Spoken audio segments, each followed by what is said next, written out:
That. Okay, we're live. Okay. Hello. Welcome back. No introductions yet because you guys are gonna talk while I'm reading my notes while we wait for Max. Okay. So I started writing what I think Aris would have started writing in terms of a speech. Okay, so actually I want to tell you guys a quick thing. I think this is the most amount of sitting down working with people, like not fighting things, that Aris has done in a long time. And a couple things have been happening for her.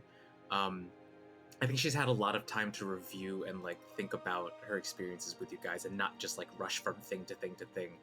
Um, so she's especially during our conversation about the elves and the dragons and their histories. I think it kind of inspired Aris to just take a look at her own like father and his like especially in writing like his motivations and the stuff about the army.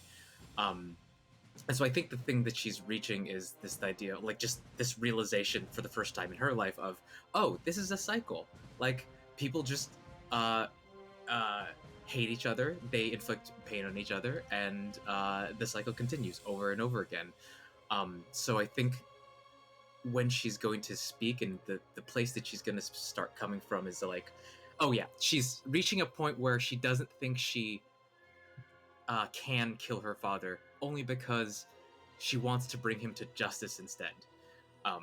There's something shifting, I guess, inside of her because, like, it's not just her that her father inflicted his whatever Wolfers's father inflicted pain on. It's all of these people, and they all need to get a say in terms of seeing justice be done. Because he's a fuck. How much of this is because you've been watching Naruto? Absolutely so much. and watching Naruto's development, I was like, oh, Aris could totally do this right now too. Well, we get our motivations from things that we see and hear, so that's perfectly fine. Not that I didn't steal any ideas from animes myself, so that's all good. So anyway, because of that, I think she's been very studious with you guys. By the way, Blue and each of you, I've been thinking about possibly what's it called when you take another class? Multi-classes. Multi-class, yeah. All right, Depending as long as on- you can handle it. I'm thinking about it, but we'll see where it goes. It depends on what Aris wants, because I think Aris is starting to want to be less of a, screaming in your face type person. But I think there's still gonna have to be a transition. Anyway, I've been writing the beginning of a speech to say to the cults, and I just needed a couple things to go over with you guys, I guess. To the council, not to the cult? To the council, to the cult. Oh, that's gonna be a big old thing itself. Okay, I'm gonna put it in the chat, or should I just share it like a document, maybe? Because like I feel like we'd be looking over the document talking about this in life, like the night before. It's up to you guys. This is for the party. Yeah. Okay, let me make a quick document. Also, I would ask Remi if she can, if I can get connected with a tailor to just make some nicer clothes for the council meeting. I'm still gonna have the vest and some. I don't know if weapons are allowed in there. Were they allowed last time we had the? I don't think so. They weren't. Okay, so then I'll just have the white vest, but I want to have a tailor, like pay to have a tailor made it up so that I look all fanciful like everyone else there. Wow, expedited. Good thing you're a halfling. And money. That could probably be arranged. Oh. Because it's less than... It's just gonna be an overnight thing, so... Yeah. As long as it's simple. Yeah, no, I don't want to look like super fashionable. I just don't want to look like an adventurer. Like, totally, while I'm there. Like dirty and stuff like that. Like, I was honestly trying to finish the mending book so I could mend myself. And hair and, feet and clothing and stuff like that. But I'm just gonna take a bath I was gonna Night say before. you do have a faster solution to that. It's the faster solution. Yeah. Just take a shower. Oh. Borrow Saphira's hat. Saphira needs that. To be presentable. Like Saphira's gonna do the same thing, but she's gonna just kind of wave her hand. Like,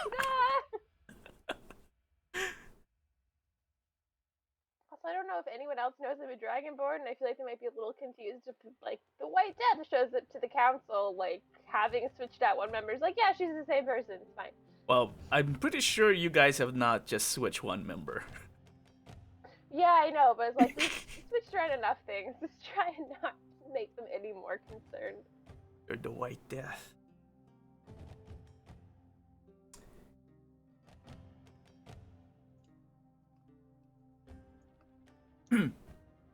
Blue, when you have a moment, I would like a couple of spells. A repertoire.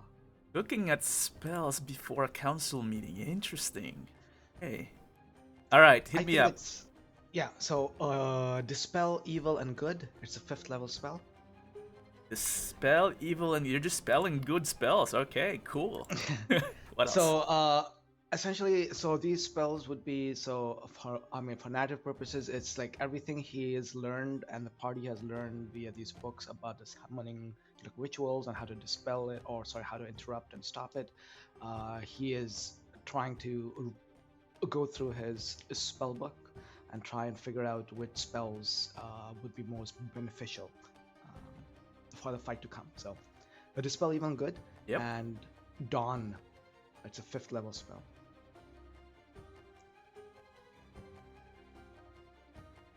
I'm super excited about this one. It's a 30-foot Or radius, D10.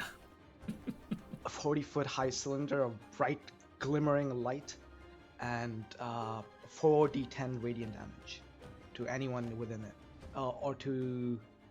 Oh yeah, each creature actually. Yeah. So everything within it. So I'm thinking, you know, like if we get to this anchor point or something like that, like those links and stuff, so where they have that anchor, I'd be like, darn it. And that's it for now. Like I'm still researching.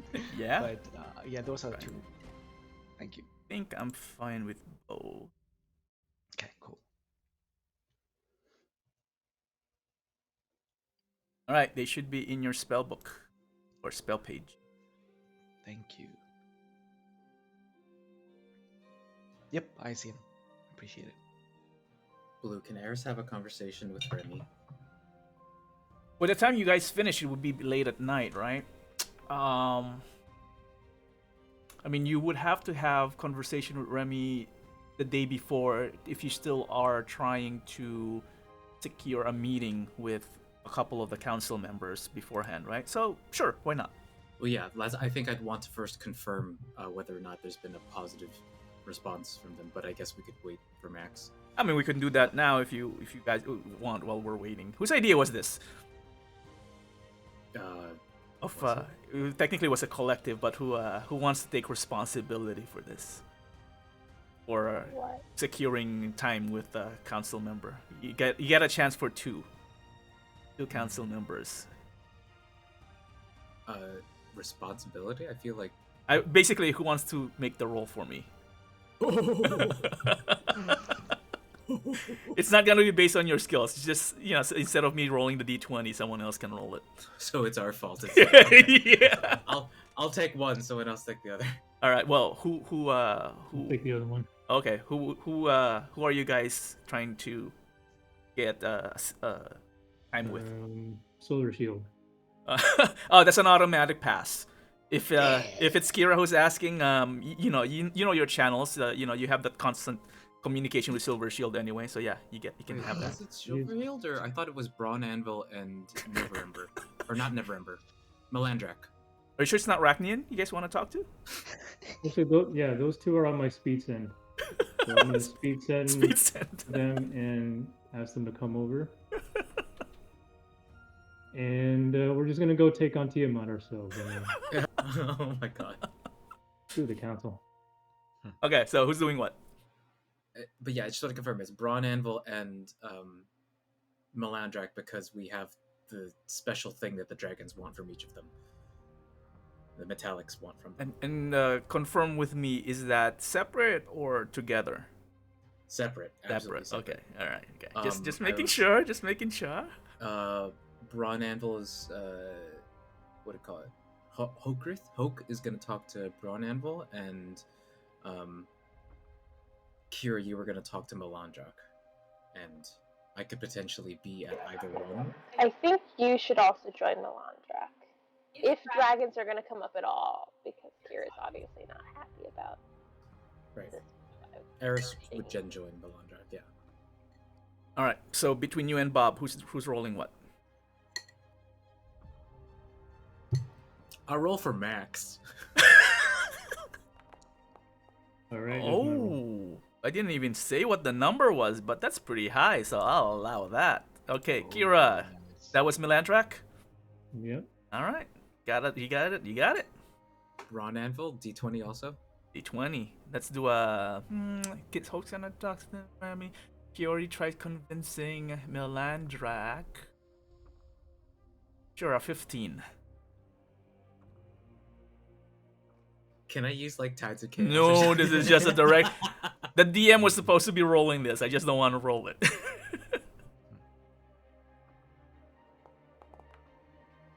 Oh.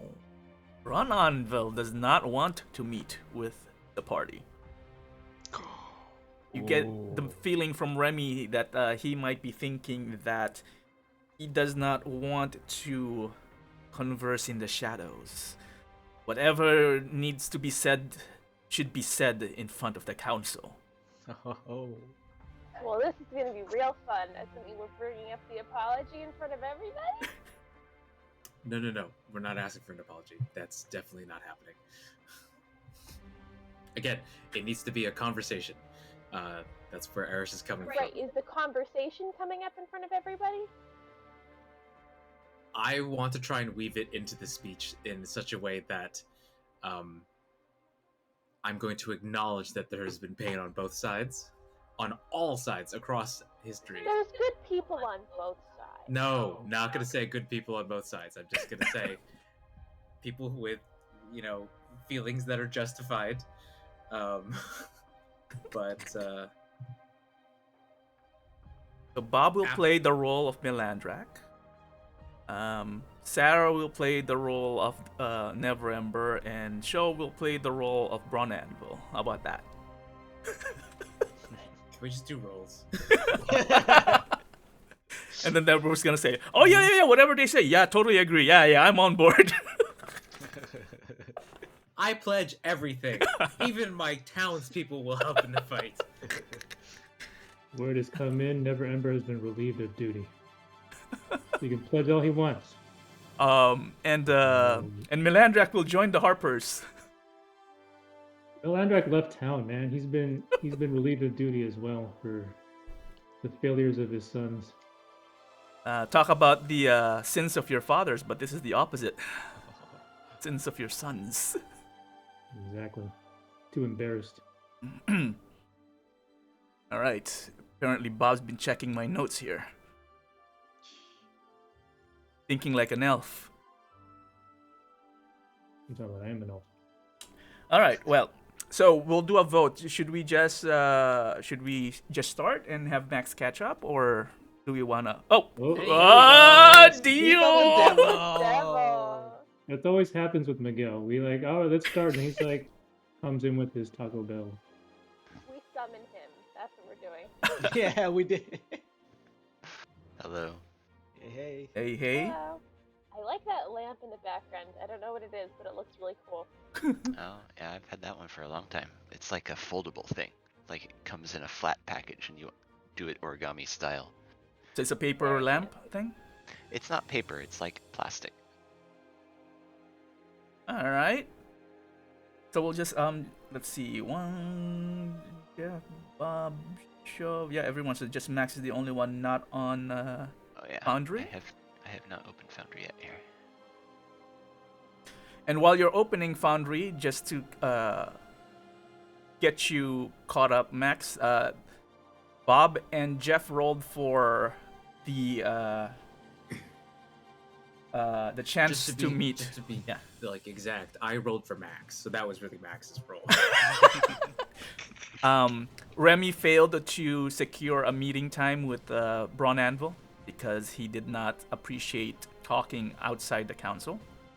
However, Remi was able to talk to Melandrach, and Melandrach is available to meet with the party before the council, right before the council. So, let's see. Oh, Max is now in.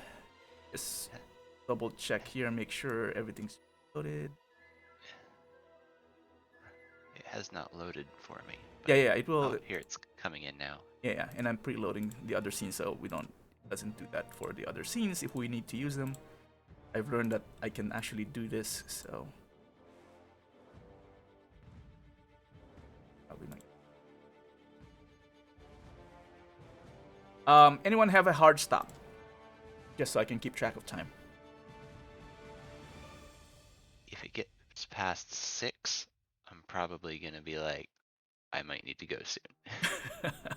All right, so okay, I'm good with that. I keep forgetting. What was our longest session, guys? Was it 7, 8 hours? 8 hours. 8 hours? It was like 8 hours. Okay. Well, I'm It was thinking. a work day. Yeah, I'm thinking that this session would probably not take too long because even if we pass the council, I don't think we can just jump directly into attacking. So I probably need some preparing there, right? So if we get there earlier, then we'll stop. Otherwise, I'll try to keep things moving along with the party's help, obviously. All right, gonna move all this. Blue quick, Yeah. If you could help me add 2 more spells. if you don't mind. Oh, more spells. No, I don't know. Should I? One's a 3rd level Aura of Vitality. Aura of Vitality. All right, and And another one is also 3rd. It's Protection from Energy. section from. Right, And that is it for now. Thank you. it's imported. Let me put it in your. Yeah. I lost the other one. Aura, and what was the other one? Protection, right? From energy. Yeah, Got it. Something defensive, huh? got it. Yep. Thank you. I see a move.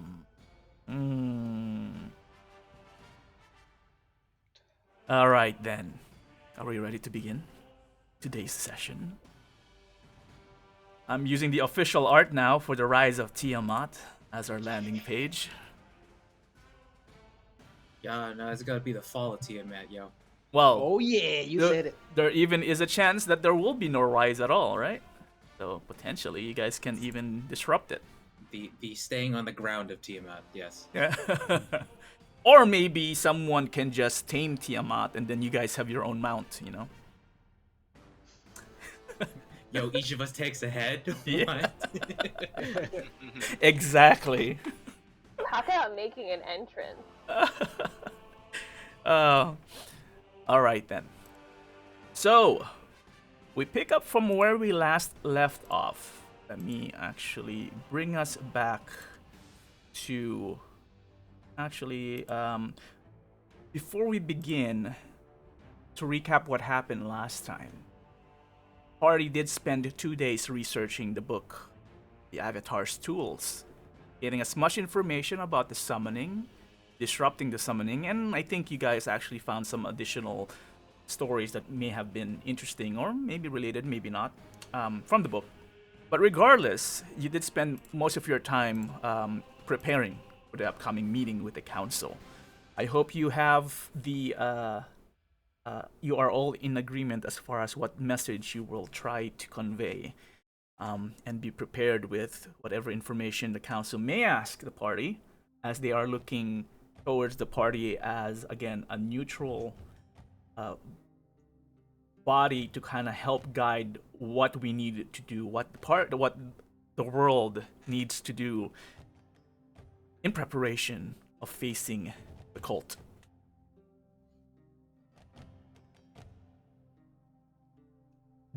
Is there anything the party wants to do in addition before we begin the third day.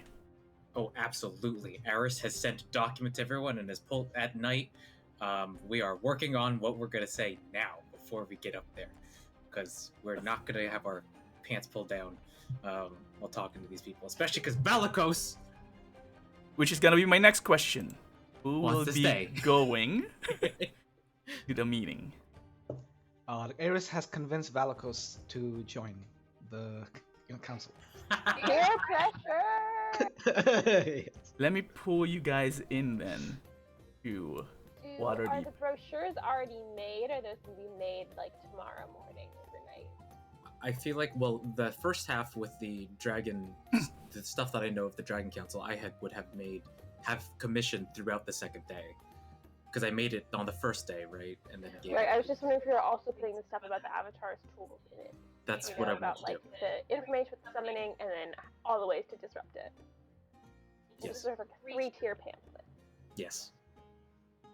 Wait, what's the third tier? Just general information about the summoning, and then interrupting. Because when we were researching, those were kind of 2 different categories. Yes.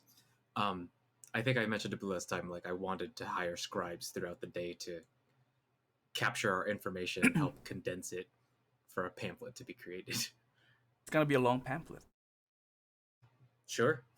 Maybe I not. think it would mostly be like, some highlight bullet points, and then there can be like smaller print at the bottom if people are really into it. Mm-hmm. All right. We'll have that. So let's say you have a few, enough scribes to copy or jot down the information. If you guys are making copies of it to distribute, then enough for the council members or the expected attendees of the council. Yes. Okay. Are there anything else that you guys want to prepare? Talking.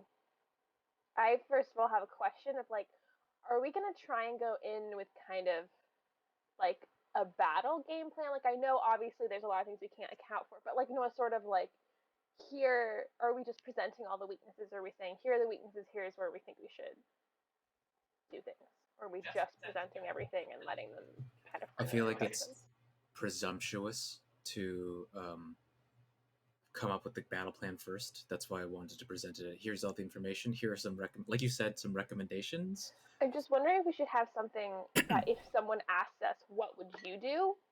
We can answer. Because I do feel like that is something that might be asked to see, like, what are our priorities? DM note, ask what would you do? There you go. Thank you, Sarah. No!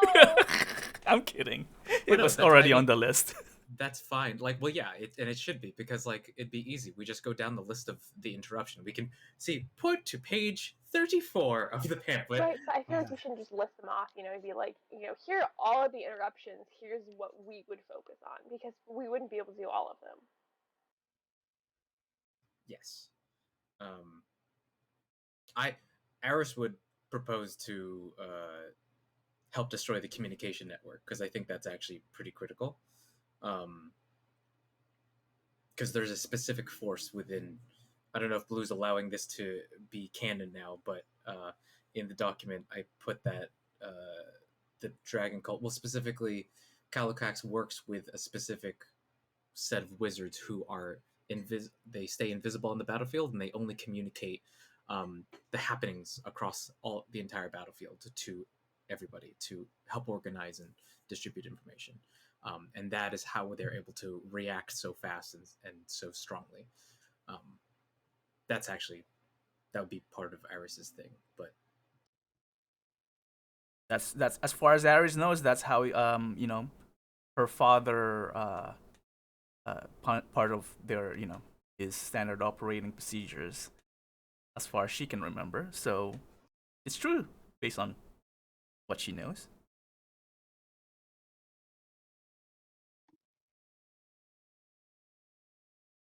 Mm-hmm.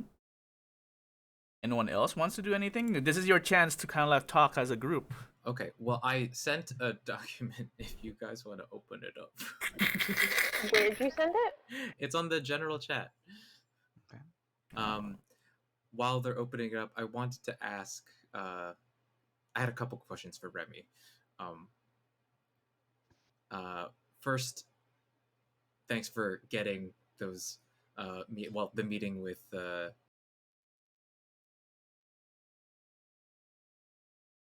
I think you pushed the top King thing. Melandrach. Sorry. Okay, yeah. Oh yeah. Sorry. Thanks for getting the meeting with King Melandrach. I know that was difficult, especially because Brawnanvil also kind of rejected the offer. Sucks. Well, But anyway, sorry. Remi was gonna say that it was slightly easier to convince Melandrach to speak or talk with the party, especially since the party was the one that brought to light that both his sons were associated with the cult of the dragon. So he does want to speak with the party as well. Ooh, okay, cool. That makes me a little nervous. Dang. Anyway, I also wanted to ask, what does Remi think of me being forthright and forthcoming with the story? I think way back in the past I've told Remi about my story of being Wolfrus being changed into this form. Yes, the crazy story. The crazy story. I was planning on presenting it first by telling the story of the wolf, the son of Calocax, as if we heard it through our adventures, and then eventually revealing that it's me, because I don't, just in case someone asks where we got some of the information. I don't know if that's wise. It's a fine line with any negotiations of how much truth we want to provide those who we want to fight with or together with. As you mentioned, say too much and it's less likely to be believed. Say less, then you're risking potentially them finding out themselves and asking why you withheld such information. Okay, then I'm just gonna say the information comes from a combination of research into the Avatar's tools and our experiences with and investigations into the Dragon Cult. Period. I think what is best at hand is really a call to action. Convincing them without allowing them to ask more questions, if that would make any more sense. Which is why this speech is super important. Aris brought her little notepad and the scribblings that she's been, and these are what the scribblings are right now on that document. This is gonna be something to be written down in the history books, like whatever speech is gonna be declared is gonna be in someone's tome. Maybe it will be put into the Avatar's tools as a new journal entry. I will staple it into the book, yes. So first you're gonna invent staples, and then you're gonna staple it in. Yes. By staples, it means I'm just gonna take a giant knife and puncture it inside. Okay. Okay. I did want to ask Remi too about addressing the council in the very beginning. Each of the names.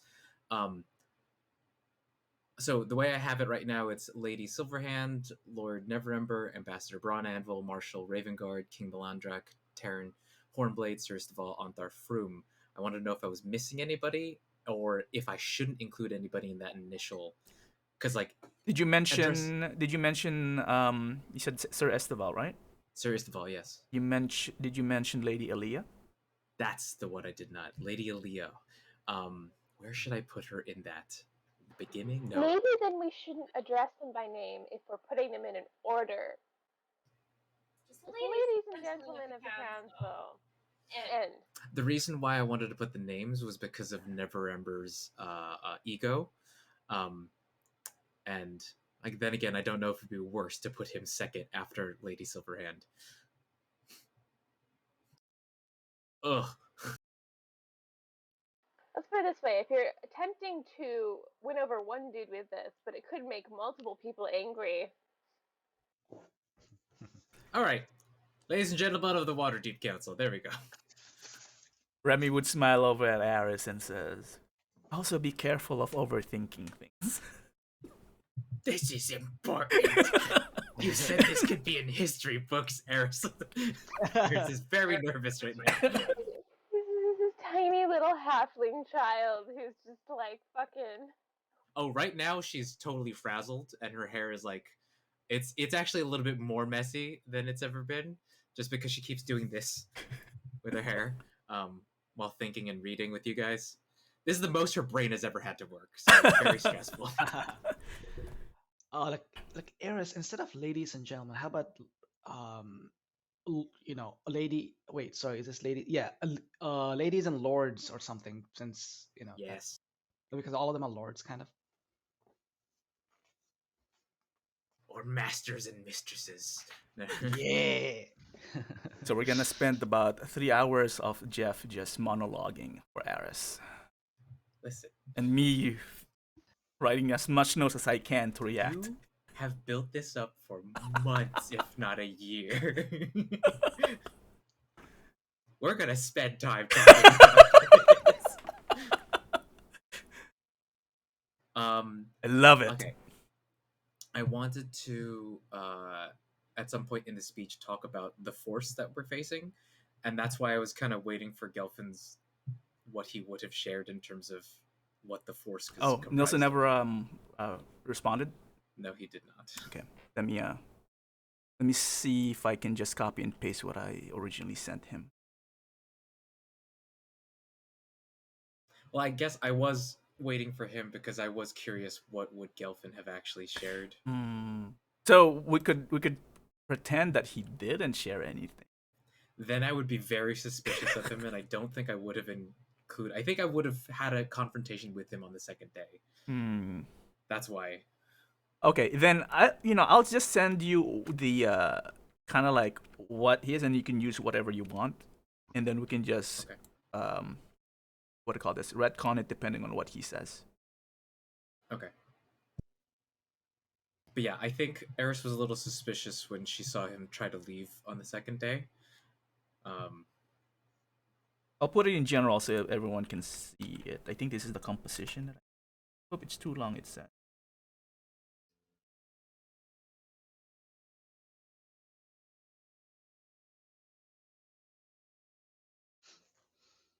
So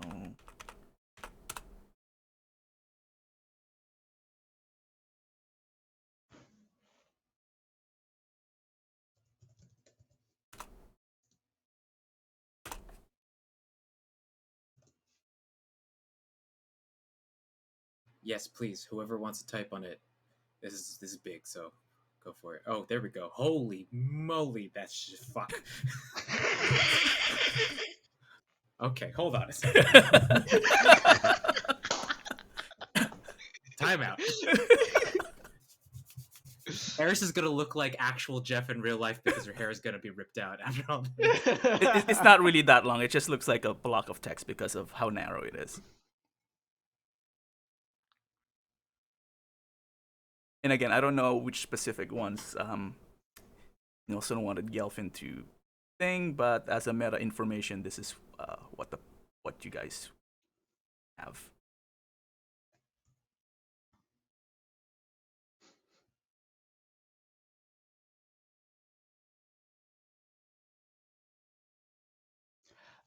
Yeah. Valakos will also check with the party if before each of these meetings. So I think the first one is with King Melandrach. Before we go into that, like his like chambers or wherever we are meeting, I wanted to cast enhance ability to whoever is going. Try to give them charisma check bonuses. Like it lasts for 1 hour. So do you think we can do that? And without looking suspicious or anything? I mean, I guess suppose if you cast it either right before you enter the palace or the meeting place, right? Or Yeah. right after you leave the Harper's mansion. Probably. Obviously, the later you cast it, the longer it lasts because you don't know Yeah. how long it is. But the palace isn't like that too far from where the mansion is. Okay.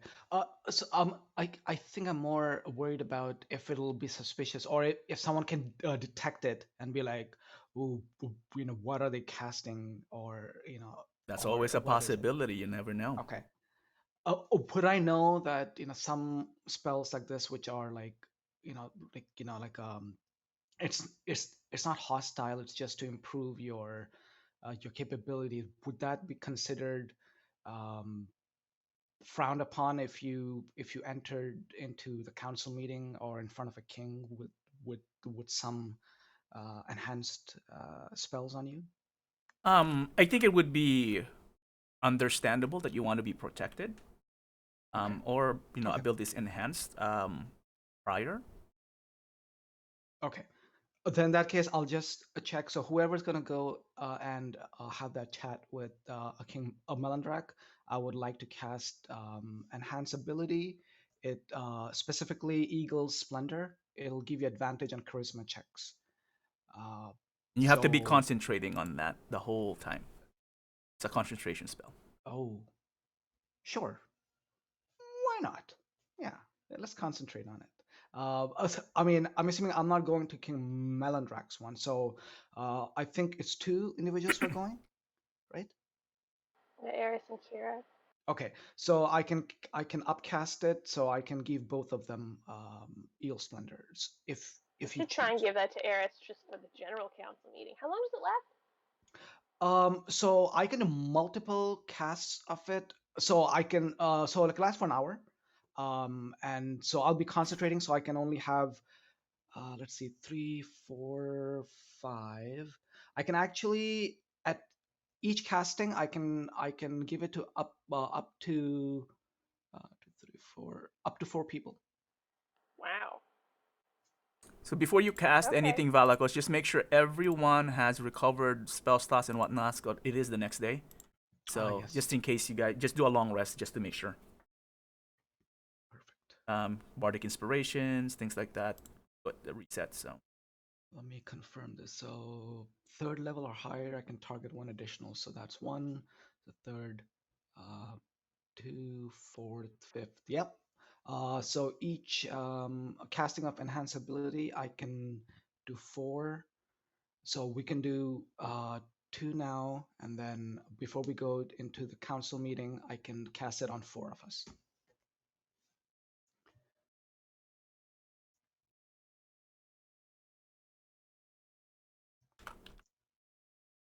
go ahead and target the people and cast enhance ability.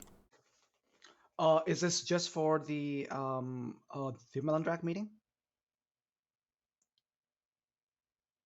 I'm like, are we doing the I mean, if you're doing, because I wanted to do the Melandrach meeting, and then afterwards, like, I'll do the I council see. meeting. We'll do the Melandrach first. Actually, before you cast, we'll do that actually right before.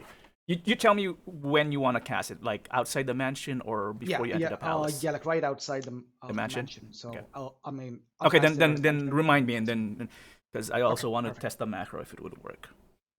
awesome, thank Okay, you. I'm gonna remove Gelfin because he's not gonna be here. So for whatever reason, Gelfin's not around.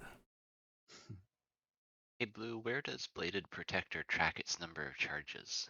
On itself, Is it like it'll let you know if it's out of charges. There's 3 charges, right? Or 4, I forget. there should be 3, but like Yeah. I'm not sure. I see a number that is 1 next to it, but I don't know if that's the number that's tracking the charges. No, the one is how many bladed protectors you have. Oh, I see. You only get 1. I think it is recharged. If at any point in time you think it's not while you're using it, then I can recharge it. But when you do a long rest, I think it automatically does it. Recharges as Okay. well, based on the die roll. Yeah. I was just trying to see if there was a way for me to see how many it had, but I don't see it. Nope. Just feels it, and then you'll realize that you can't cast it because it's out of charges. Uh-huh.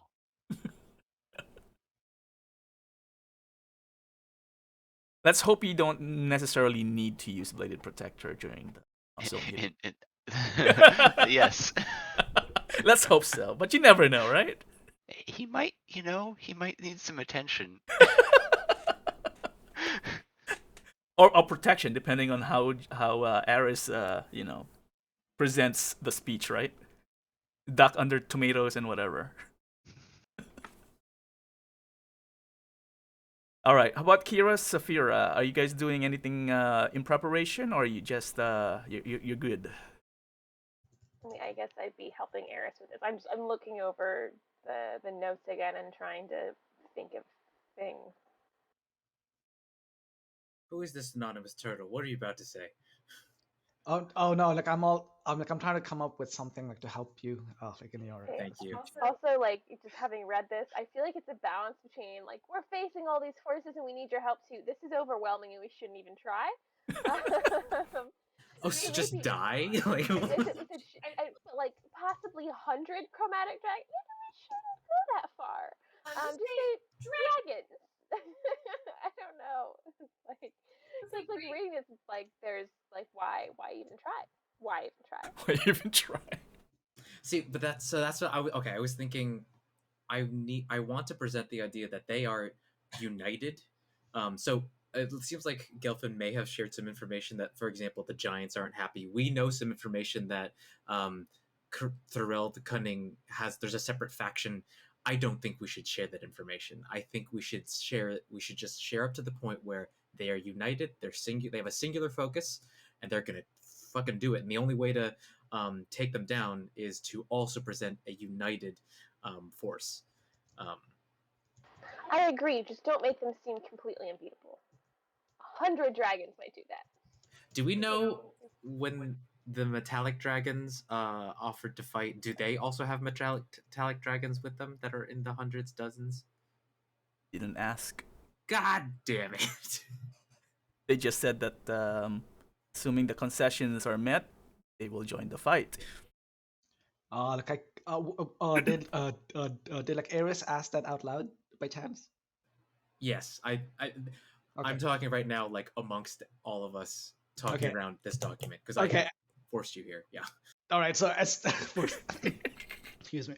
So as soon as he said that, you see Valakos put his hand, like his fingers on his forehead, and he casts sending to his girlfriend, Makat, and then asks, "Oh hey, a quick question. Do the metallics? I'll just basically ask, like in his own way, if the metallics number in the hundreds. I'm the dozens or the hundreds. Yeah, and see what she says. Okay. Roll a charisma for me, Valakos, please. Charisma. Where are you? There you are. Okay. Oh, okay. I keep forgetting. Yeah.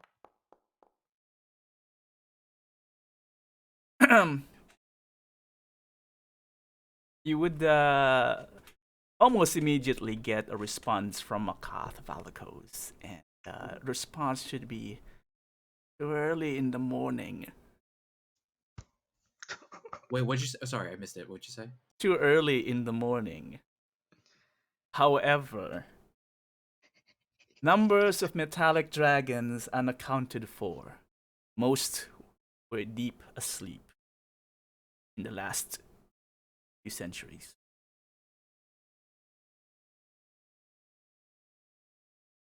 Valkos thinks to himself, he doesn't cast sending or anything. He's like, such a waste of a spell. She may be a dragon expert, but she has to see the dragons and know about them. Yeah, no, that's true. Sorry, I got nothing. That was a good thought, though. Hey, you gotta take advantage of your. No, sorry, you shouldn't take advantage. I was about to say, It's not like she's hearing you, so it's okay. Good stuff. And so, Kira, you're not doing anything special? Making sure? Nope. Just wants to get this over with. I'm putting the time. Actually, I installed another module. I think on the lower left, you'll see generic idea of what time it is. Does it show? Kind of like a clock. There's a 6:41. Oh yeah, I see that. Yeah. Moon And some scenarios won't have the time, and it just have the sun moving across the sky. Every week, I just like, I want to try this module, and now it's gonna. Eventually, our foundry will take about 2 hours to load before we can even start it. It's pretty heavy. And I'll be like, my GPU isn't even big enough anymore. I need a server to run my instance.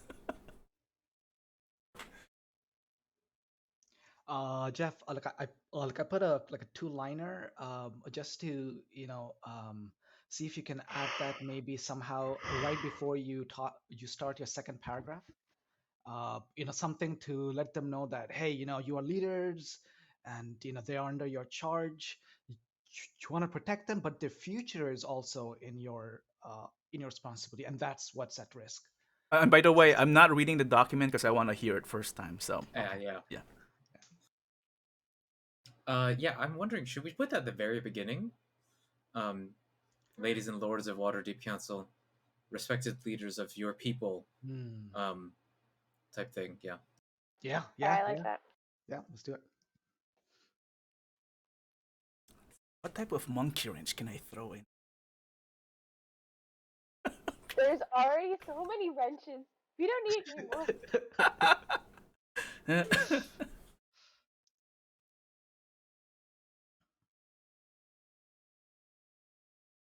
Leaders of your people, and I want to say like the people who like you're saying tasked with their protection, but also with their future.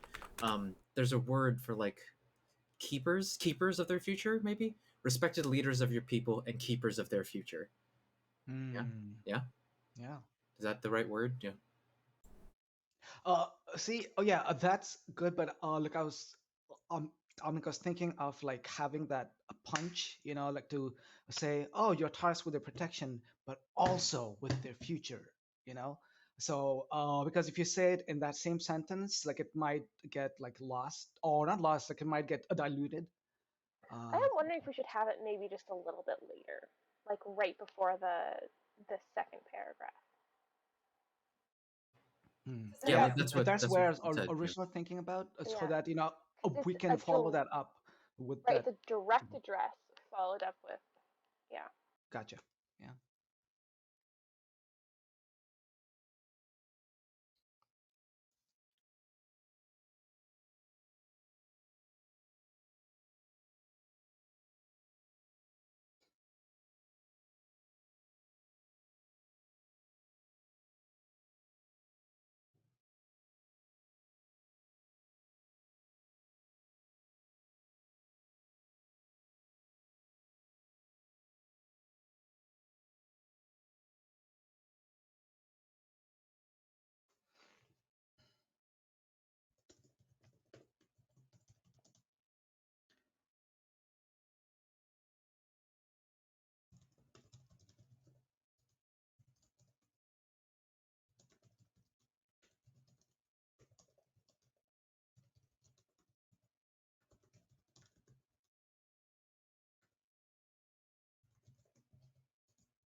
I'll be right back.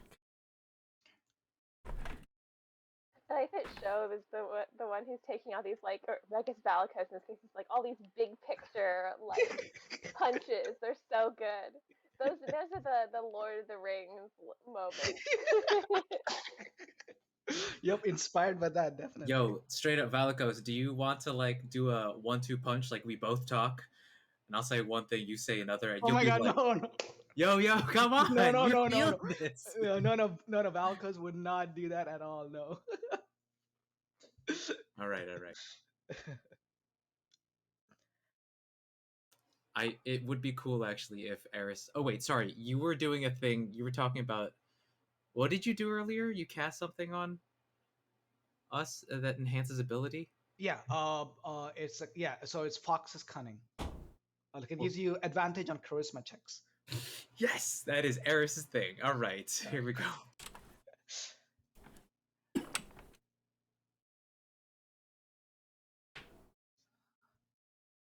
I'm moving this up, the one that you're working on, because I think it will come right after Sure. Yeah, yeah. Absolutely. Look, look, I'm just not able to finish that thought, like how to end that line, I think. But anyway, yeah.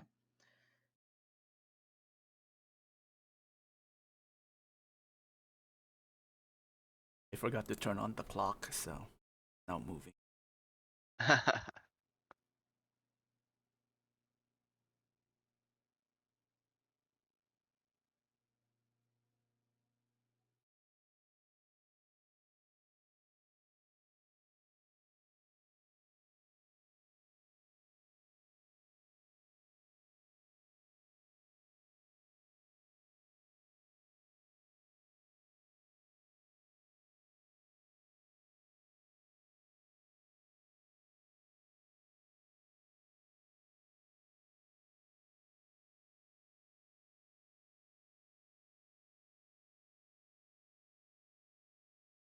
Blue, I think you're running an English class right now.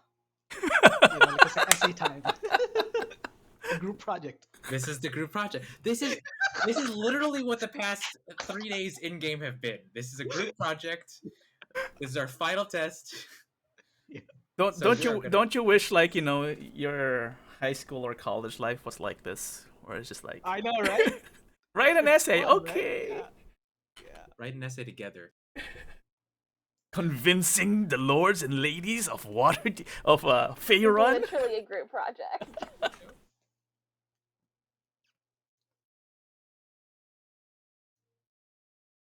Also, show would be totally open to edit what I just put. I was attempting to finish a thought.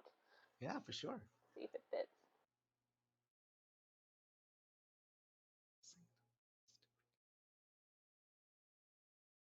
No, it's great.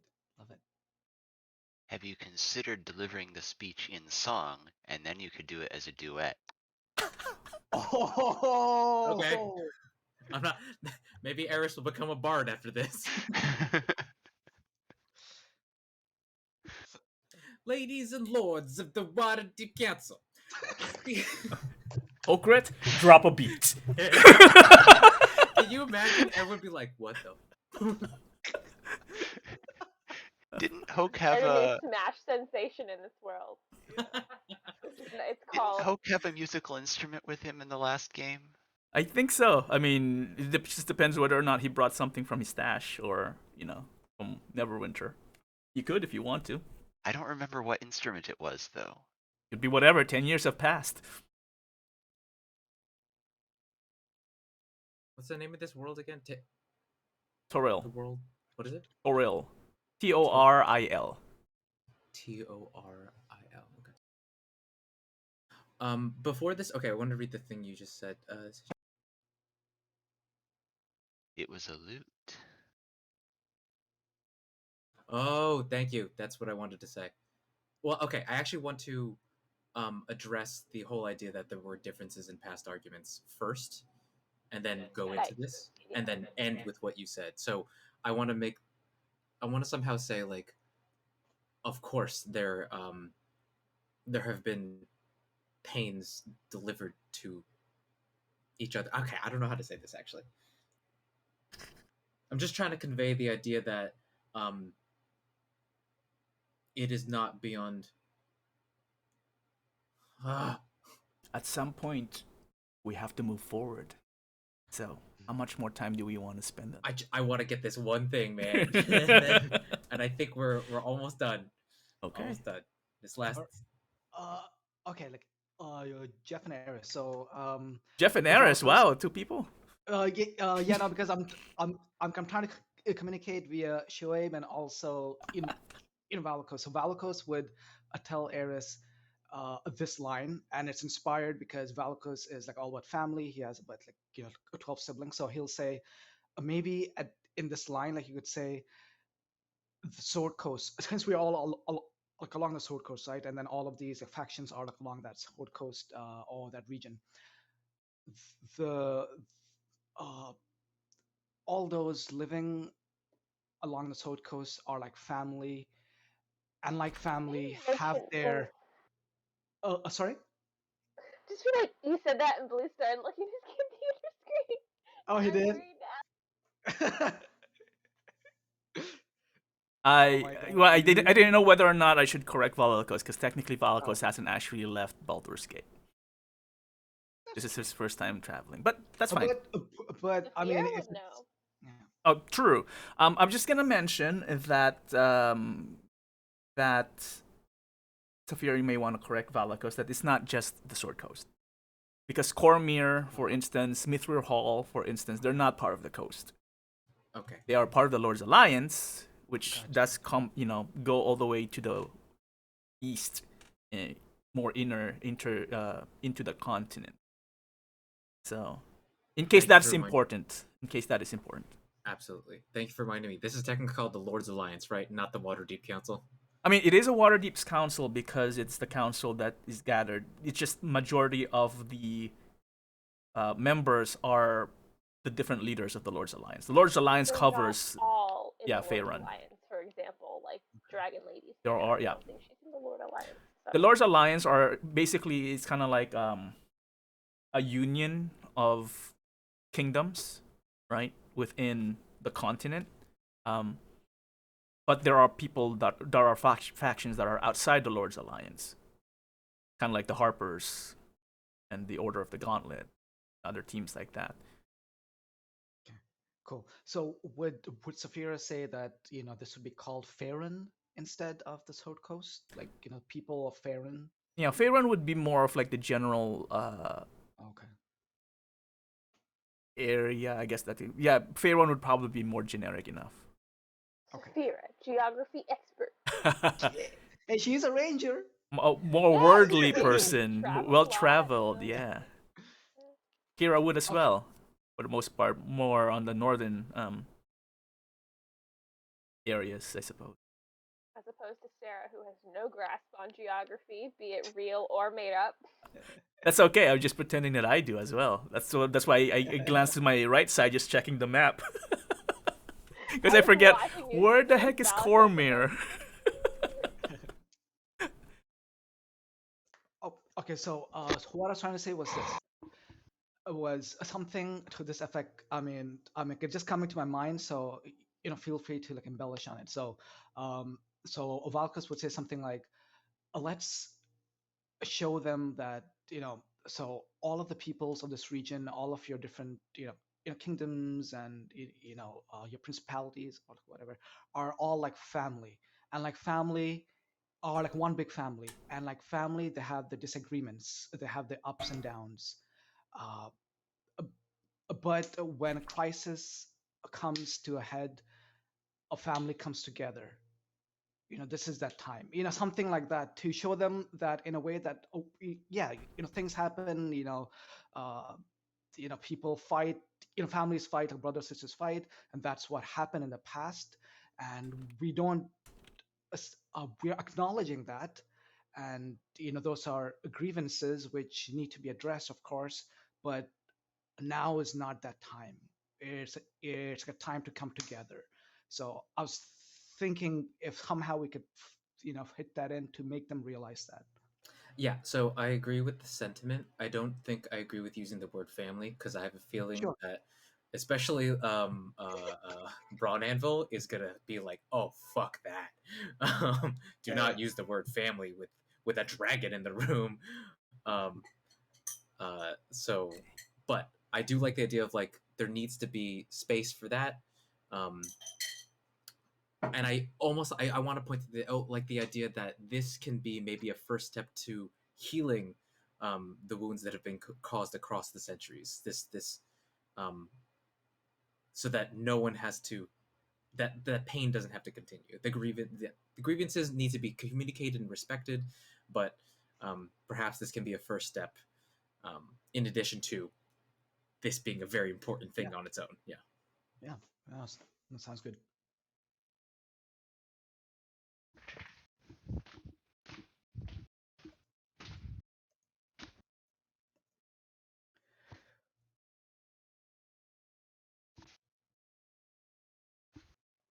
Man, finally, the final council meeting. Like this is huge, man.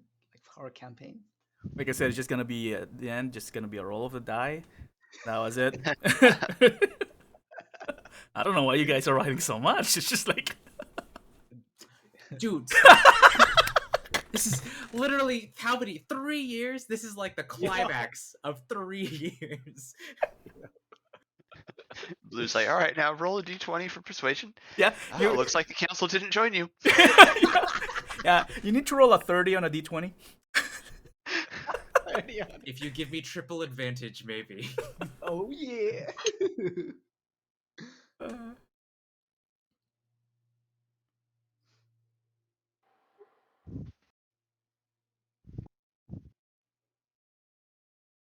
According to the watch, it is almost 7 a.m. Oh wow, like your clock is actually ticking? Mm-hmm. There is a. Holy crap, You that's guys, awesome. you guys have a meeting. Just to remind you. What time is our meeting? I don't know. Before the meeting. Wait, what time is? Wait, shouldn't have Remi told us what time the meeting is? Aren't we doing this the night before? Yeah, I thought we were doing that. Yeah, but it's the morning now. I'm just trying to move along the process. If I put a time element, then you guys will finish this thing. Okay, can someone else work on the ending? I'm gonna finish up this part and then I don't know how to close it. Close it by pushing an envelope across the table for all council members.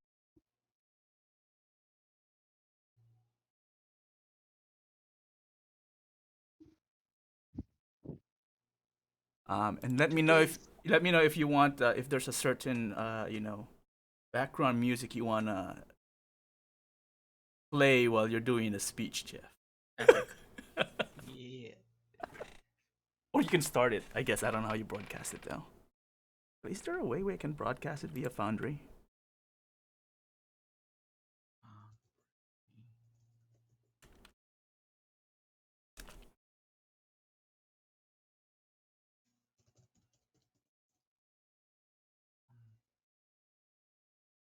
Yes, thank you. Okay, finally. Well, how do we end this?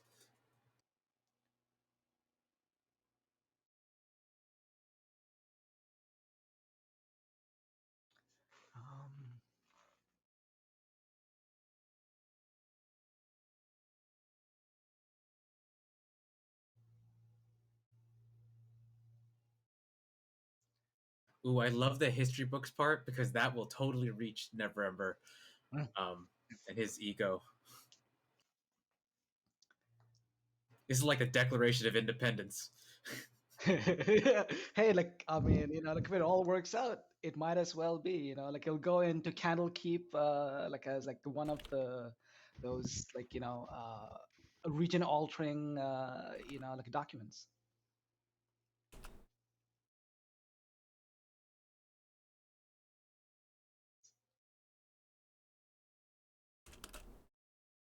Actually, I'm okay with that ending. I'm just gonna do a quick proofread. Yeah, Yep. mostly are we like forgetting anything? Should we we should name draft this thing about the avatar tools and figure out where to put it in. And maybe like reference the pamphlet. You all have been giving a pamphlet. That's at the very beginning. Oh, it is? Yeah. That information has been collected, organized, and should be. Yeah. So we could. Yeah. So we could probably put that actually in case they ask. Yeah, just yeah.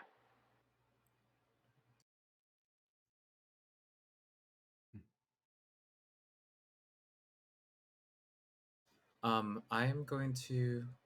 Yeah. Okay.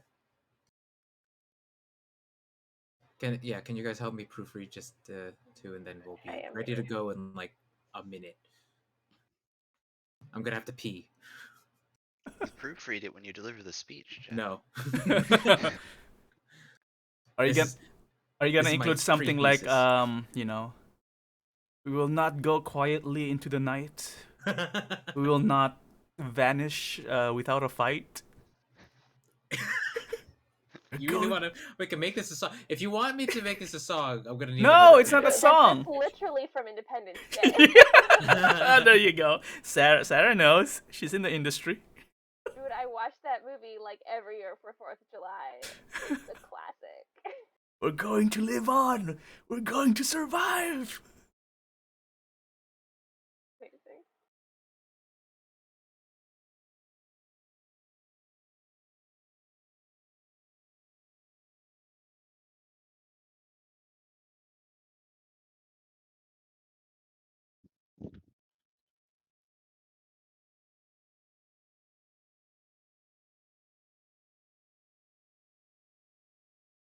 think threat's better there.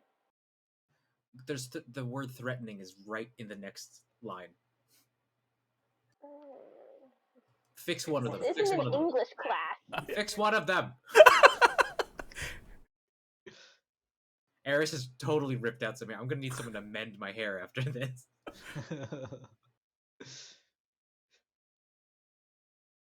If this speech eventually does reach the annals of Candlekeep or whatever historian, pretty sure they're just gonna embellish the words anyway.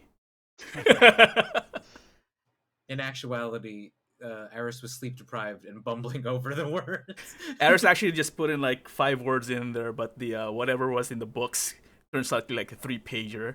It's like delivered by a genius type of a halfling. Aris only said, "Get over yourselves. Let's fight together." Now shut up.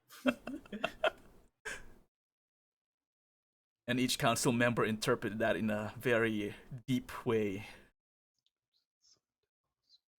Oh, everyone's so serious. Kira, you gonna bring the popcorn?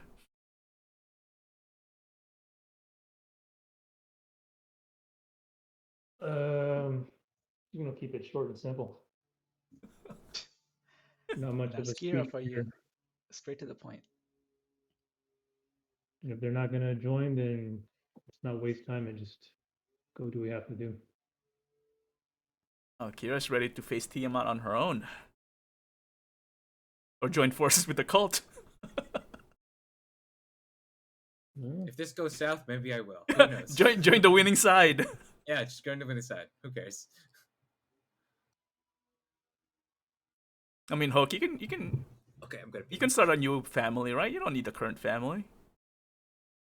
You have a number of years in your life left as a dwarf. Oh, you're muted, or I can't hear you. He's still a young dwarf. I know, yeah, exactly. You can replace your family. Come on, this is just the trio family, right?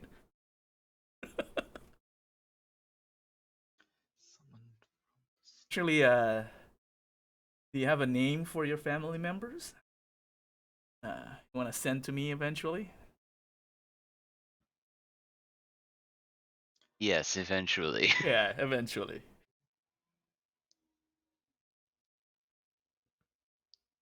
Jill and Bob. There you go.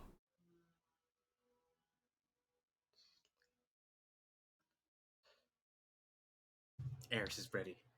Oh. I just need to finish correcting this line. So this one, summoned from the slain villagers and monsters among remains of the immense path of destruction. I feel just need some correction there. Joe, just channel Sam Riegel. Summoned from the hundreds slain. Is Sam Riegel from? Wait, where's Sam Riegel from? Critical Role, one of the voice actors Oh. who has the Broadway background as well. And he's the. They're all good. No favorites. Oh boy, let's just do rolls, man. I'll deliver this and let's just do rolls. I'm tired. Nice. I like that. Slain in the immense path of destruction of the dragon. Okay, perfect. Yeah, they have a singular radical and turning Tiamat, going the dramatic dragon. As the party is doing their last minute preparations, Remi would let the party know that she will go on ahead, prepare the council. Okay. Wait, can't we just still talk to Elf Boy? Elf Boy? King Melandrach. I mean, yeah, I mean that's still part of the plan, but she's going to go on ahead and get the prepare the room and whatever. All right, I'm good too. I think we're ready. Woo. Yeah. Okay, sure. No. Last chance of preparation before we start heading towards the palace. I don't see any Oh, look at that. It's almost just in time, 7 a.m., almost on the dot, but really a minute and 30 over. Okay. What is everyone wearing? So I have a visual. Did my tailored clothes Yes, come in? you should have it. Yeah, I don't know Awesome. what that is. Just let me know if it's anything different from your. How will the council perceive you? I think Saphira still wants to look like an adventurer, but she doesn't want like the wears and tears of the road to show. So she's gonna make sure like the dragon skin stuff she's still wearing is like intact, and but she wants to look like she has authority, but also is an experienced adventurer. So like a step up in niceness from just like normal adventuring clothes. And still an elf. Yeah, and that's how the council's seen me this whole time, right? So Yes. she's gonna stick with that, so Okay. as to not confuse things even more. Okay. Hair still down. Nothing fancy. Hair's flowing, Legolas style. All right. But Kira, Hoke, and or Valakos. Yeah, I think same like Saphira. Just his like regular wear. That white like overcoat. Sleeveless one. But of course, like no weapons. He'll leave his stinger behind, of course, and his shield behind. But he'll carry around his like, medicinal, like his like healing kits and all. So he'll be looking like a typical like adventure, but just cleaned. I mean, a crisp and clean. As if it got a fresh like, press. Mm-hmm. Got it. Yeah. You're leaving your weapons behind? It's like a council. It's like the council meeting. So. You think they're not bringing their weapons? That's a good question. Was everyone armed there? Yeah, what we know Yeah, from yeah. the last time. From what the last happened? times, most everyone that have armor, most of them are the ceremonial armor or the regal armor that they have. They are guarded by soldiers. Those the leaders are. Anyway, those are the ones who stopped you, Valakos. Their weapons are sheatheded, but the leaders themselves did not have, at least showing any weapons with them. With the exception, perhaps, of Sir Isteval, but that was his cane. Mm. Just bring it along and pretend it's your cane. You would not part an old man from his walking. Oh. We do. We do. As you should, clearly. Hoke's armor is glamored, so that seems like maybe it's dressy enough. Okay. I feel like, since we're coming up as adventurers to these people, we want to be credible as, a fighting force. If we show up in like, regal robes, it'd be like, what, these are the people gonna fight? Exactly. It's like nice enough that we look respectable, and authoritative, but still like we have our jobs and we are reinforcing that we're good at them. Yeah, and Saphira and Valkos, at least so far, are wearing their adventures gear. So that is made mostly of dragonhide leather, so which we kill. So I think as soon as I see, it, they're like, oh, okay, these be killed by dragons. Yeah, I still have my dragon vest on top of the fanciful clothing. Should we hire some caddies to like carry our weapons behind us? I mean, if you really Maybe. wanted to, Harper's would probably have some people around that can act kind of like squires I or feel whatever. like if you want your weapon, just bring your weapon. Like that's clearly it's not restricted.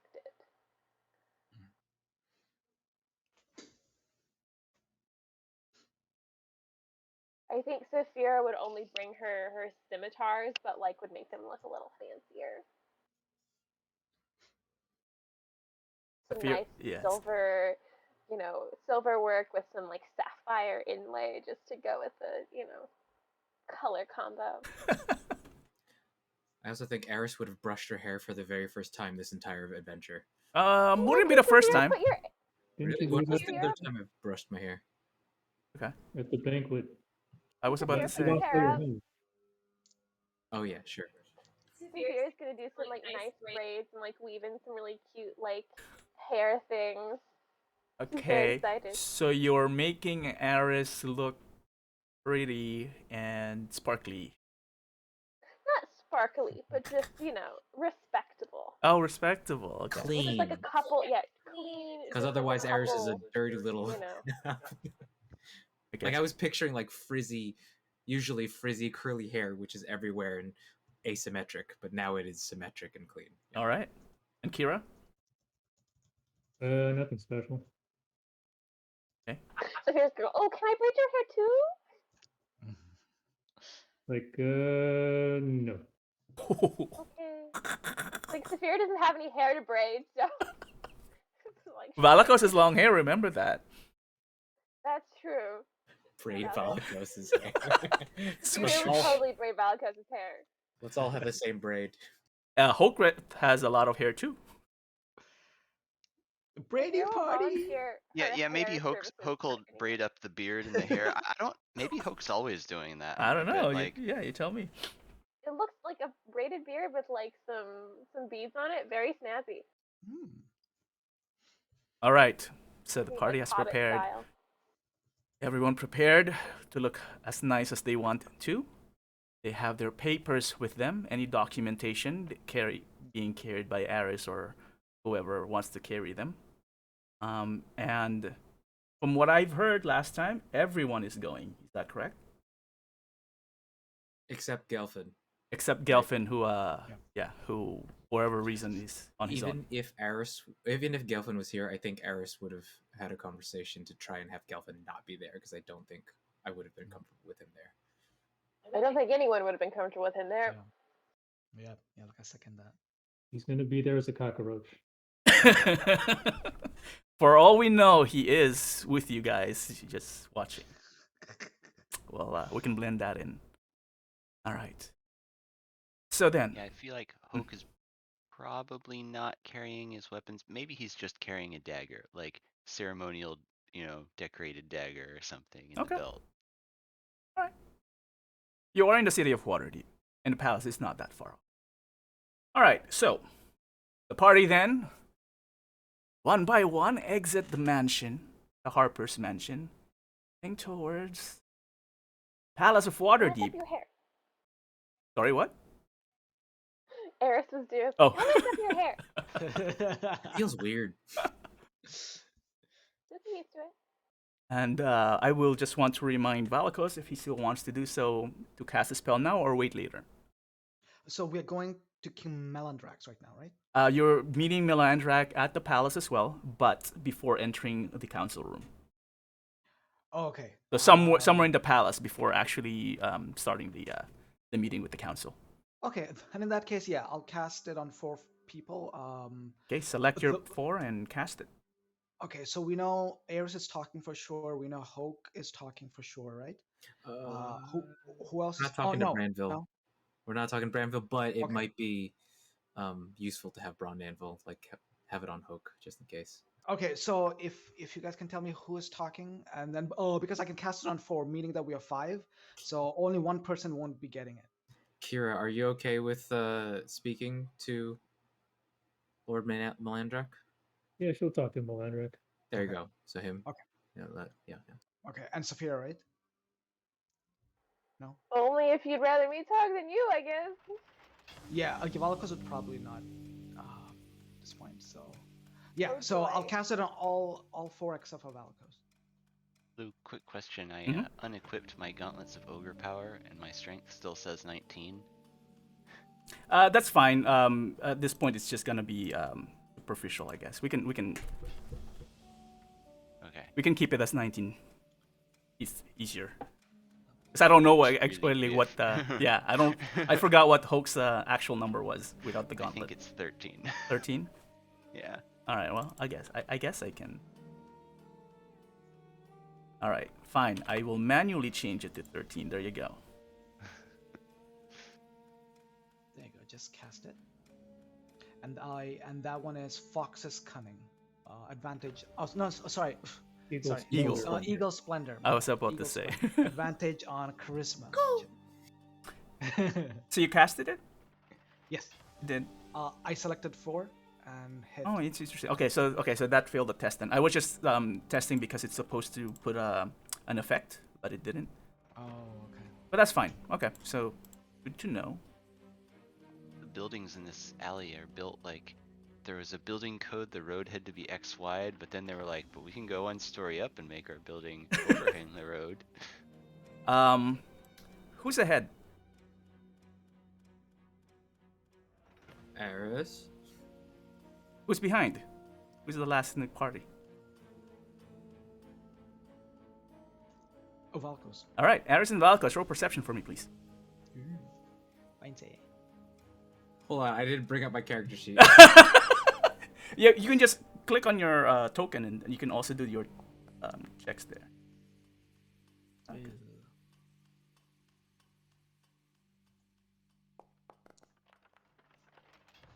Yeah, Iris is definitely trying to recall, like, what am I going to be saying? What am I gonna prepare I'm for rehearsing this entire time. Yeah. Yes.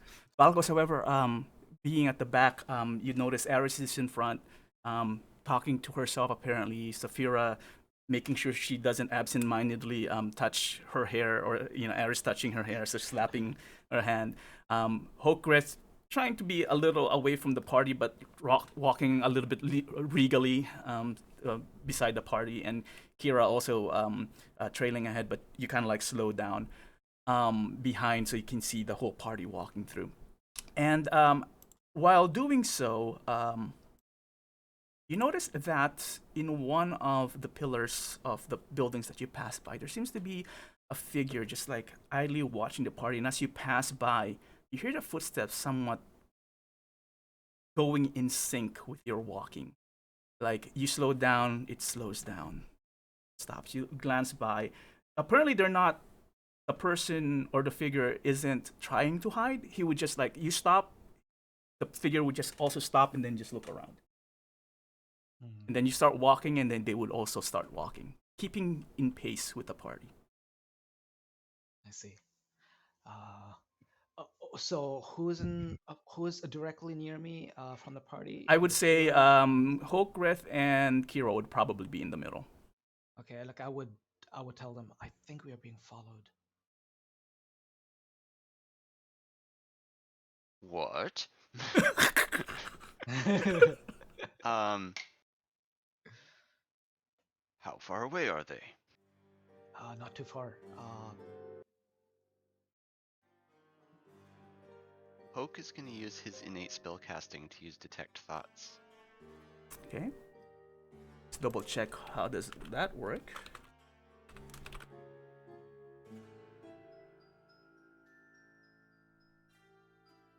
So it is VSM.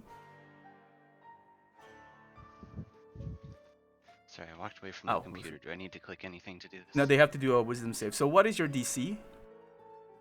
Spell DC. Spell DC is 15.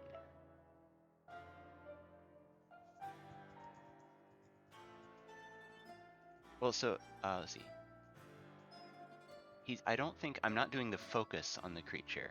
Oh. Right, Detect thoughts, right? So detect thoughts, let's see, you use an action. Focus your mind.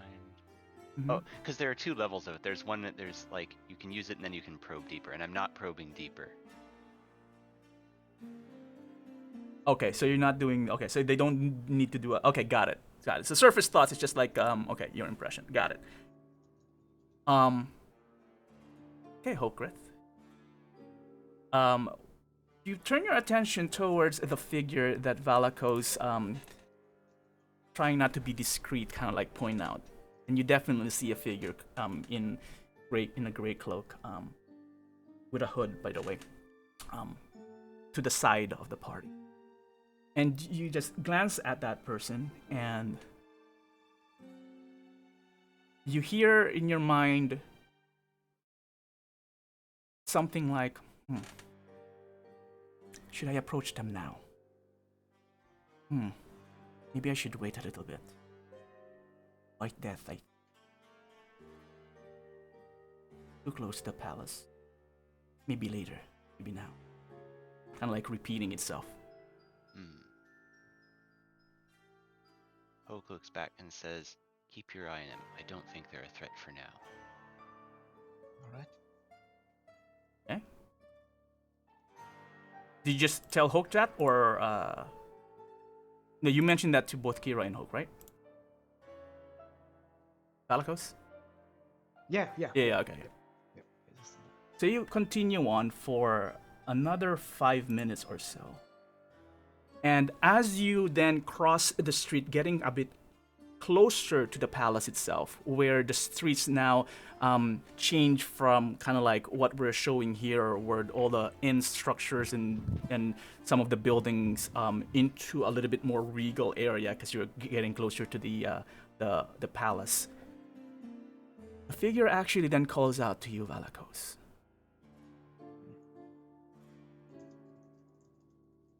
And it says, "White Death." Who goes there? Perhaps a friend. You are White Death, yes? You know us, but I don't seem to know you. Who are you? Oh, I apologize, she would say, voice of a female. And she would lower her hood and start folding it. And what you see in front of you then is a tiefling. She has, beneath the hooded cloak, a gray and red dress. Her horns actually go behind, and also a couple, and another pair goes in front of her. She has yellow eyes, glowing. And you can see that she's also wearing some golden bracers in a pauldron. Rian Nightshade. Pleasure. Valakos. Damn it, I forgot his last name. Valakos Nihilus. So you are White Death indeed. I've been waiting for you to exit the Harper mansion. I was trying to seek audience from Lady Haventree, but I was not able to catch her. Apparently there is a very important meeting happening today, this particular morning, yes? Perhaps? Well, I see you already nodded. At this point, Valakos, you're talking to this tiefling. What is the rest of the party doing? Are you guys walking forward, or did you stop? You would have noticed that Valakos would have stopped and started talking to an individual. And then, like, I did call it out. Who goes there? Fair enough, yeah. I'll make a little bit louder than normal. How late, or how much time do we have before we start meeting? Do we need to meet with Melandrach? I mean, soon-ish, suppose. I mean, Kira knows, even though she doesn't really subscribe to these types of things in terms of speeches and councils. She knows it's not a good idea to keep a king waiting, so she's going to go on ahead. Okay, Kira will go on ahead, so... I think Saphira will sit and go, Aris, go with Kira. We'll take care of this. I'll look back and be like, because I totally did not realize any of this was happening. Mm-hmm. I've been focused in my head. I'm like, all right, just catch up with us later. All right, bye. Yeah, good luck. Saphira would also leave? Hoke will go on ahead. Saphira's gonna stay. He believes Saphira's they can gonna have stay. that private conversation. Okay, so only Saphira and Valakos will be staying. Okay. The tiefling Rian, as she introduced herself, would follow the rest of the party with her gaze as the rest go towards the palace. Kira and Aris would well, you guys know you've been there before and you know where the council meeting is. And Hoke would be following them. She would smile and says, very busy indeed, it seems. I only wish to interrupt real quick. I have heard that the White Death in the last few weeks, perhaps, was able to enter the tower of Zontal, yes?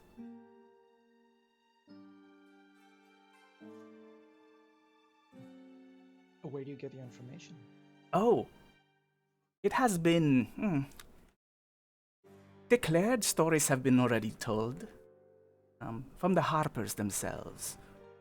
And if the stories were true, well, I was just wondering if you were able to obtain Zontal's key by any chance. Because I've been tasked to obtain it and perhaps even buy it from the White Death, who was the last people perhaps who would have seen it. Would you have time to perhaps, discuss? I glanced over at Saphira and then I introduced her to this person. So Saphira, this is Atira Nightshade, is it? Rian Nightshade. Rian Nightshade. She was following us for a while, but now she's approached us. And this is Saphira, one of her companions. She gives you a slight nod. A pleasure. Saphira will give a slight nod back. Okay, out of character, didn't we not get, We broke did the not. key, and we Bernhardt don't had the have- key, and when we teleported away, he stayed, right? With the key. Is actually, if that's how you guys remember it, then that's totally fine. I thought it was broken in half or something. It was broken in half. Ah, yes, there were two pieces to it. Yes. Yeah. And didn't we, I thought we ended up with half of it and Bernard had half of it or something. Yeah. I had half of it. Yes. Yes. Saphira had one half for sure. Yes. Yes. Yes. So the yes, Harpers now have half the key. And the other half of the key is by the tower still, as far as we know. Okay, thank you. Or in possession of the Of Dragon. the Dragon Cult. Okay, thank you. You guys are seeing the character, by the way, right? Just making sure the module works. Yeah. Oh yeah, super cool. Mhm. Wait, no, I'm not. Bottom left on the. Bottom left. No, I don't see her. Don't see her. I see a portrait of Rian Nightshade. Yeah. Yeah. On the map. Sorry, I think too much glare. God damn you, son! There we go. Alright, how about that? No, nothing. You may want to refresh your browser real quick. Okay. Cool.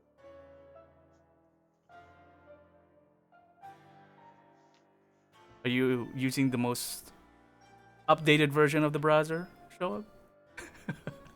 Oh man,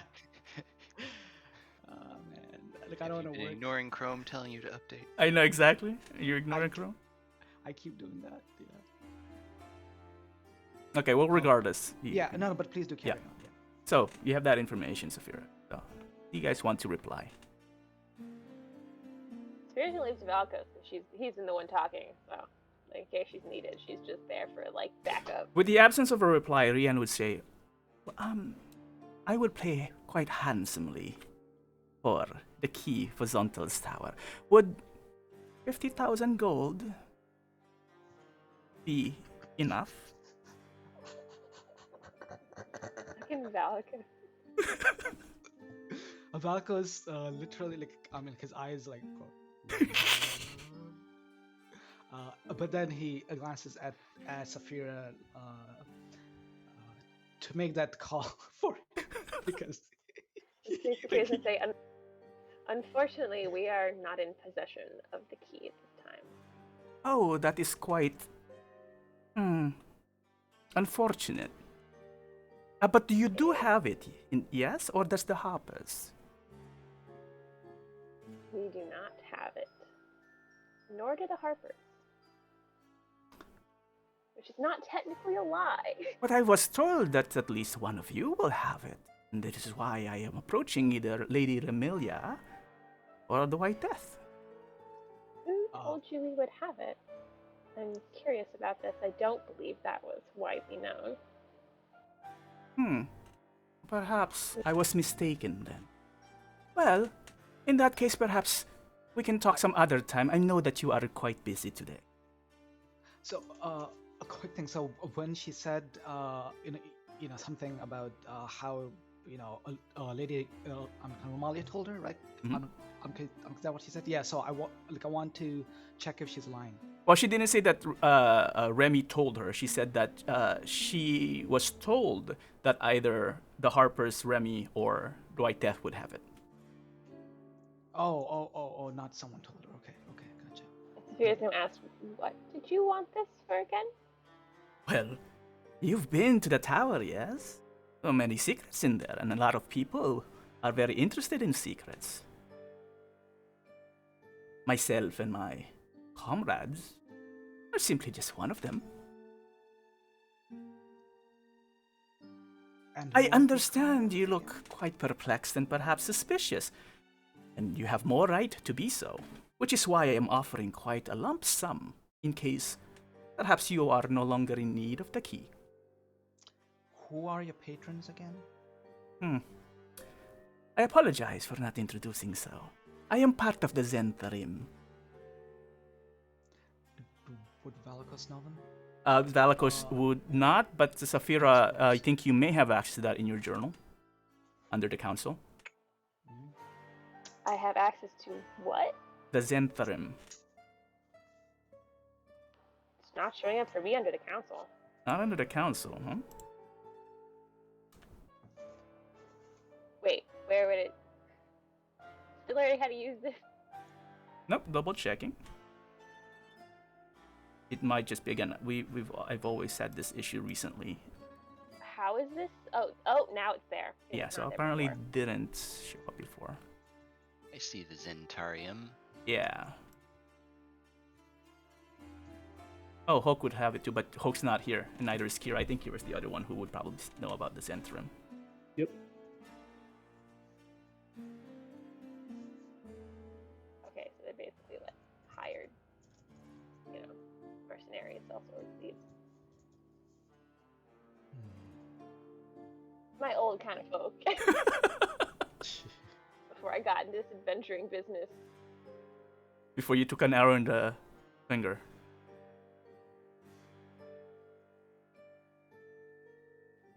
Sphere will just nod. Again, perhaps it is not the best time to make some dealings. I know that you are wanted somewhere else. But know that I am interested, and my party is quite interested in case you do have access to Zontal's tower. And in such a case, it will be easy to find me. Just let me know. How can we find you? You may ask around. And if you do need me, I'll probably just appear. Gives you a wink. Unfolds the hood and starts putting it on again to cover her pauldrons and putting the head. Best hurry to the palace. She starts walking slowly. It was nice meeting you, Rian. Waves. 50,000 gold is a nice payoff. 50,000. 50,000 gold. As soon as she leaves, Valakos will be like, Saphira, did I just hear 50,000 gold? Yes, Valakos. You did. Can we put all of that in a bag of holding by chance? Like it's already. Ask Aris. Is Valakos gonna multi-class as a rogue now? Inspired by someone, I don't know. Yeah, really, he went from being this like pious little like disciple of God to like, ooh, shiny. Hey, appears are rubbing off on me. Aris. Is Aris that much about? I don't know. Aris is more like the treasurer. I feel like he's just a little gold hungry. Yeah. Only gold hungry as so far as I can shop. I don't care to hoard it. I care to spend it right away. No. Alright. Saphira is gonna kind of tug Valakos towards the palace. Let's go. We can talk about this with the group later. But do you have it, Saphira, or do we give it to the Harpers to have? And Not then a he just discussion for follows. the middle of the road. Yeah, and then he just keeps his hand on his mouth and just follows Saphira as we go. Alright. Very well. So the rest of the party, the conversation did not take that long. So you could still see the party members who are walking ahead of you in the distance. Let's just say to make it easier, you guys able to catch up, maybe even quickly deliver like the quick conversation that happened, so everyone is aware of what was spoken and what was asked. So Hoke knows 50,000 gold is on the table now? Unless Valakos and or Saphira would say that they did not share that specific. I mean, Saphira's not gonna really like. We'll talk about this later. Yeah, We have more yeah. important things to focus on right now. Yeah, exactly. Valakos would not. Okay, so the details were not explained, but certain conversation did happen, and they probably said that there was a tiefling, etc.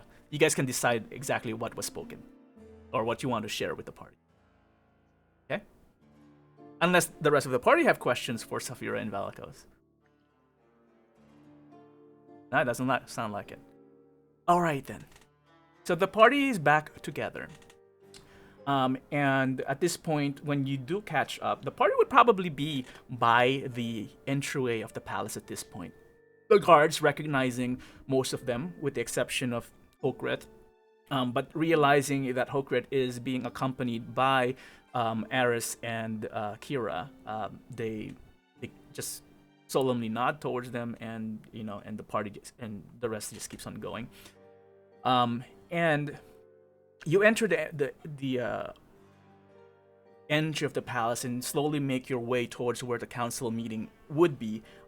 Given that Remi mentioned King Melandrach would be meeting you outside the council room.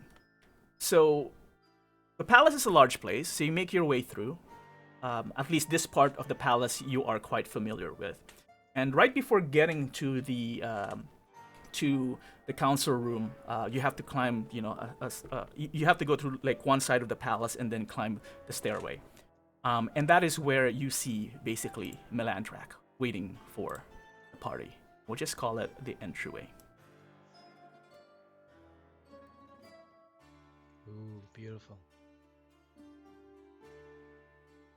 So, at this point, you enter this small hallway. The stairway leading upwards to where the council meeting will be happening is for you. And right by the bottom of the stairwell, you see Melandrach just standing there deep in thought. And when the party kind of arrives one by one,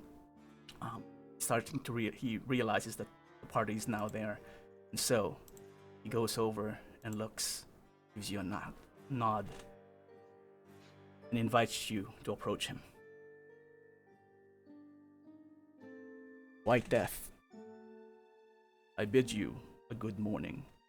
I have heard from Lady Haventree that you wished for my presence in my audience, and now you have it.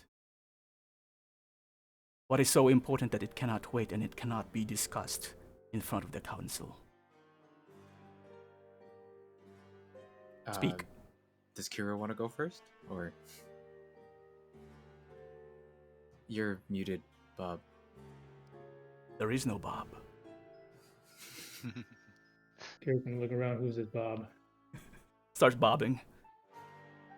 So, Aris, you might want to talk about the less pleasant items. And now this is what I wanted to talk about. Thank you, King Melandrach, for meeting with us beforehand. And yes, there was an issue. I'm not going to say small. An issue to talk about before the meeting that would probably be best kept out of polite company, and that is concerning the fact that we are alive. The Waterdeep Council has pulled on board the metallic dragons to work with us. And I understand that the history between the elves and the metallic dragons is long and painful. Dragons in general is long and painful. However, in order to ensure the best chance of presenting a united front and working together to defeat the dragon cult, I would like to propose to you that there be a separate conversation between perhaps you and Protanthor, just to begin a conversation and march towards some type of healing. Not that that can happen overnight, not that that can happen with a single conversation, but I think possibly beginning something so that there is more harmony and possible healing. Yeah, that's what Aris says. Melandrach will be looking at you directly, Aris, as you say these words. And he would look over at each member of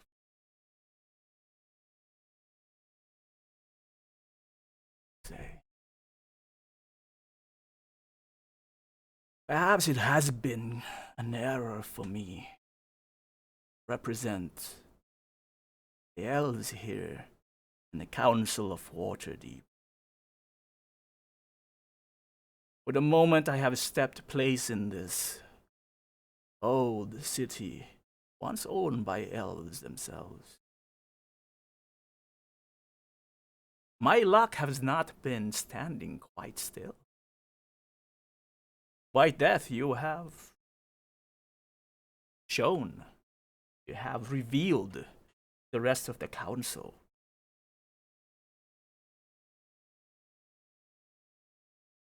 My children, their motives, their connection with the dragon cults. He pauses there for a second as he looks like he's having a headache at this point. It was hard for me to believe that one of my sons would join the cult. But two, both, Neronvain, who I thought was dead long ago, and Alagarthas, who stayed with me throughout all this time, both planning behind my back. I blame you not for what they did, but the timing. I represent the elves, and due to that carries a big burden on my shoulders. When last I stepped in front of that council, when that message was delivered about my sons, could you imagine what the rest of the council members now, how they look upon the elves? My representation. They think the elves are spies. Mostly royalty members against what we're building here. And that makes my position quite difficult. Another blow to both my pride and the standing of the elves.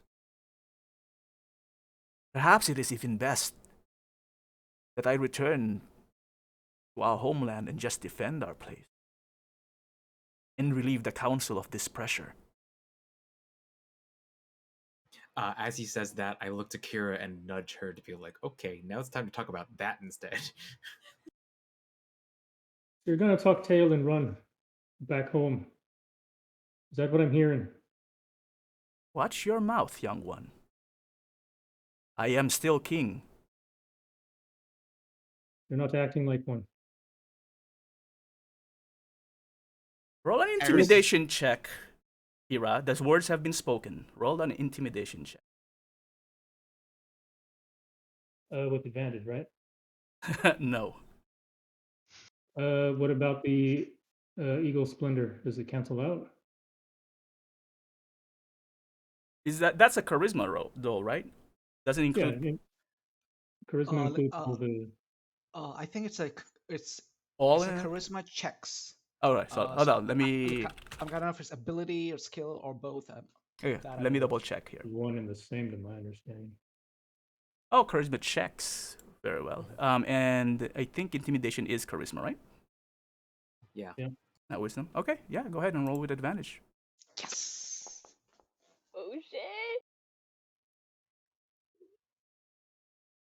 I didn't say a high roll was the good one that you wish. What happened before? At this point, Melandrach would say, "Do not speak lies here, young one. Yes, my actions thus pertain that the elves will be retreating, if that is how you want to call it. What have you then? That is the decision of their king. It might be best for the council to delay any more fractions within it, for the elves to step out and see how it turns out. Don't see how that repairs your image. It does not. No, it does not. But if the council themselves are viewing elves as potential traitors, and our voices does not carry the same weight as it did before, why are we still there? We are only going to be spending the lives of elves in the front lines, perhaps to die. I do not want our kin to be just used as regular soldiers at that point. Is Saphira there? Everyone is there. I guess Saphira, she looks like an elf, so she's gonna try something. I don't know if he actually thinks she's an elf or not. She's gonna say, well, we don't view you as traitors or as less than anyone else in the council. I know we are viewed as much as possible as a sort of standalone, relatively objective body, and I know that we don't feel that way. I am sorry about your sons, but we know what it's like to think you know someone and find out that you don't really, even if you thought it was someone you were really close to. And I don't hold that against you, and I wouldn't hold that against an entire race of people. And we will do our best to make sure that the council doesn't treat you like that, because you do not deserve that. And I don't know how much, or if any, weight my opinion has to you, but I believe the best way to repair your image is to show your loyalty to this cause and to all of the people around you, to show that you hold as much stake in this world and this plight as everyone else does.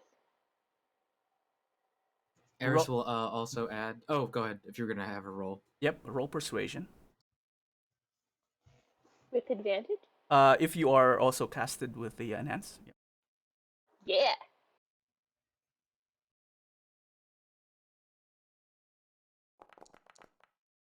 Ooh. Holy My roll shit! hasn't updated. What did I get? 21. You never rolled a nat 20. Oh shit!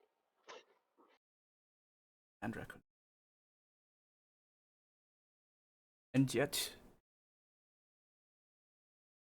to retain my place in the council, you ask me to represent the elves.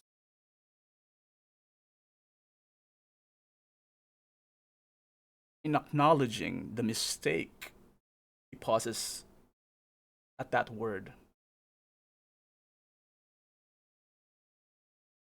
Of the Dracorage mythal to Prothanter. That's correct. No, that is not what I said. It is. It was an aspect of war. How much? 25,000 years ago, caused by pain that the dragons were causing at the time. That's why it is. I do not think an apology needs to be said, but rather a conversation needs to be had. And you think Because that conversation was not carried on in the last few centuries, Halfling?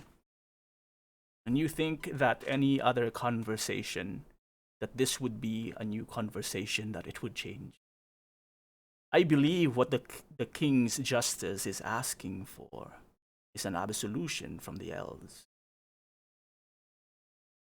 And they know that we are prideful. That I am not excusing. Dragons themselves are full of pride. What he's asking for is a public display of acknowledgement, calling it a mistake. I do not think that my ancestors, looking at Kira, our ancestors, made a mistake protecting our own. And if that conversation needs to happen, again, We can have that. But is that really what the King's Justice is asking? That's when Aris will say, I apologize after I was not aware of the history between the two of you when we were initially speaking to the dragons, and Then perhaps you should not have made the promise on my behalf. I agree. But that is why I will go back to the metallic dragons before that conversation between you two should happen and explain to them my understanding from of what this should be, of that it should be a conversation, not an apology. Young one, Yes. he addresses Kira. Okay. If you were in my place, since you have so much worldly words that you have shared with me, if you were queen, what would you do in my place? Share your wisdom. So I would do the right thing. What Defend is my the right people by actually going into the field. I mean, look what inaction, look what happened after the first council meeting when the elves did not act. The people of Altan killed, and by a traitor, no less. And yet you still don't act. I mean, what's the point of being a blade singer if I don't use this? And she grabs the hilt of her sword in defending my people. And would you die along with the others?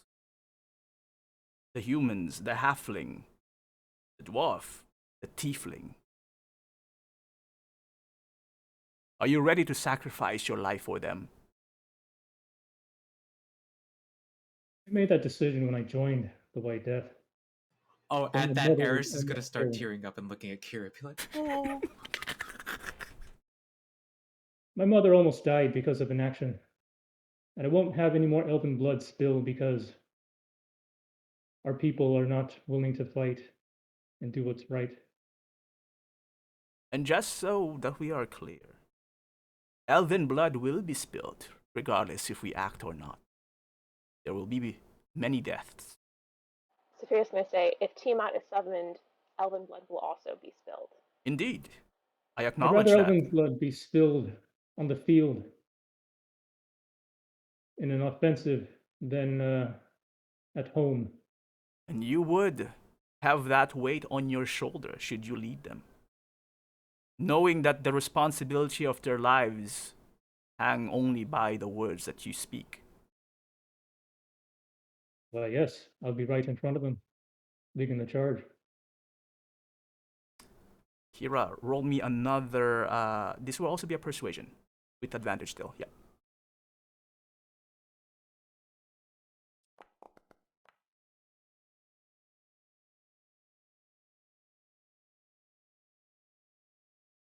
Melandrach will look over the party once more and seems to slowly nod his head. Very well, White Death. If nothing else, at least you will still have my ear. You will have me in the council meeting. Convince the rest, I may change my mind. Will be depending on how the rest of the council still view the elves, what sacrifices we may end up delivering. And without clarifying what he means, he slowly just turns around and starts climbing up the stairs. Once he's out of earshot, is there like a potted plant close by? Sure. Aris goes and throws up inside. Sophia's going to go pat Kira on the shoulder a couple times. Yeah, same here. I was She gonna do kind the of doesn't exact say same anything, thing. but she's like, yep. Yeah. You could see she's still got her hand on her hilt, white knuckled. And she, I guess, still a bit tense, but relaxes a little bit and just says, "Thank you." All Yes. right. Thank you. Thank you. And then from teary eyes, which are both from tears of what you said earlier and tears of vomiting, Aris also says thank you. And then Blue, are you doing the time thing now to, like, for example, enhance ability works for an hour? Are you Correct. going to stick to? Yep. So there's only 20 minutes of it left, Yep. technically. Then. Mhm. Okay. Should we do I it can again? recast. Yeah, I can recast. Absolutely. Right before we go in, though, I'd vote. Yes. Yeah. So let me know when we're about to go in, and I'll cast it. Well, unless you guys are doing something else, you are about to go in. Cleaning my mouth. Yes. Severe is like, do you want some jerky to wash that down with? Yes. Oh, okay. So the party then slowly makes their way ascending up the stairs towards. I cast it. Okay. Valakos casts this along the way. Enhance ability. Makes your thoughts a bit more clear. Seem yeah, You see more splendid. Eagle splendor. Eagle splendor. You feel like chirping. That's a pathetic eagle. Anyway, It is. as you reach the top of the stairs, you make your way down the hallway just in time to see Melandrach enter the room to your left. Same room that you have, except for Hokgreath, attended and seen the council. As you enter the room, you would notice that the room is a little bit more sparse this time. Only the leaders are there. None of the guards, none of the soldiers. In the room, you would see... Actually, let's go to the room, shall we?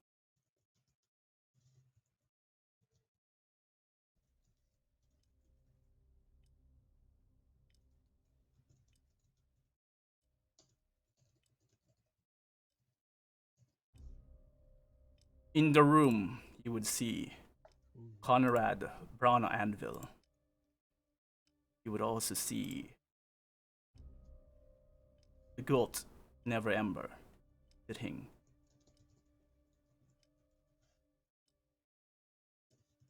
You have seen Melandrach as he takes a spot in one side of the room. There would also be a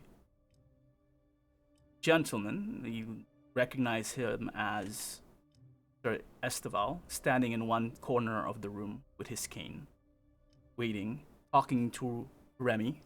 And as the party enters, Remi would turn around, also nod towards your direction.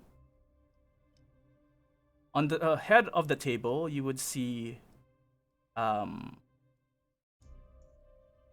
What I had her name here. Oh, Layrol. She's there. I guess I didn't pick her picture. All right. So I'll just call them out. You already know most of them, right? So Taern Hornblade is there. Who have I not called? So Brawnanvil, I said. Ravengard, Froome, and Lady Elia. Okay. Lady Elia definitely is there. And then we step on a cockroach. Where's Delton? Remi is there. Yes, as you also enter, Ulder Ravengard gives you a big smile, at least those who are coming from Baldur's Gate, gives you a nod, but does not approach. Not yet, anyway. Remi would point out to a seat in the corner. On Tarfroom, I didn't add. Okay, so there we go. I think that's everyone. And basically adjust some of the chairs so that the council members would approach. At the head would be Layrol Silverhand. To the right would be Remi, and then your spot. All of you will have a spot. They would actually look interestingly towards Hokgreath. None of them have met Hokgreath before. Is Ontharr Froome here too? Ontharr Froome is also here. This is him. Yes, that is him. So he is there. I think I think those are everyone. So let me just double check, right? So we have Melandrach, we have Conrad, we have Never Ember, we have Isteval, Lady Elia, Remi is there, of course. Oh, Lady Elia's her picture looks like less than everyone else. Well, that is the posture that she wants to have. There's Ulder Ravengard, Taern, and Froome, covered by Taern. Okay, so that's, I believe, is everyone. Interestingly enough, once everyone is taking a seat, so to the left of Laryl, at the head of the table, is where the Gold Never Ember would take a seat. At that point, you see in the shadows, you realize that there's someone else there, sitting already in one corner, close to the Gold Never Ember. And interestingly enough, there sits Rian Nightshade. God damn it.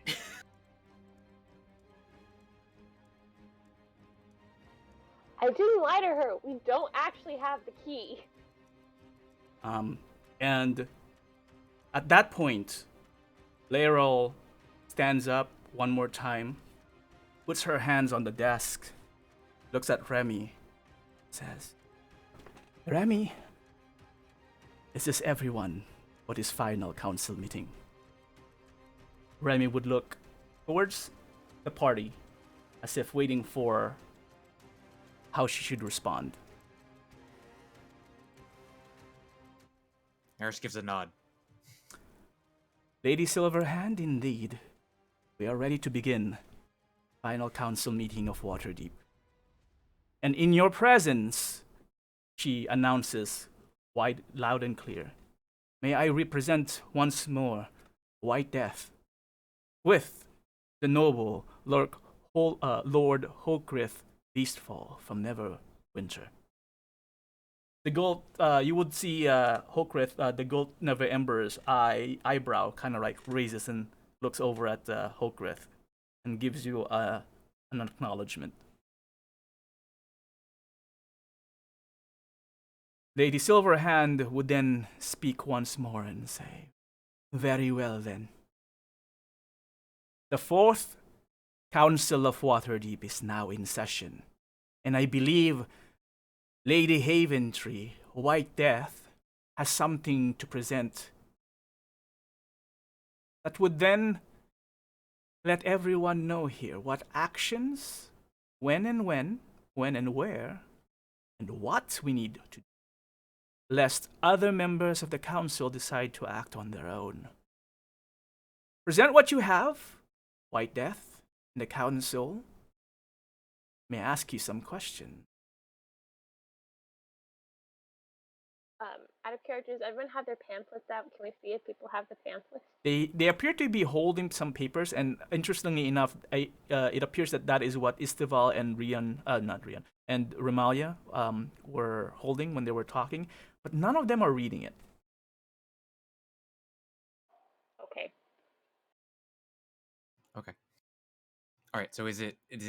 I because you asked that question, I've lost the social flow. Like, is it time for If you us wish to. speak? Okay, yes. The floor is now open for anyone to speak. In that case, Aris will stand up, which doesn't look very different from her sitting down. Fair enough. Cool. Ready? Ladies and lords of the Waterdeep Council, I speak to you as Aris of the White Death, along with Saphira, Valakos, Kira, and our new friend Hokgreath, on the topic of the imminent threat of Tiamat and the Dragon Cult. We apologize for the delay in this meeting, but obtaining the information needed to stop this summoning was required in order to reduce the risks to all of us opposing the Dragon Cult. That information has been collected, organized, and distributed only to the members in this room, and that's when I'll point to the pamphlets that everyone has. Everyone starts looking down at the pamphlet, and you can see them suddenly start reading fast. I'll continue on. You are the respected leaders of your people, with many lives in your charge.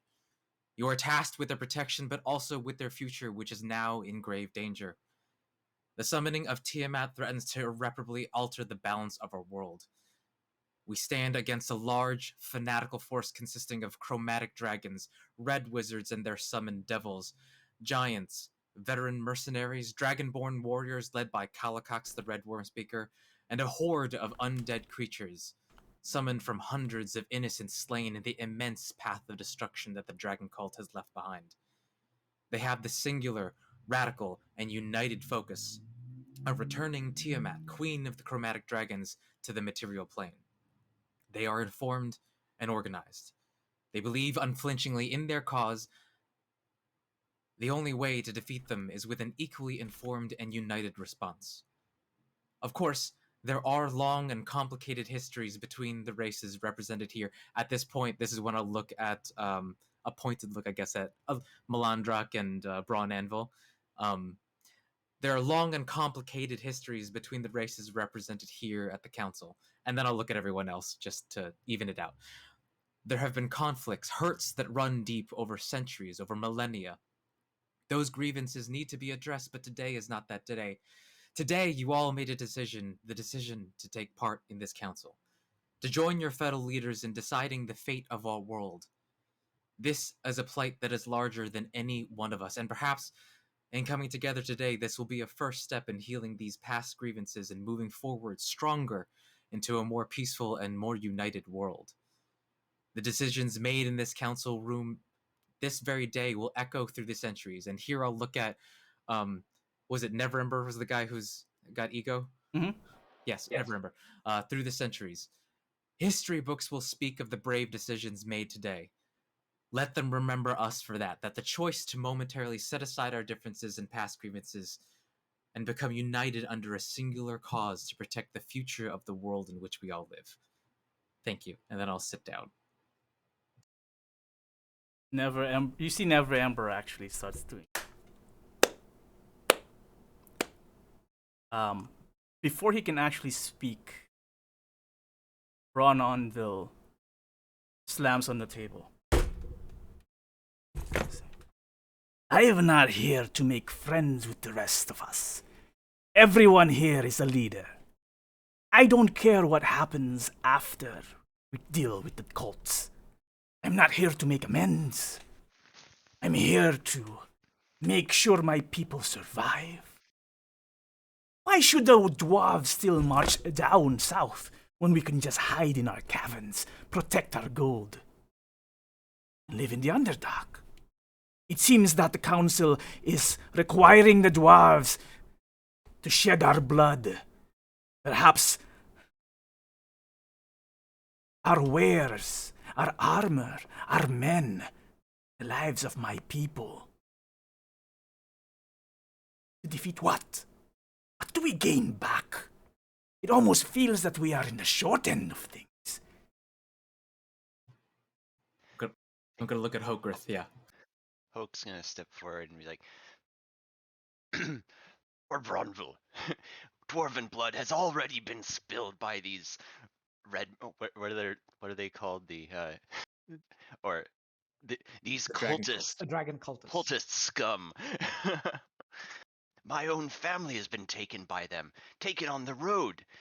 If the cultists are powerful enough to assault a well-defended group of dwarves on the road, how do you think you will be safe in the caves? We already must take action. And who exactly are you, Lord Beastful, that you would speak the King of Mithril Hall with such passion?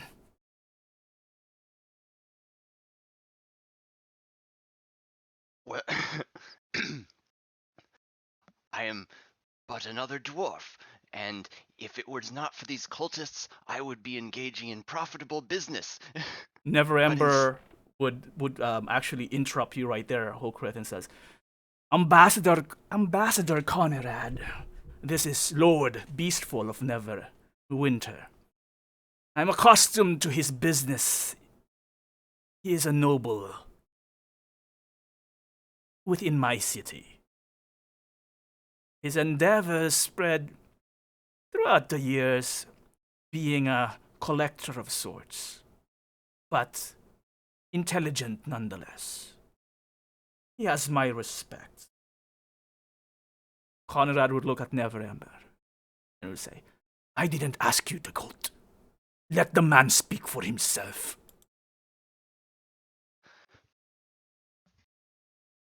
Lord Brawnanvil, I have... I am a reluctant adventurer, but I am not unexperienced in these things. And it is of the utmost importance to me to protect, of course, my family, but also the greater dwarven kingdom. We do not simply live in caves. The dwarves are spread across the world, and to protect our profitability and our well-being everywhere, we must take action now. And what exactly type of business does Lord Beastfall oversee? Are you just a mere merchant? Well, if you wish to get into the specifics of the trades that I engage in... How is that important in this discussion of marching dwarves down south, far away from the homeland? Maybe not even to return alive. It's true. We must put dwarves in harm's way to protect ourselves.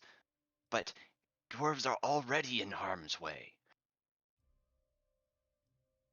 And so why must we put them some more? We can always return to Mithril Hall. This is a fight. This is a fight for those who are in the south, not for us in the north. Lord Brawnanvil, I don't know if you've noticed, but dragons fly.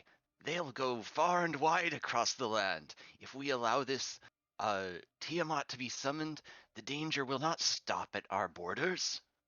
Yes, and let the dragons fly. The more they fly, the less they dig. The less they dig, the less ability or opportunity they have in approaching our horde ourselves. Down in the Underdark, how many... Lord Beastfall, let me ask you one simple question. Have you ever been back to the homeland of the dwarves? Do you know how we live in the north? You speak like you represent, or would wish to represent, all the dwarves in the south. Is that what you wish? Lord Brawnanvil, I speak to represent dwarves everywhere. Even me? You would speak on behalf of the king. I would not presume to speak for the king, but I know my people as well as you do. You know our people more than I do. I did not say more. You would say that you know the dwarven people as much as I do. As a member of the dwarven people, I would certainly say that I know my own people. And how long have you been residing in Neverwinter? What gives you the qualification to actually speak for the rest of our kin? I have mostly resided in Neverwinter for the past 10 years, although my business takes me far and wide across the land. I've met dwarves in many cities. Roll me a persuasion. Just a flat persuasion. To counteract a disadvantage. Mm-hmm. Wow.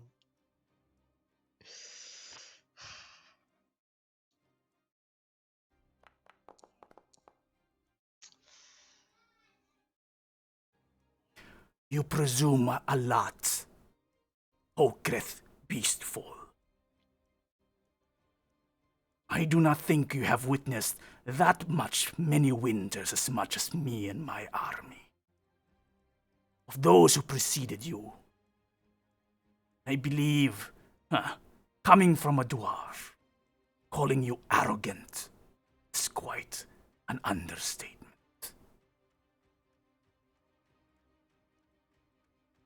He leans back. Council members, I will refrain yet and await what else is declared on this table. that dwarf across me does not represent my people.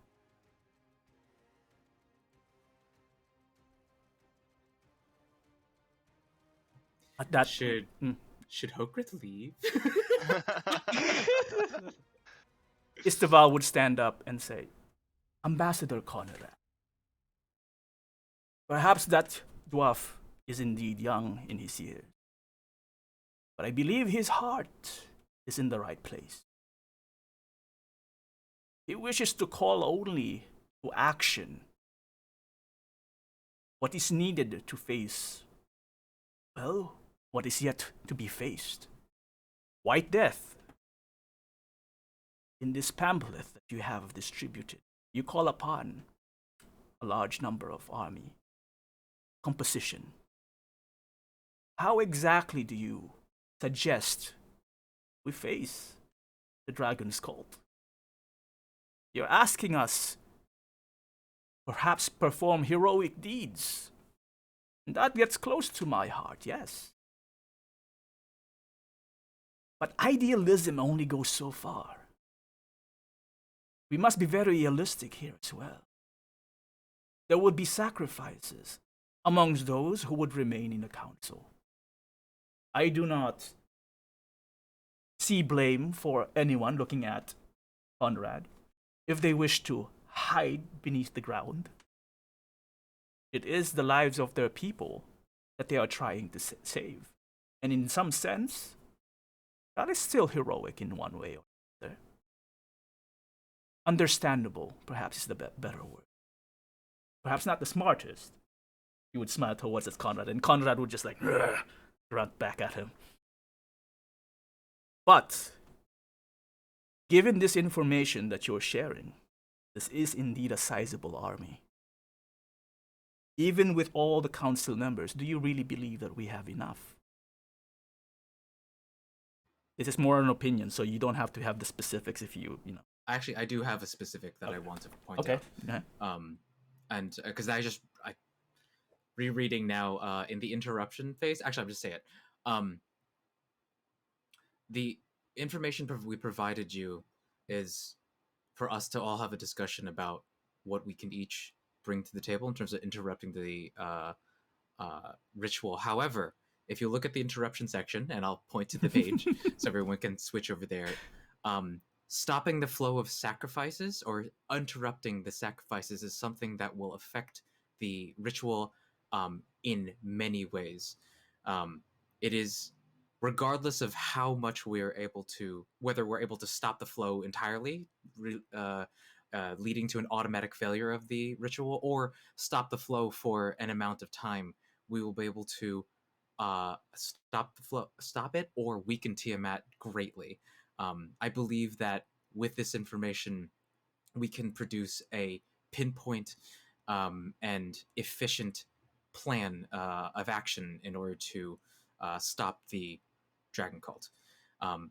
Along the way, I believe there's an opportunity for perhaps smaller bands to attempt other ways to automatically stop the ritual, such as destroying the mask or breaking the ritual lines.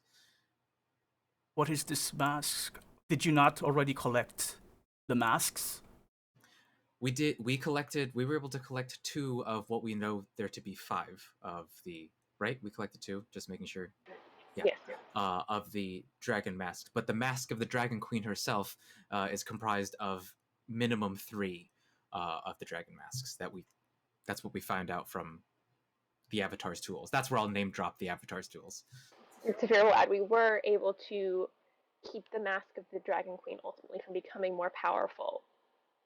They only have 3. 3 is the minimum number needed. They could have had more. We were able to take at least 2 of them. And how exactly do we plan on pursuing such a plan? It is admirable, perhaps. A distraction, you say. Do we have a layout exactly what this ritual would look like? How large is the area? What do we need to disrupt it specifically? Taern would also say, I'm quite familiar with some of the rituals cast summoning circles. To summon someone as large as Tiamat would require immense power, large location, which would explain the temple that's been summoned. But aside from that, do we even know what we must do in order to disrupt this circle? We know we should. Do we know how? Are you pointing to the ritual lines? Is that what they're addressing? Yeah. Like, how do we? Mhm. Does Aris have an idea? To you guys, tell me your own interpretation. I mean, like it was in the look in the notes we found, right? So I think that had quite a bit of detail. So maybe we could just just blurt it out to them. Well, I think it's on. I would say we probably put it maybe on there, like on the Yes. pamphlet. And so here it would say, we. Wow, the words all just left my head. We found the layout of the ritual summoning circles, which you can Oh, also find in the pamphlet. this is important. The circles, the size. Okay, so agreeing to Taern Hornblade's point of yes, the circles are most likely going to be too large to destroy because they're going to be huge in order to summon Tiamat. So, perhaps instead of interrupting the circle, we can focus on the flow of sacrifices, as that will cause an automatic failure if we're able to stop the sacrifices for 3 minutes. Ah, an information that Whitehead does not know, but the Centerim does. Lady, Remi, may I? Remi would nod towards Rian Nightshade. Lady Nightshade, of course. Our men was able to infiltrate the temple a few days ago. They weren't able to return, but that is a small price to pay. I already forgot their name. Regardless, the actual summoning circle, Lord Taern, is quite large. From the center, with a portal that summons whatever they're summoning, be it the Queen of Dragons herself, the main portal itself. From the main circle, about 200 to 300 feet away, are the different satellites of the rituals, the circles, the chains, as you would call them. And where, even as we speak, the last messages, they've already started lining up the sacrifices.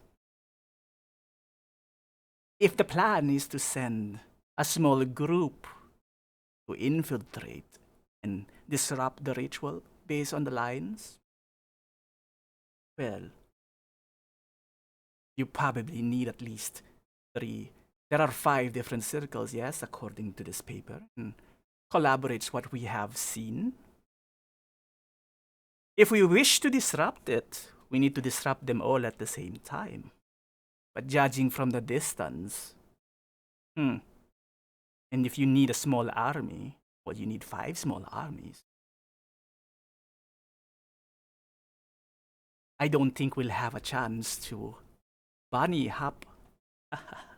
He laughs at herself. Between all 5 ritual circles. Or just directly attack the portal. Which is, by the way, what my men tried to do. Long live whatever their names.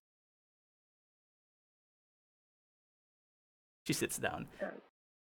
So it is correct that stopping all 5 chains all at the same time is highly unlikely. However, stopping even one of the chains for a while, for a couple minutes, is enough to weaken it. The more we're able to do, the better. But if we go in with a plan of disrupting as many chains as possible, it is very likely we will be able to severely weaken the ritual. If not, all out stop it. And to your point, Lady Nightshade, there can be a small task force probably to take on destroying the Mask of the Dragon Queen, which is in the center, right? Being held by the main spellcaster. That is something we have. Yes, I think in your notes, in the research at least, the Yes. central portal will be where the head, the lead summoner will be. Yes, and if according to our notes, I believe Calicax the Red Worm Speaker will be, if not leading the ritual, he will be very close or have a hand in um, handling the Mask of the Dragon Queen. So, Aris. Ulder stands up with a big smile on his face, by the way. I can vouch for. They're called the White Death now. These individuals possess uncanny luck.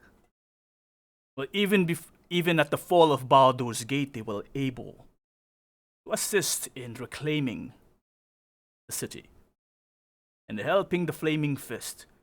And in this march, there is no question that the Flaming Fist will join the fray. We will be in the front lines.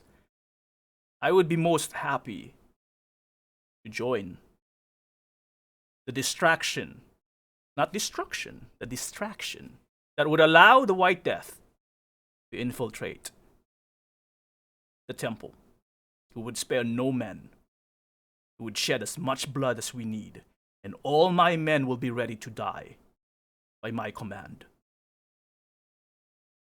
And I'll look at him and be like, my hope, Rivengard, is that with this information, we can reduce as many people from dying as possible. They will die in honor regardless, one way or the other.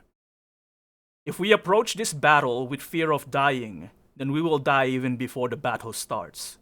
A soldier who is afraid or fear of dying is no soldier in my eye. And he turns slowly towards both Conrad and Melandrach. Remi then, without standing, also say, the Harpers, we have our own people as well. Not just White Death would be infiltrating if we agree upon this. We have other agents that may assist. One of them, a recent set of recruits called Swift Edge, may be also available to assist. The Gold Never Ember would also nod and say, and some mercenaries hired by Neverwinter. That could be a plan. However, Never Ember would turn and look towards the so far quiet Lady Elia. What do we do about the dragons?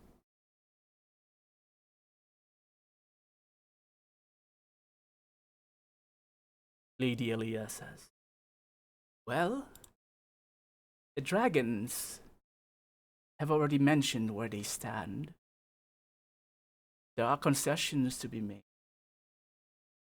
And at the same time, we will fight regardless if the lesser races go or not go. Lord Protanther has been quite adamant, impatient really, his old age, surprisingly so. Would wish to attack as soon as we can. But most of the council, the Metallic Council, have tempered our patience. We will fight as long as the promises are kept. At least some of us. She eyes Conrad and then eyes White Death. Have you explained what was needed, young ones? Or should I declare them now?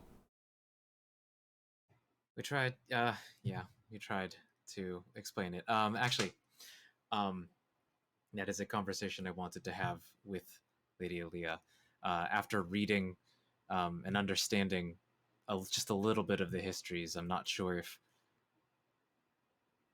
the two concessions, and I'll make a pointed look so that she understands I'm talking about Conrad, Brawnanvil, and Lord Melandrach.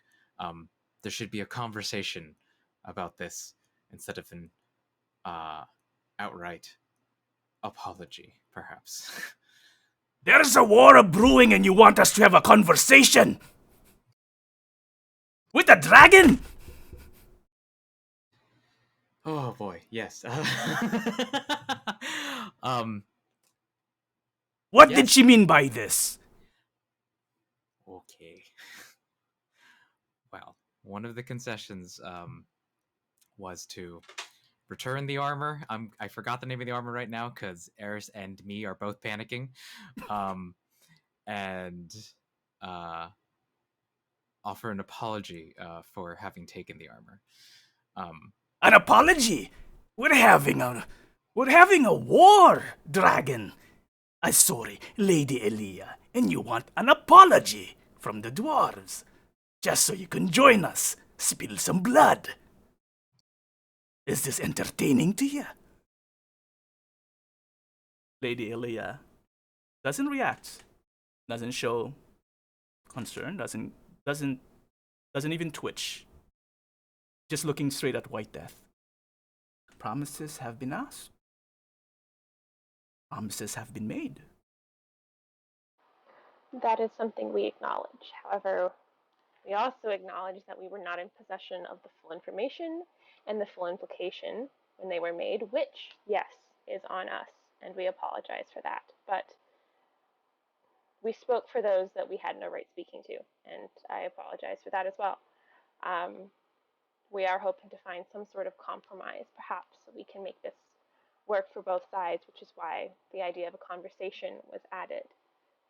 It seems that this is not a one-sided issue, and this history goes back a long time, and we would do what we can to make both sides as all right with the possible outcomes, but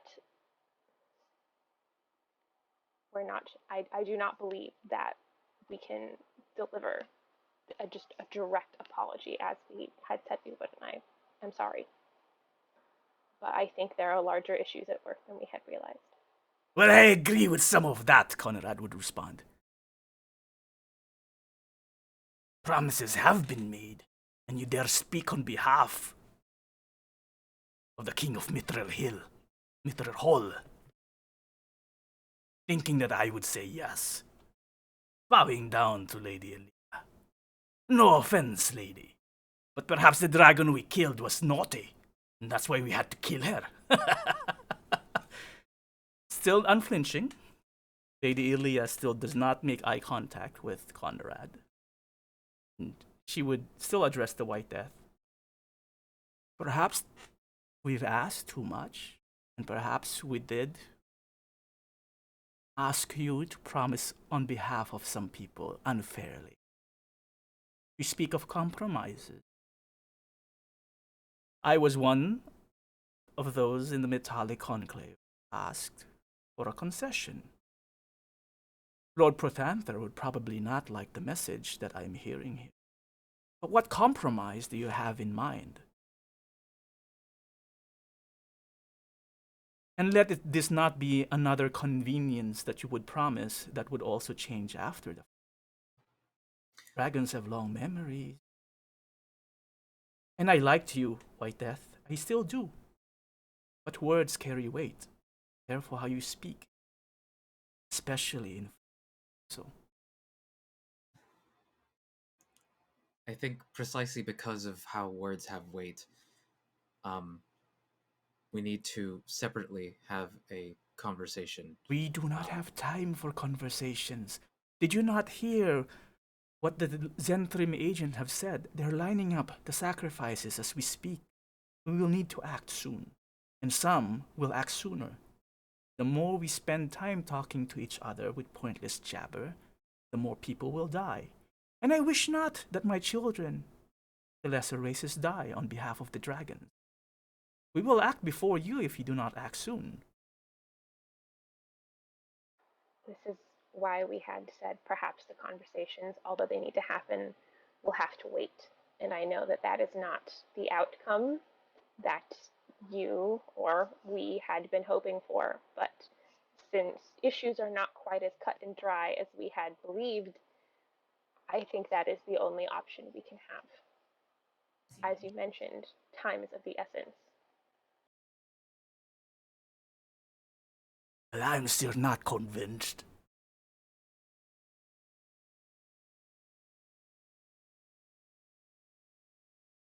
Melandrach still being quiet. Yep, go ahead. Go ahead. Question about wasn't able to process the information about the groups who are fighting with along with the dragon cult. Of them, are there any creatures or races who can and will go into the Underdark? Is what I wanted to ask beforehand. There are devils. Undead, Okay. well, they're probably not. Probably the devils themselves. I mean, they come from the Underdark, the Abyss, and the Nine Hells.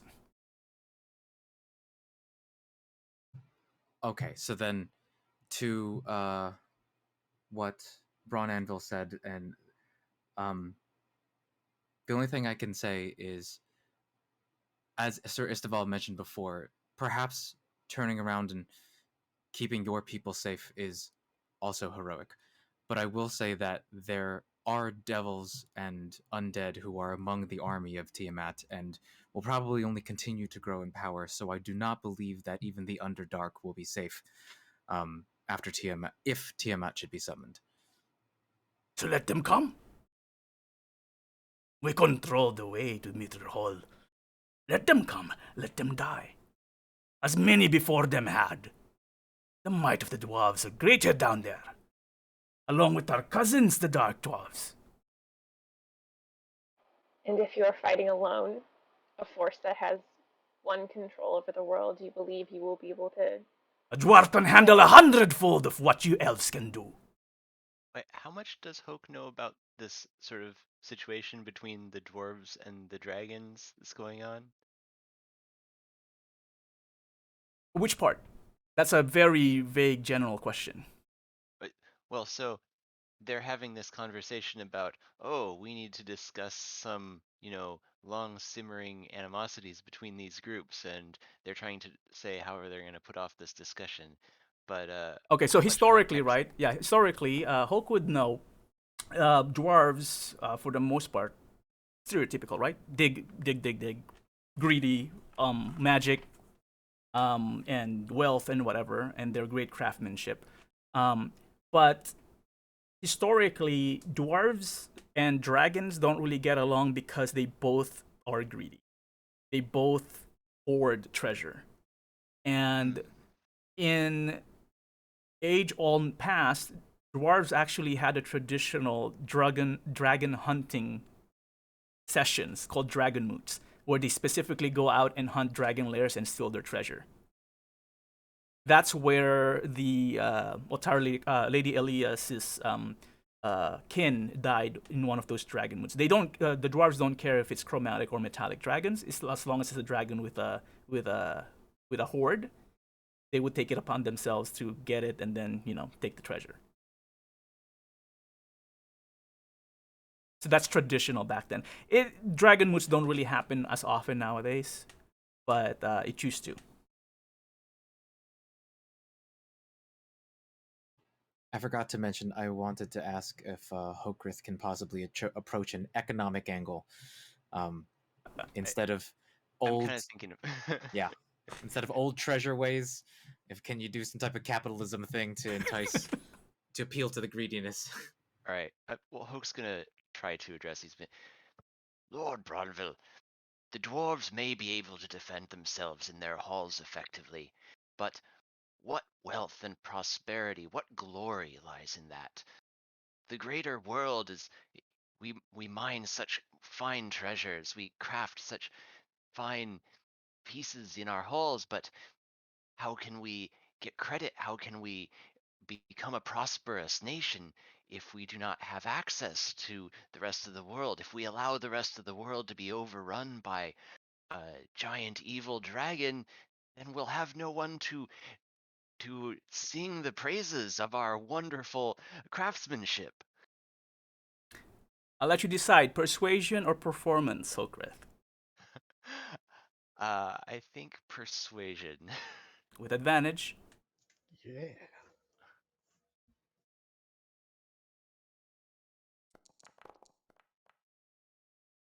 30 fucking one.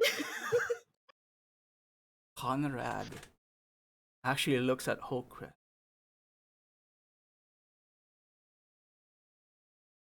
I suppose I should apologize, Lord Beastful. Young you may be, but those words resonate with me. Indeed, in order to be seen with value and honor, one needs an audience. And there definitely is a hoard of treasure gathered by the cults, waiting in the temple of Tiamat herself. Glory and gold, is that what you're saying? Glory and gold.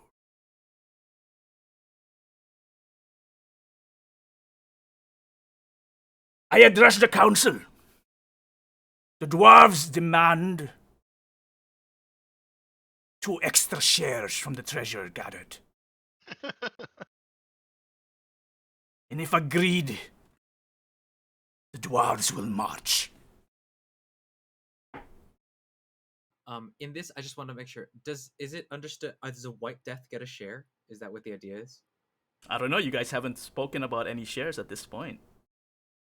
If you want to bring it up, now is a good time to bring it up in the final council. Okay, then I'm gonna say to I'm gonna speak for everyone, just for us, and be like, the White Death only wants for this threat to be thwarted. So, if you wish at Brawnanvil, you may have whatever share we would have.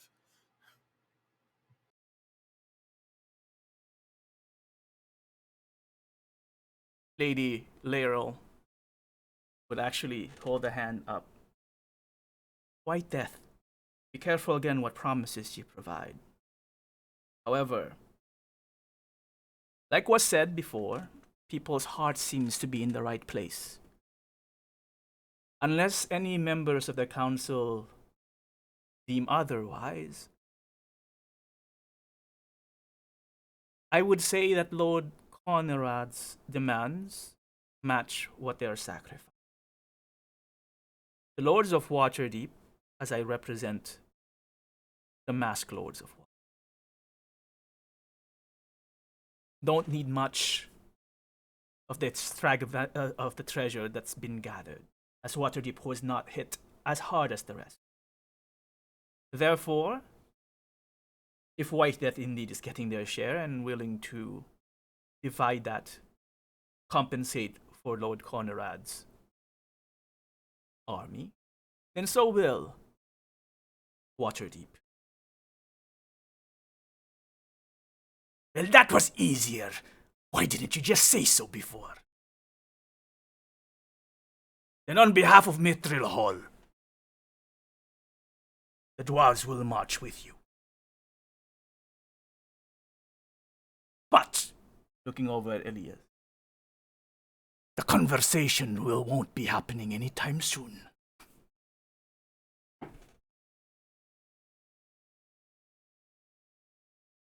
Elias just raises her eyebrow. Not at Brawnanvil again. She's not looking at Brawnanvil. She just raises an eyebrow, still looking at White Death.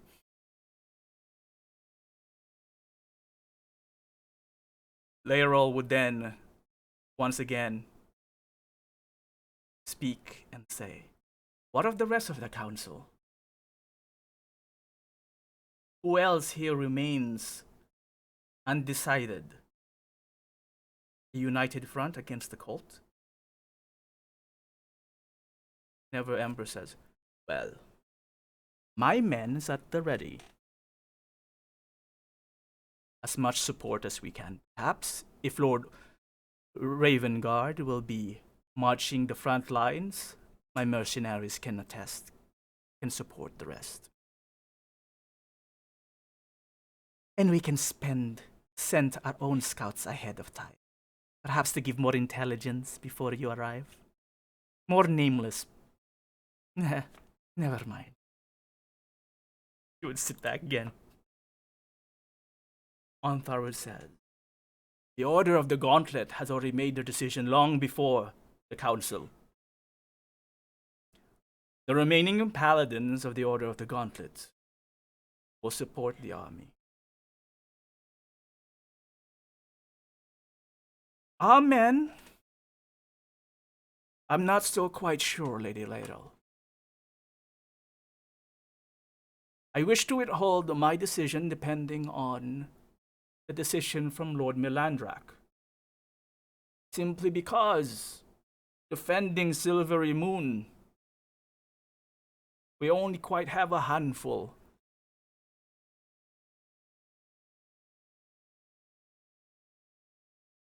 I would be more inclined to send our griffins, our silver army, if backed by the elven army of King Melandrach. An equal exchange, similar area,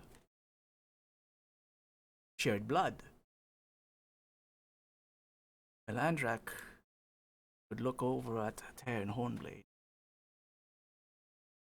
Have known each other for centuries, Lord Hornblade, in your long human life.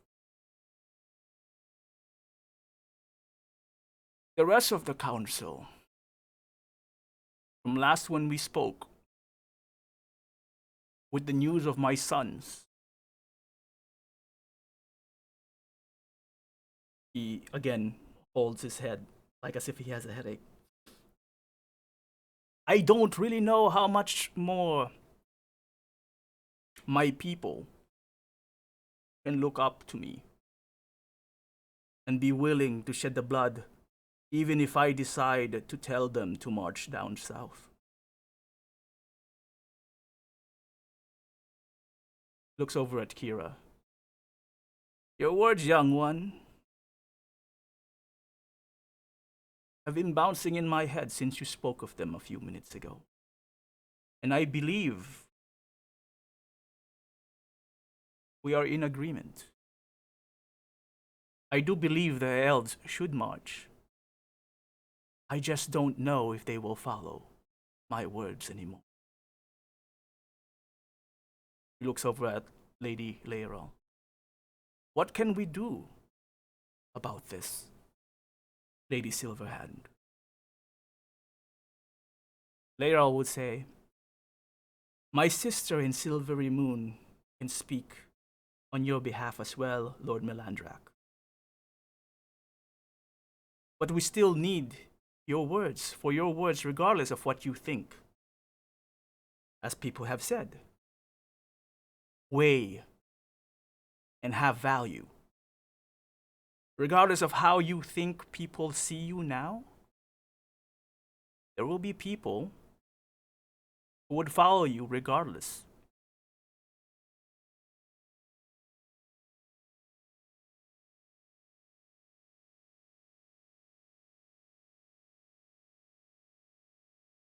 But what of the dragons? Are they with us? According to this paper, the research provided, there will be hundreds of chromatic dragons flying, defending the temple. In the air, yes, we have the Griffin army of Waterdeep, perhaps the Griffin army of Silvery Moon. Those are not, they won't match against chromatic dragons, ancient ones, young ones. Not with that number. We need the metallic dragons with us. Otherwise, it would fail even before we start. All eyes turn towards Lady Elias. The dragons have spoken through the White Death. They speak of compromises, yes, and they have spoken the compromise with Lord Brawnanvil, but nothing yet directed to us.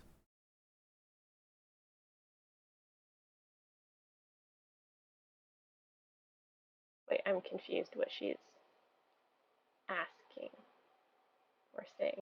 It seems you have offered Brawnanvil a compromise, at least to assist or include his men in the army battle. And that works for you. But as we have said, you still made a promise to one other of my kin, Lord Protanther, and myself. And that compromise have not been replaced yet. What is there to offer for us to join? I think Zafira will say, as we had discussed discussed earlier, we were hoping, in lieu of something quite as one-sided as we had earlier discussed, that a discussion and a compromise could be reached. But if there is something else that you desire, please make it known. Well, what is there to offer? We just wanted an apology, both for my kin and for Lord Protanther in general, perhaps even bigger, the Dragon Rage Mythal. Is that really too much to ask? Was it really? I think to speak for the pain of hundreds of thousands on both sides and do it in such a public and final way is difficult for us to. Well, if the Queen is summoned and everyone dies, did it really matter?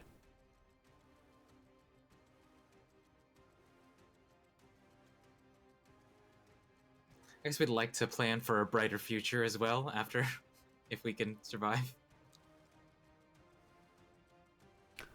We have not mentioned that the what this artifact was, it the Dragon Rage Mythal.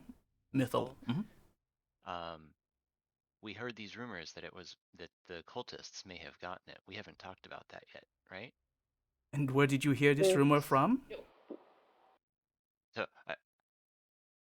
out of character, but so I guess Hoke could be like, Lady Elia, I know the dwarves and the dragons have not gotten along in the past, but we have heard rumors that the Dragon Rage Mythal may be in the possession of the cultists. That's the elves. That's the elves. Oh, what? It's the elves, not the dwarves.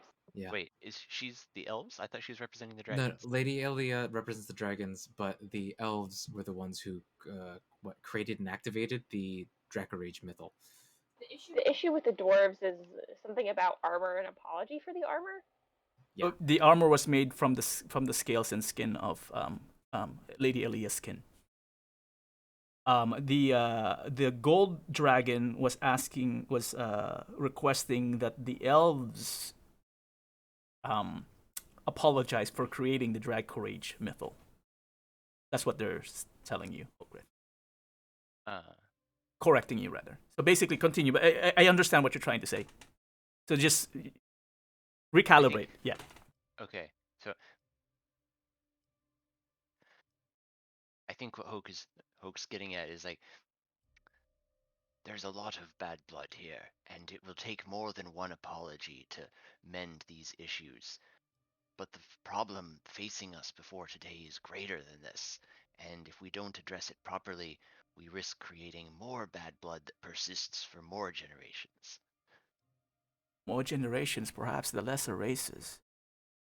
It's only been a few generations for us dragonkind.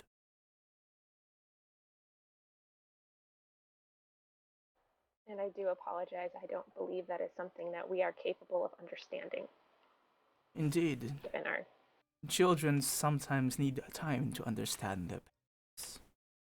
I acknowledge that, which is why we only simply ask a simple apology. But I will not belabor the point if we are not getting the apology. What I'm asking now is what other things can be offered in replacement. Is there anything the Council of White Death offer the dragons?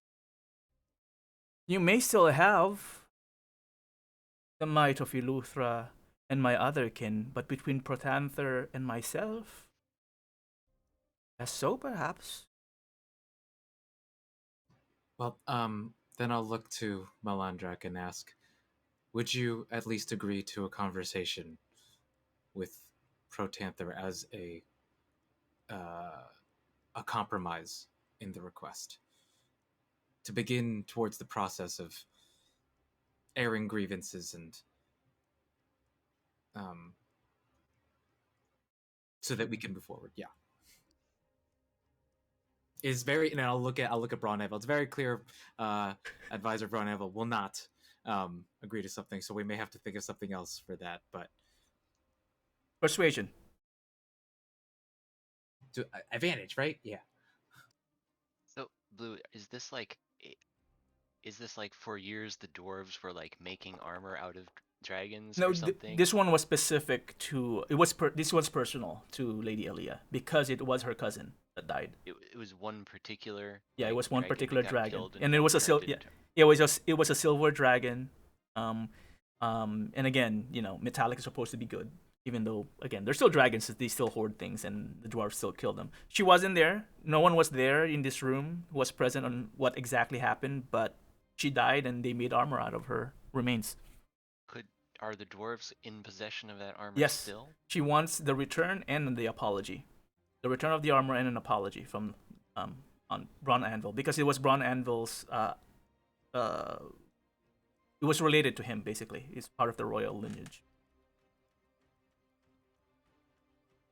Hoke would kind of look at Lord Brownanvil, like, Lord Brownanvil, is it possible that the dwarves?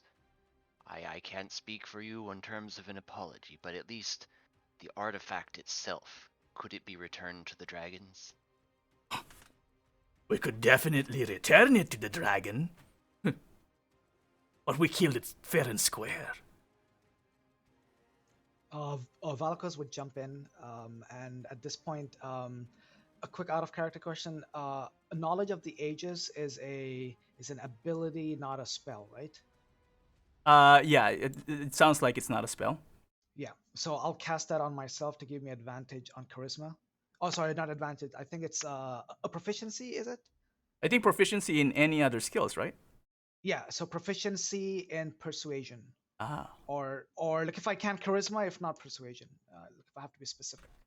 knowledge So please of let me know. the age. Channel divinity, right? Yeah, channel divinity. Yeah, it takes. You have.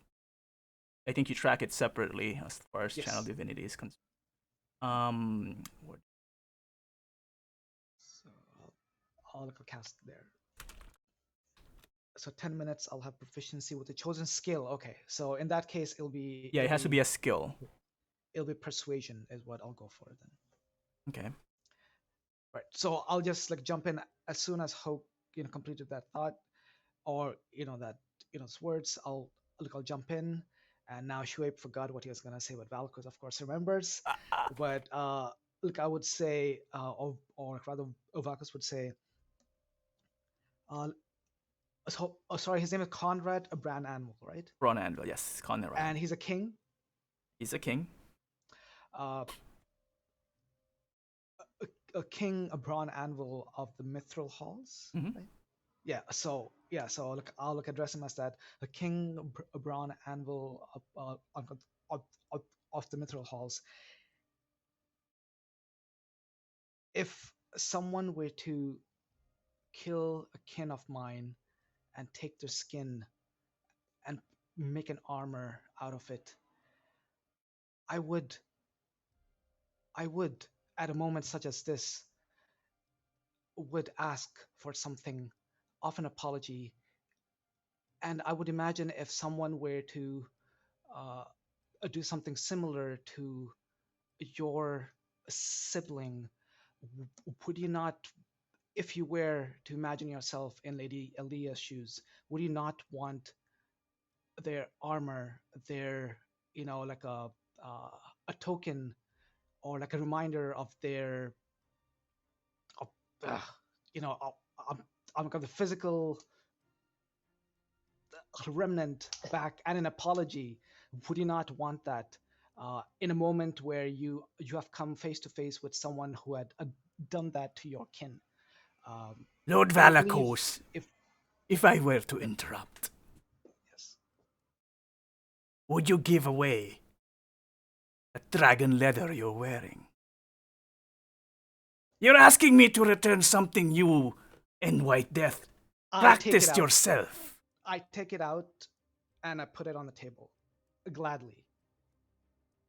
So I think Hoke would kind of turn to Elia and be like, Lady Elia, if we could persuade Lord Brawnanvil to return the armor, perhaps not with an apology, but perhaps the return of the armor could allow for a proper burial, and this could be the first step towards a healing process.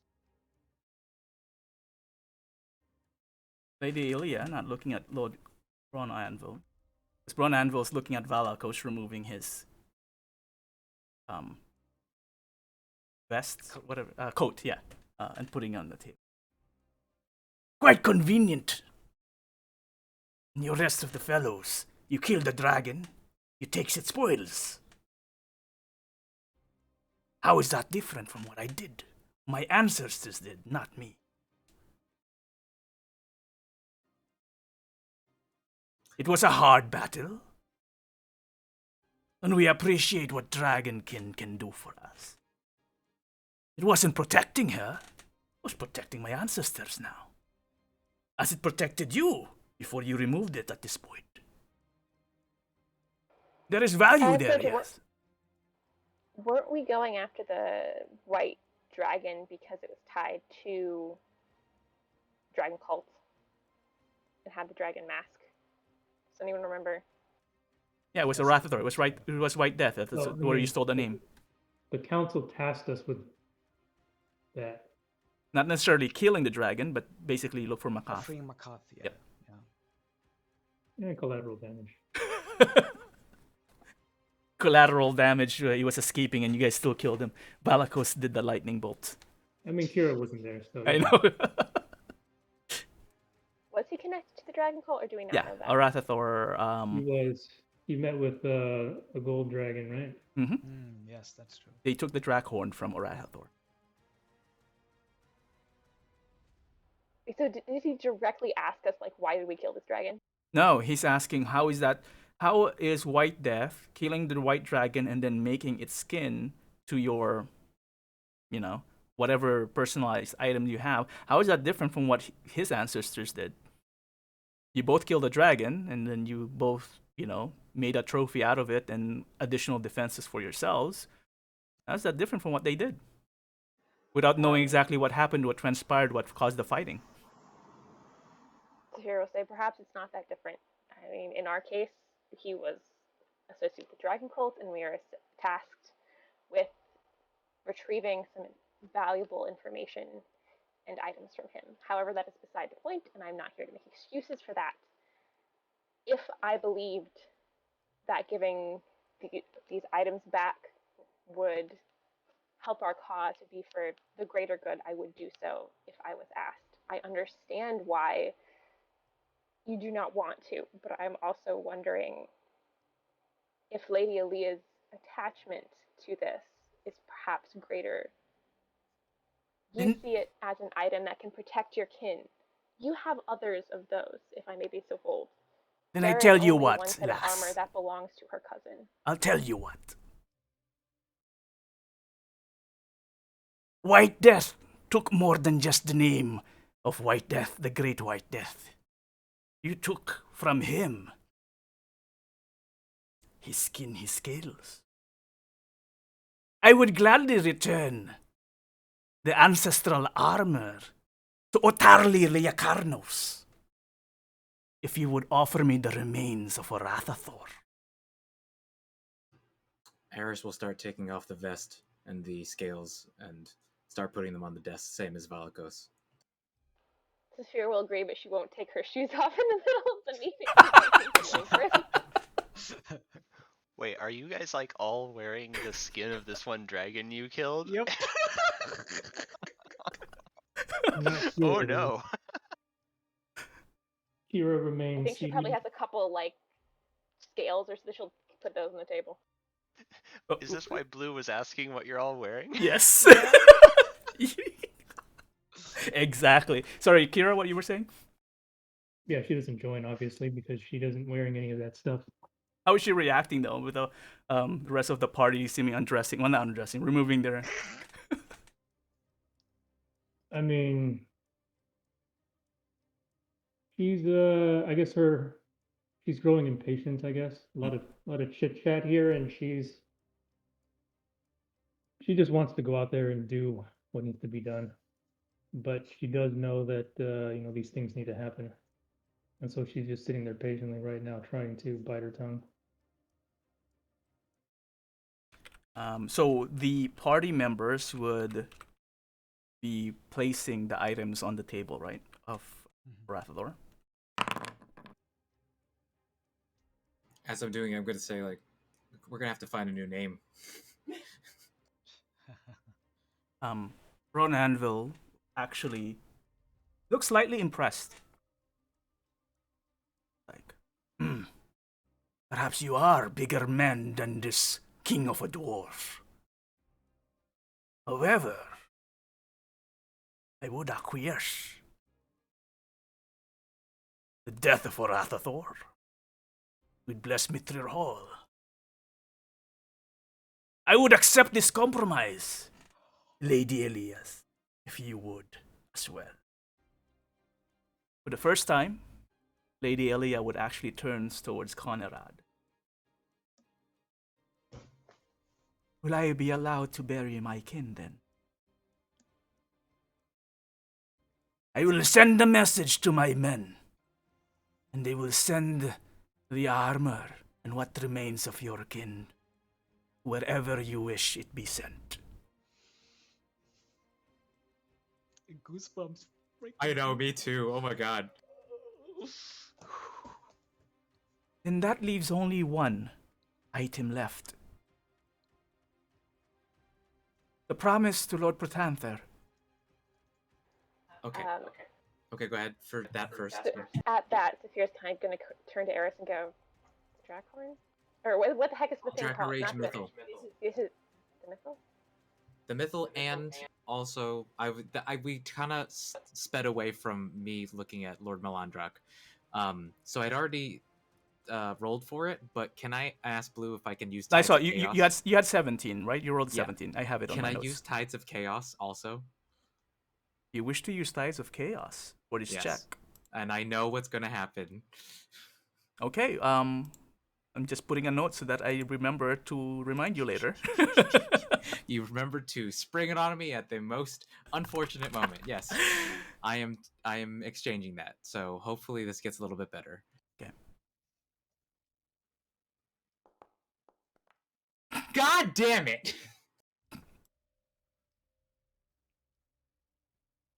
Okay, well, 17. So let's first continue with Lord Melandrach and asking if you would acquiesce to that compromise, a conversation that can happen after the fact.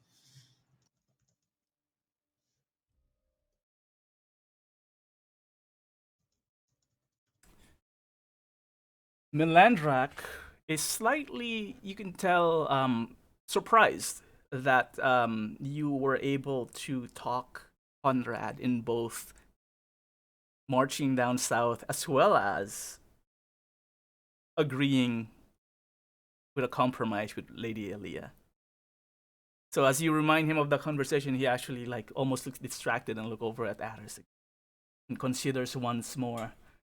Why, that seems to be indeed a party to be reckoned with.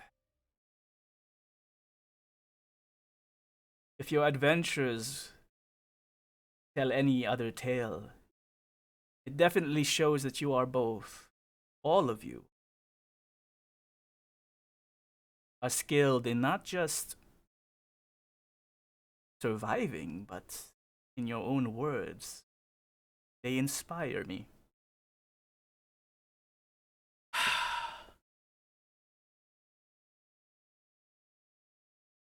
As far as the conversations to be had later, perhaps that could be arranged.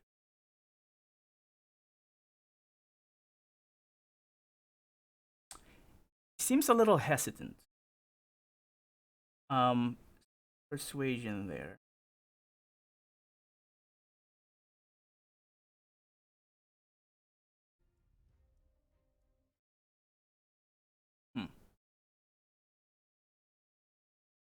Let me do this instead.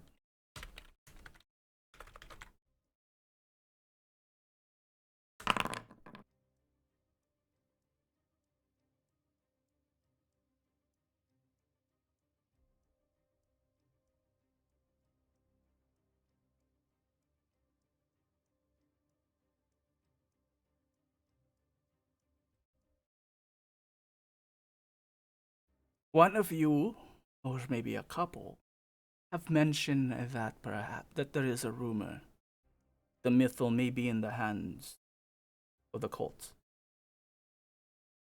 Is that with high confidence? Out of character, is it? You guys. I Can- would say we did not include it in the pamphlet because we cannot confirm that information. But it is a rumor indeed. Lady Elia, what if I apologize on behalf of the elves, but the mythal is found, the cult, it be returned to.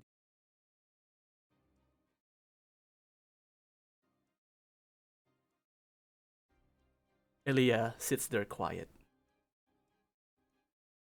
looks over at Melandrach. White Death, you were in my position. I know what I'm about to answer, but I would like to hear what your stance would be. Were you in where I sit? More importantly, where Lord Protanther would be sitting. I think to offer an apology, but still hold on to the item that could potentially cause more pain and destruction, on one side, but viewed from protection, I guess, from I see from King Melandrach's side, from the elf side, would ring hollow. That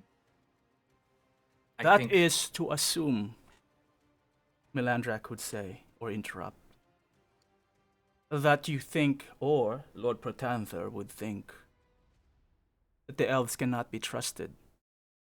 If we go into this war in a unified fashion, then would it not be fair to trust those who you would be fighting with?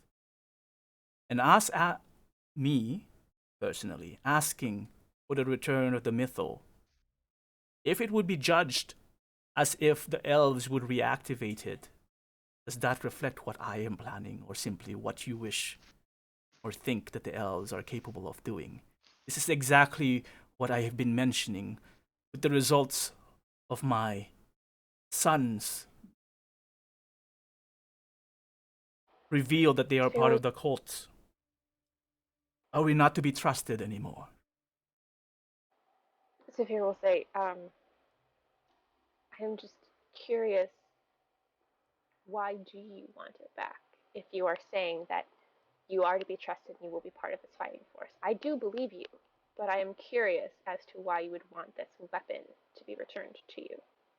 It is better in the hands of elves than the hands of the cult, or the hands of anyone else. It is, after all, our creation.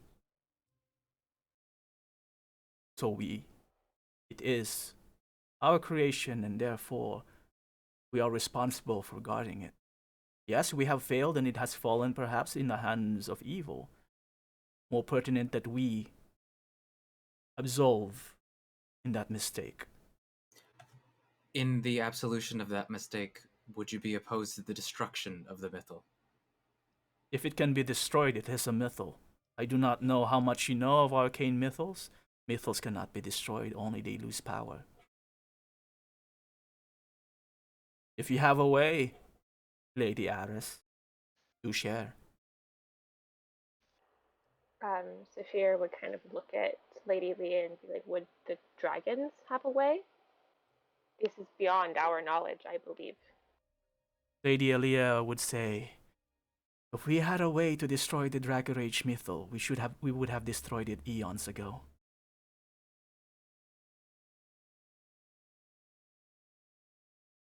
Perhaps something of a dual custody arrangement could be created. Perhaps we could establish a location to safeguard the mythal, guarded by both elves and dragons. Persuasion.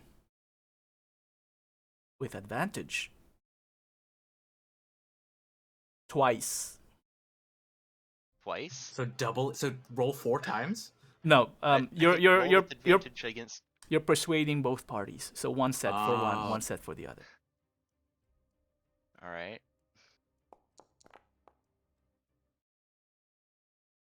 And a second one.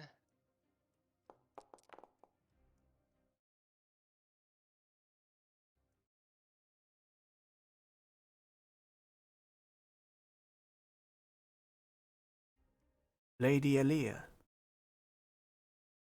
what say you to Lord Beastfall's recommendation?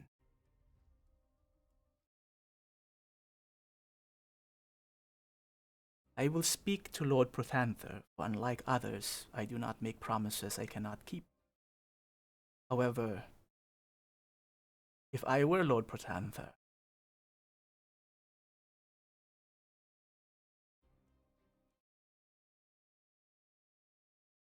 it seems acceptable. Melandrach would actually look somewhat surprised.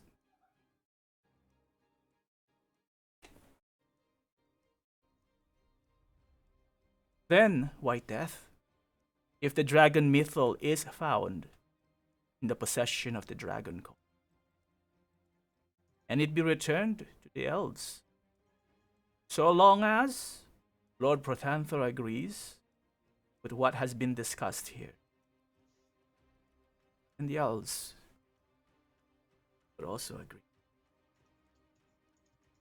Wow. All achievements unlocked.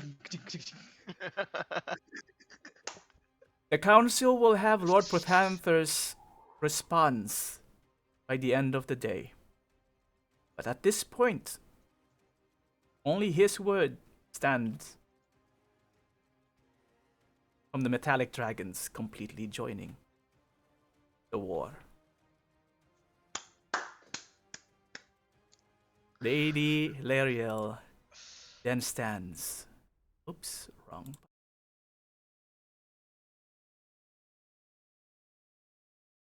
Are there anyone else here who has a business with the council to speak of? Or otherwise, the session will be completed. Over slowly, each and every one council members slowly look over at Remi and turns towards the party. Lara will say,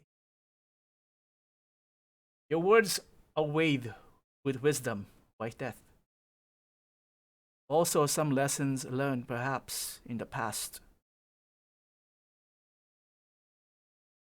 The next chapter of what we are facing," now she addresses and turns towards the whole room, "is where words perhaps will weigh but nothing.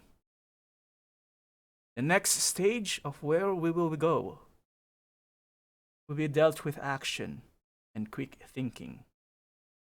And perhaps not all of us will be able to return in this room. And each and every one of us will have a sacrifice to give. While this is the last council meeting here in Waterdeep, I will charge Lord Ulder Ravengard with the War Council and assign White Death as a consultant of how to approach the upcoming war. Define the lines, allocate resources as needed, and identify each and every goal that needs to be accomplished. We must stop the ritual. We must arrive as a united front. Death must not stop us from moving forward. And perhaps we can all sit down once more in the council after all of this is done. Good luck, everyone. I will be here. Everyone will be here waiting for the next judgment. At that point, the final council meeting of Waterdeep is now adjourned.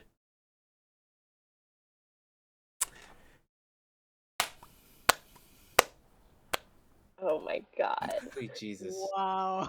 You Man. guys managed to get everyone, huh? At That's least insane. everyone in the I council. know.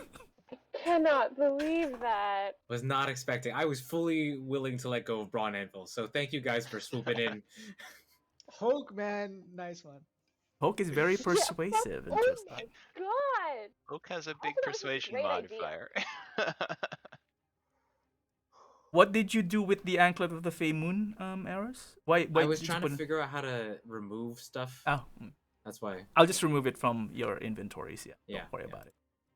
So, good job. I actually didn't think everything would turn out 100% as well. At least for those who are in attendance, you know. But I will have to be checking marks for each and every one. Yeah. Some of the Like I accomplishments. said, all of these achievements.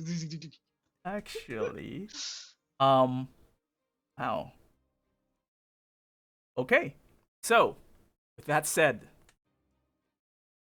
one by one, the council members stand up and exit the room. Are there anyone in particular you wish to speak with, or Should y'all talk to Nightshade, Lady Nightshade? Yeah, I think so. I think it's a good time. I mean, maybe I glance over at Saphira. Maybe it's a good time to fill the party in on Miss Nightshade.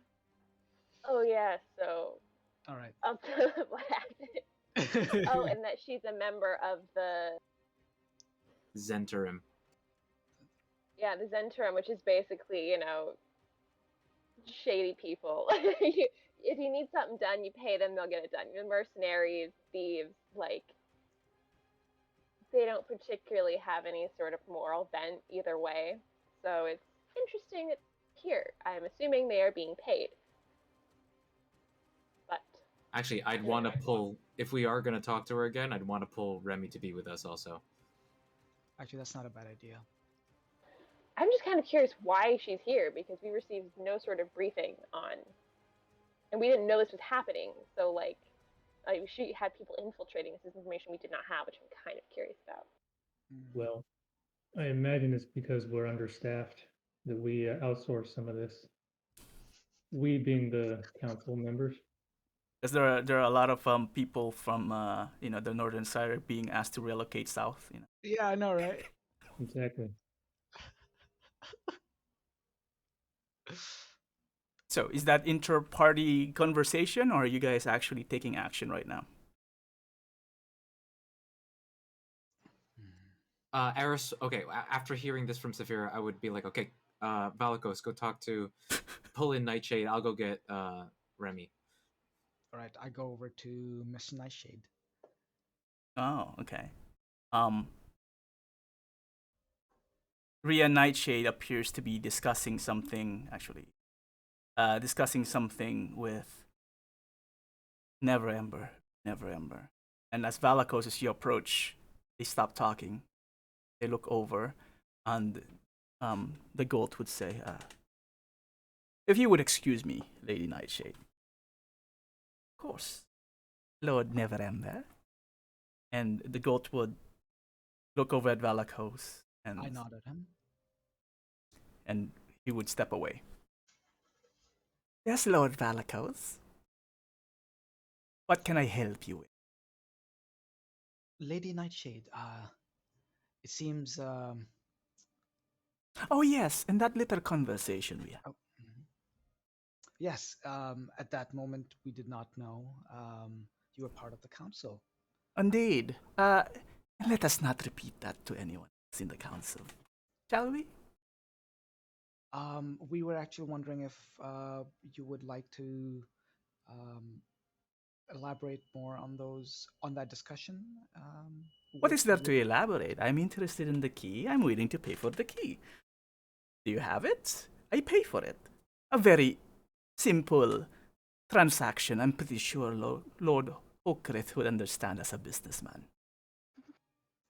Absolutely, and as you know, we are all part of, me and Saphira are part of the White Death, and we take decisions diplomatically. So, if you would like to meet with us, we would all like to speak with you on the same topic.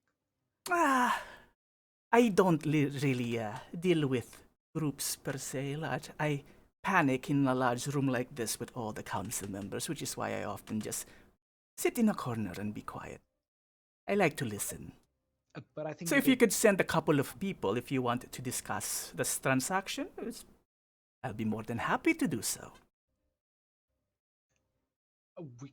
we could talk about it right now. Oh, And then I like beckon my friends over. do all of you approach?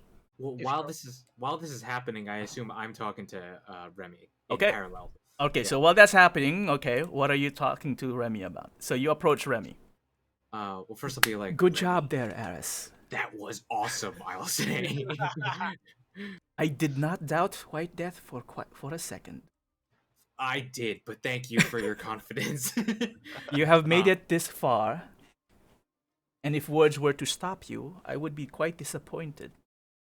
Yes, we've made it this far, and well, I figured did want to ask about one more thing that kind of caught us off guard. I've been told that we weren't aware of Lady Nightshade being part of this council. I was wondering. She actually leans towards you, Aris, pretty low because you're pretty short. Keep your voices down. Ladies Nightshade's presence here isn't necessarily all too welcome from the rest of the councils themselves. Oh, okay. We usually not invite Zenzarim in the presence of Waterdeep's palace. She had vital information, and she came in from a direct invitation from Lord Neverember himself.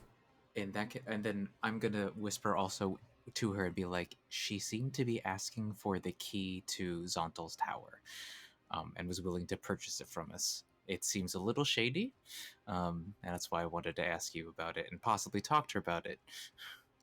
I don't see why that would be surprising. Zontal's Tower. You've been in Zontal's Tower, unlike the Harpers. It's a place of, well, there's a lot of things in Zontal's Tower rumored to be quite powerful. Zenzarim, you can think of the Zenzarim as Harpers, except on the other side of the spectrum. We agree in certain ways on how we do things, but they are also searching for power and knowledge. I can see why Lady Nightshade would be asking for the same source. Do you still have the key? I think we told Remi, right, that we Yeah. only have half of it. Yeah. Yeah, but she's asking if she still has Okay, it. yeah. Only half of it. Well, the key is yours. You have found it. Wait, I thought we gave it to the Harpers. Did you? I don't recall. I think we did. Because Shira was like, I don't want this. All right. But I think we gave it to her along with like all the information, the books that we managed to Then grab. I'll retcon it. We'll just say that. Well, since you have provided me the key, as the guardian of it, you still have the first call, like what would be the best. I would rather have the Harpers keep it for personal reason. But you were the ones who found it and used it. Well, which would be more useful for the war effort and for all of us? Half the key or 50,000 gold? 50,000. She's offering 50,000 gold. I know, right? 50,000 is crazy. She'd probably half it if we tell her that we only have half the key, but still, probably we could do some negotiating. Not many people trust the Zentharim. Me being one of them.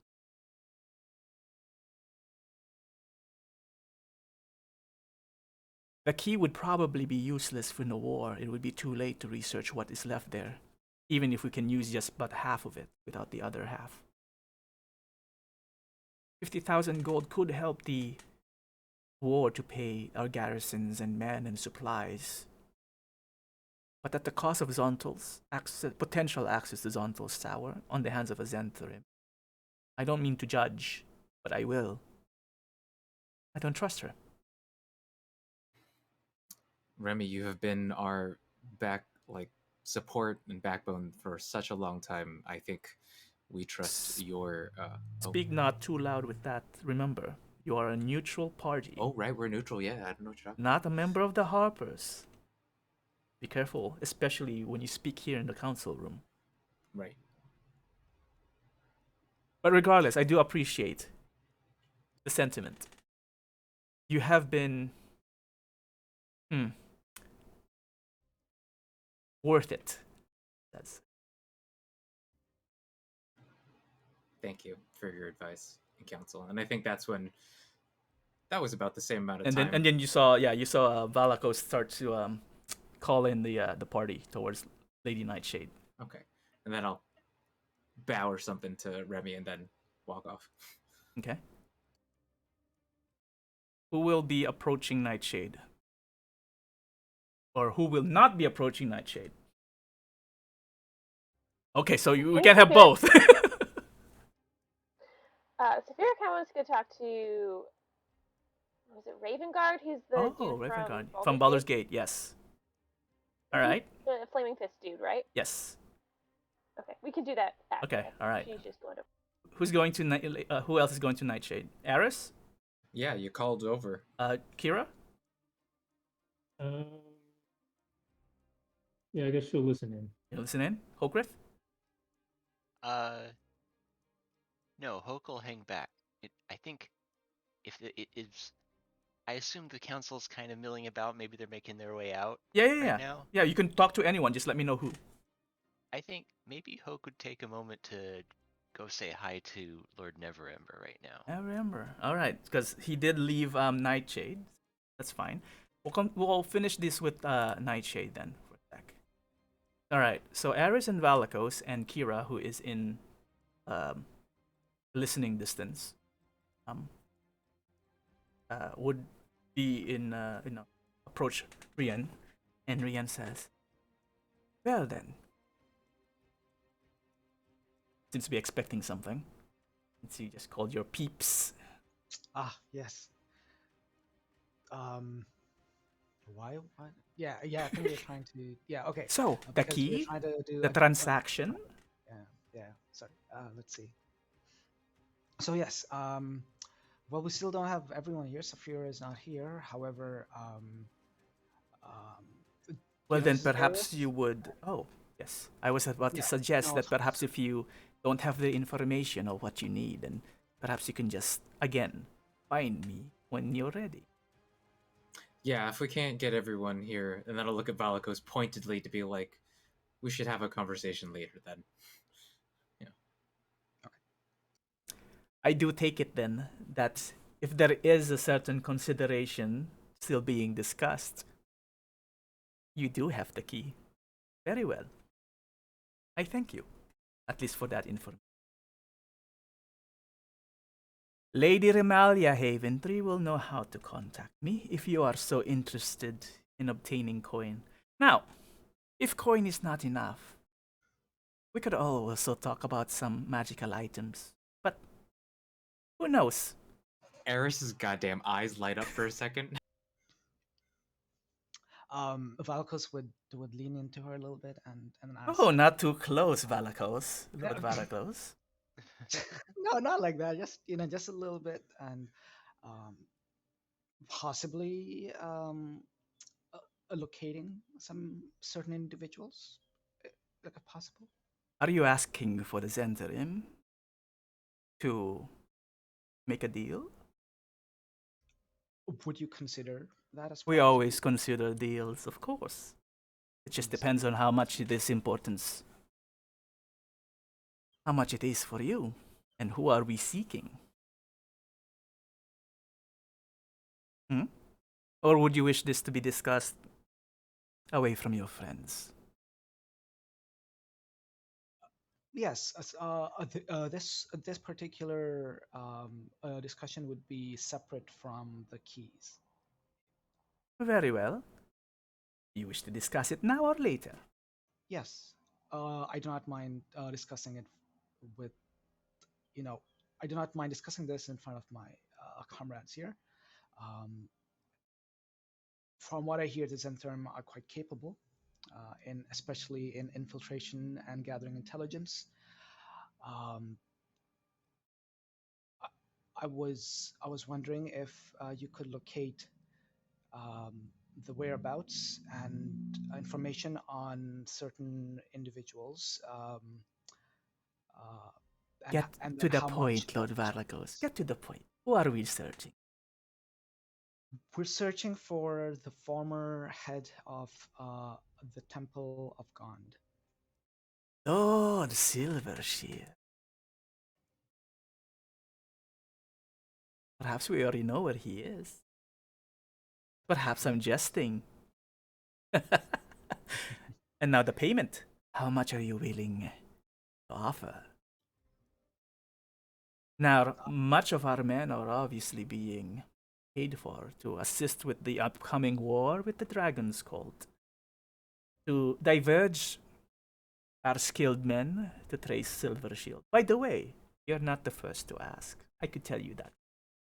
Has been quite challenging. I see. And challenging means a higher price. Understood. Not now, perhaps. The after what we are facing right now has been dealt with, perhaps then we could talk about a price. We could. And remember, the Zentrim does not simply deal with coins. If you have something of value, we can discuss that as well. I'm sure we can find something and come to an agreement. I'm sure we could. Whether or not you accept it is a different question, but we can discuss it. Is that all? Yes, it was actually quite a pleasure meeting you. I wish I could say the same, but so far I come empty-handed. Aw. Alas, hopefully the next time we meet, I shall not disappoint. Then offer something large. Lady Aris? Bows. And looks over behind you and sees Kira there. And also gives you a slight nod, Kira. And turns around. At this point, while that's happening,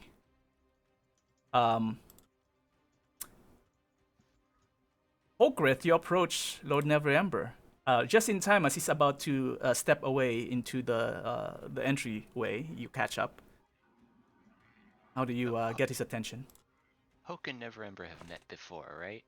No, not in person. No. But you Okay. know of him, and apparently he knows of you. Okay. So, it's like, Lord Neverember, it's good to make your acquaintance for the first time. Turns around, looking at who's calling him, and see Lord Beastful. Likewise, I did hope not that- know that you have joined White Death, as they call themselves. How did this Yes. transpire? It's a relatively recent development. As I mentioned during the council meeting, my family has been taken by the cultists, and in the process of seeking information on them, I ran into the White Death. It seems that we have common interests. Well, you have my condolences regarding your family. If there's anything I can do to assist in searching for kin, I would definitely help one that a noble coming from Neverwinter. I appreciate that, certainly. I think that for the moment, it sounds like you're already doing quite a lot. That is true. How much do you know of the White Death, Lord Beast? I've only made their acquaintance for, it's been what, a week? Week or two? Few days? 3 days. A few days. Well, we had to travel between city. Oh, but that was in a portal, That was right? it was a teleportation. Yeah, it's just been a few days. It's less than a week. Okay. Well, it's only been a few days so far. And how close are they to the Harper? Speak the truth. I couldn't say truthfully. They seem to be working towards similar ends, and it seems like it's an amicable relationship. They seem to be very close to Lady Haventree. How do you assess this?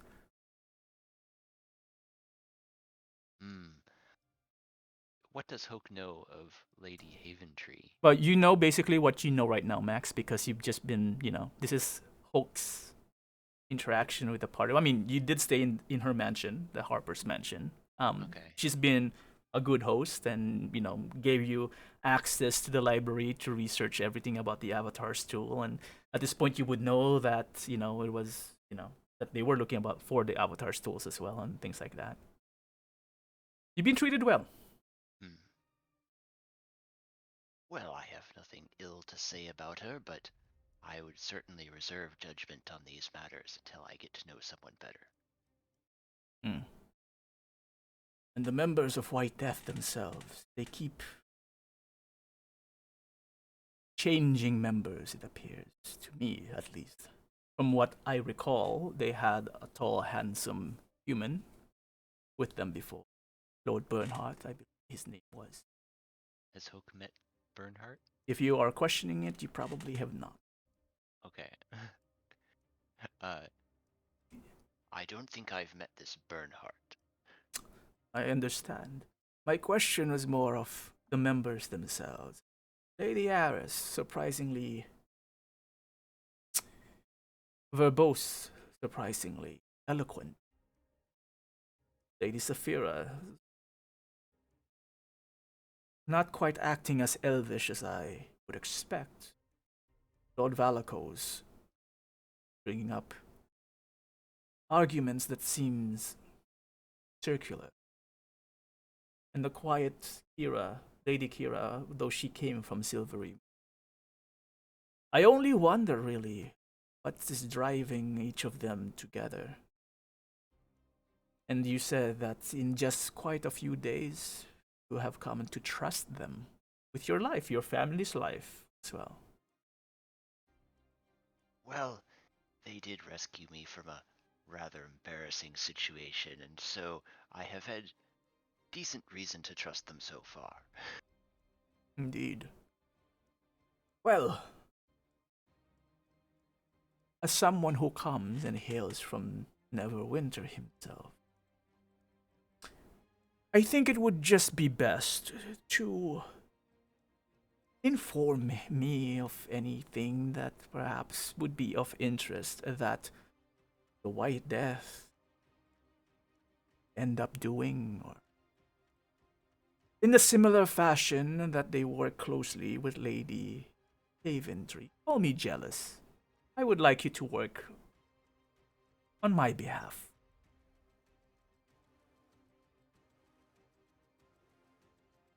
It would definitely, let's just say that if after the war is over, definitely benefit your business if you would to stay in Neverwinter.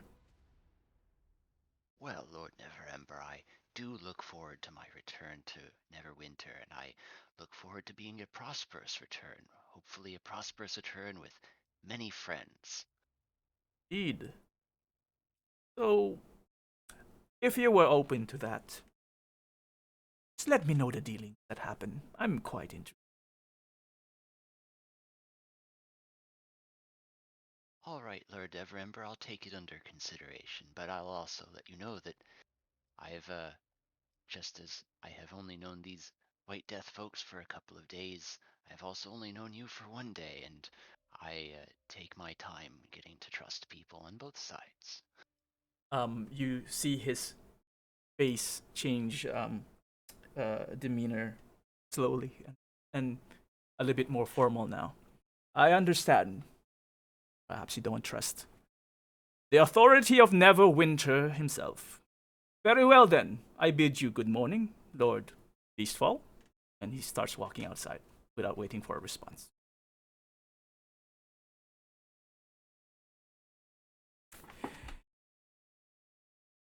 Saphira,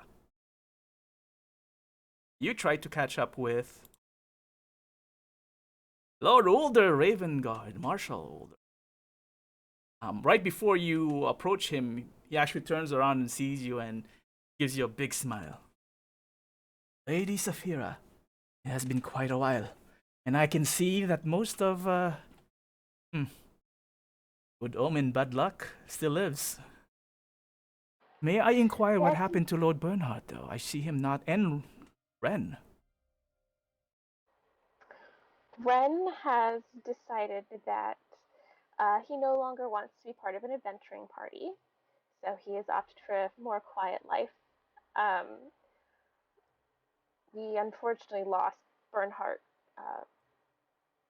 on one of our more recent adventures. I'm sorry to say. You see him kinda look in the distance for. That is quite unfortunate. I did not realize for one that White Death was this group when Lord Rian mentioned that I was replacing him in the Waterdeep Council. Had I known, we had a few messages addressed to Lord Bernhardt that arrived at Baldur's Gate, coming from Prince Jarek. Unopened.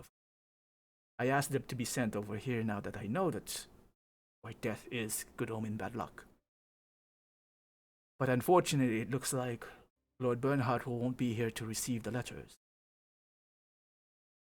That is true. If you feel comfortable, though, still giving them to us, I would be curious to see if what Prince Jarek wants and if perhaps there is something we can do in Bernhardt's stead. I do know he was very passionate about his home country and helping Prince Jarek. Well, the letters are on their way here. So once I do receive them, I will. Where are you staying? I could get them delivered. I apologize if that sounds suspicious. I believe at the moment we are staying at the Harper's mansion. That may change as we are actually here for an extended period of time. But we've only been here for a couple days and we've been very busy, so. Very well. Then I will address it to the Harper's mansion under care of Lady Remi. Thank you. But other than that, how are you? As well as anyone can be, given the times. I heard my brother has joined your army. He has volunteered quite well, and he is doing quite well indeed. Not just him, but I believe his associate, his significant other, however you want to call them. They have signed both together as conscripts. Curious. How have they been doing? He doesn't give me that many updates, you know. Well, he's been performing pretty well under one of our generals. He has signed up to be included in the march towards the Wells of Dragons. Both him and what is the lady's name? I forget. But regardless, he's been doing pretty well and very impressive. I think it runs in the family. Thank you. May I ask, have you noticed anything about the lady traveling with him? Not that stands out, other than she is quite stealthy and skilled, and she has performed well during the training and the tests in the field of battle. Great survival skills. Very hard to separate the two, to be honest. But that's not my business. As long as they can function well and they do not distract the army. But why do you ask? I'm protective about my younger brother, and he's not shown a lot of interest in. He hasn't had a lot of friends, so it is intriguing to me that they are so close. Well, I was just curious. Don't know anything about her. Within the Flaming Fist, Lady Saphira, everyone is a family. Everyone is a friend. Your brother has now plenty of them. Well, thank you for that. I'm very glad of it. May I also ask, how is Duke Adrian? I had a nice conversation with him the last time he was here. I'm kind of sad to see he's back in Baldur's Gate, although I understand he is needed. I believe he would be arriving at Baldur's Gate any day now. We traveled. That's the word now. Same time. As I arrived here a few days ago, I would assume that he would be arriving at Baldur's Gate to replace me as well, to retain title and prepare the army. He has not spent much explanation of his encounter here. Otherwise, I would have known again that White Death was good omen, bad luck. Not that he knew your names back then, either. But regardless, all is well, I believe, with Lord Abdeladri. The reason why you bring that up? We just had a nice conversation last time, and I hoped that he is well. Well, Thank you. now that I know that White Death, if that is still your names, is going to be part of the battle, I look forward more to the encounters then. Believe you, on our side, this would be a glorious battle. Perhaps I'm even glad short. We have you on ours. Oh, we can only hope. Well, considering what happened in Baldur's Gate, even with those odds, managed to recover, escape, and return to normalcy, as you could call it. Those were intelligent undead, if I recall. Not the same as the dragon cults. It's easier, but we shall see. We are more prepared now than we were before.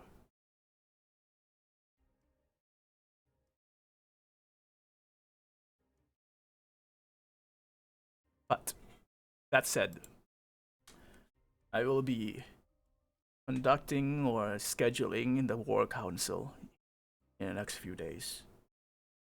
It will be quick, it will be swift, and I advise that whatever you have found in your research on the approach, knowing that you have what it would take to disrupt the ritual, we would need to identify each and every aspect of what we can attack, and how to approach them, and what group to send as part of the main approach.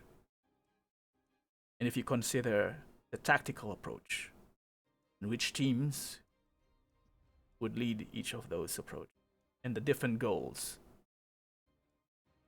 We need to agree to all of that, and then we can act.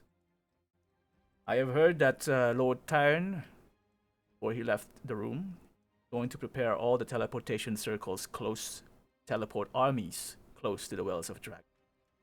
Once we activate that, the Cult of the Dragons would know that the Lord's Alliance and all of Faerun is acting against them. They would release all the dragons and all their forces against us. At that point, there will be no turning back. So we must be very, very prepared at the end of the War Council. Indeed. We will bring all of the information we have gleaned, and hopefully it will be enough. We have seemed to have gotten a good amount from a number of different sources.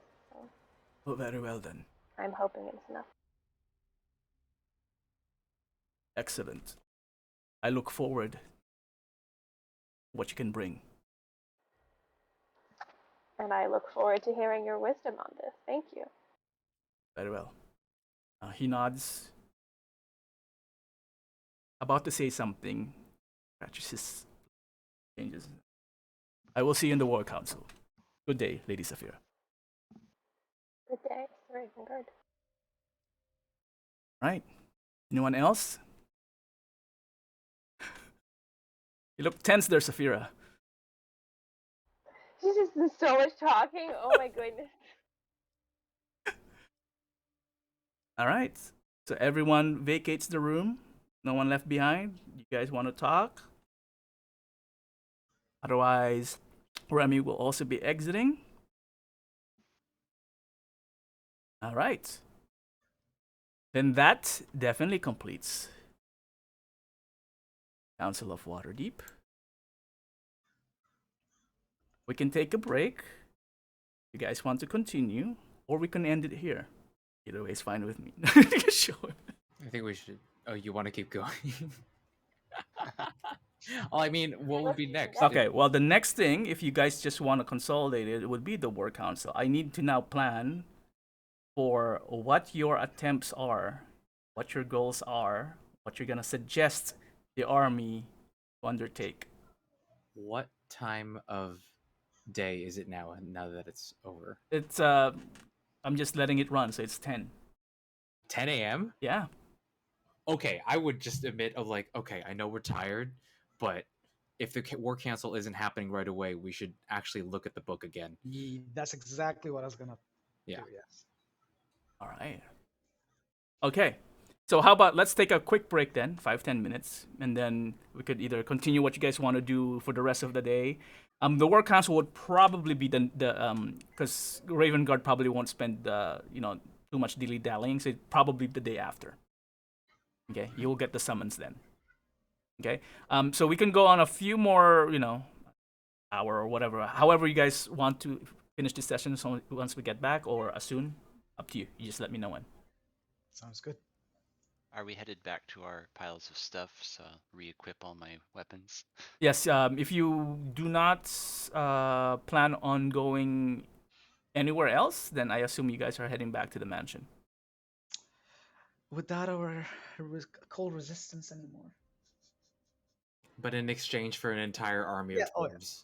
Yeah, I'll take that. Dwarves and like metallics, yeah. Like even one extra dragon is worth like all of what we were wearing. So yeah, absolutely. I'm so surprised that nobody thought to take off your skin of dragons to go into a meeting with people representing it's good we dragons. had it. Like, what was our bargaining chip if we didn't?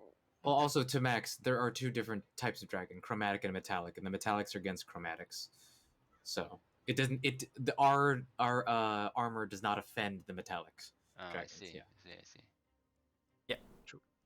The chromatics are the 5 colored dragons that follow Tiamat, and the metallics are the ones that the good dragons that follow Bahamut, which is the dragon.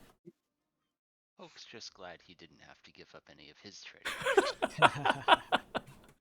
Well, could have come to that too, depending. I didn't even realize that Conrad would use that. It's just the conversation went towards that direction. So I said, well, he's seeing Chug. You guys are wearing a Rathathor, and a Rathathor is definitely way more famous than Otarli Karnos' skin. I'm actually very happy that he did that, because I don't know what else we could have offered, honestly. Yeah, it's just easier than giving up something else. Yeah. All right. We'll just have to kill some more chromatic dragons, and we'll be fine. Yeah. 5-10 minute break. Come back, and then we can converse and plan whatever you guys want to do, mechanically wise or in preparation for anything else. All right. Cool. All right. Pausing.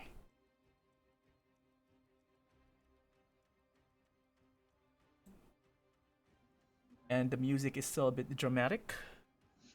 So are you guys heading back directly to the mansion, the party, or is there any waypoint?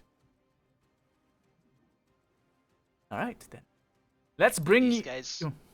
Yeah, go ahead. Do these guys need to go get some new gear now that they've given up some of their good gear? Maybe we should go shopping. Don't say the S word, because people might go crazy. Oh, Hokgreath. Hokgreath, you don't know. Hoke didn't bring that much gold with him, in case that's what you're thinking. No, Aris loves shopping, and yes, she would love to go shopping for some extra stuff, but I don't think that's a thing that, after all this stuff, she'd rather have more information. All right, then I will bring you all the library. Yay. Damn, that's a beautiful ass library. Where was this library art last time we were going through the book? You were too distracted looking at the books that you didn't realize how nice the place looks like. But now that you had, the tension of actually representing within the council is all gone, you guys can actually see what's around you and appreciate the beauty. Yes. Yeah, let me just remove Gelfin there. All right. So Valakos goes straight for the books. Same. all right, what are your guys' objective? I am less it's gonna be less of skill checks. I mean, there will probably still be skill checks, but I'm gonna be less stringent because you're not no longer in a time crunch per se, right? So I'll be a bit more lenient. What's going on? Why Well, do you first guys I'm want to gonna do ask, this? can Valakos do that enhance ability shit again? Because that was amazing, and that would be super helpful while reading the book. Sure. Yeah. I think I did that last time, and Blue, you said you would just reduce the Yeah, it's gonna be like a the blanket DC, thing. Yeah, right? hmm Okay. it's Yeah. gonna be Yeah. like a So background thing. I'll definitely be doing that. Yeah. All right. And I'll be putting forth bend lux so everyone can add. I could do it 50 times. So Yeah, but again, so you have one whole day, right? And again, comparing notes, researching things will probably take the rest of the day. And it's just a matter of how much you guys can uncover. If you guys will uncover anything, if you guys get distracted, then we'll open up a different, part of the book. And if it's something that you guys are interested in, and perhaps I didn't write a page, then I'll just say you found it, and then I'll just type it up for future reference. All right, collectively. It doesn't have to be individually. Collectively, what you guys doing? What are you guys searching for? What are you guys uh It feels to me like we should look for information on the Draco Rage Mythal in the Avatar's tools. That's not too bad. uh I was I was thinking more of, now we know how to stop the ritual and everything around the ritual. What if all else fails, Tiamat comes in her full glory, or like even like in her, like reduced glory rather. But how, a how baby can we kill Tiamat? her? Oh, that's gonna be cute. Yeah. Oh, so cute. Like I want her as a pet. So how do we kill her, or how do we kill anything that powerful? So hint, God's Bane is what I want to look for Oh, in the books. that's why you asked if she's a goddess. Yep. consensus. This is gonna be a joint effort. What you guys are researching, so I'll go with the majority. That's why. Yeah, I agree more with Valakos. I feel like the Draco Rage Mythal, I am a little worried only in the sense that I wonder if it's possible, because I don't know Arcana for it. If is it possible to turn it only on half of the dragons, to turn it on the metallic dragons only instead of the chromatics, instead of all of them. Um, as for the actual what else it does, we already know what it does from history. It just makes dragons go crazy for an amount of time. Um, Well, it seems like long term we might want to know if there's any information on destroying it in this book. I agree. So then, long term, I would say it comes lesser in the priority because we don't even know if it's with the chromatics. Well, I was also thinking that maybe we learn something about why they might want it.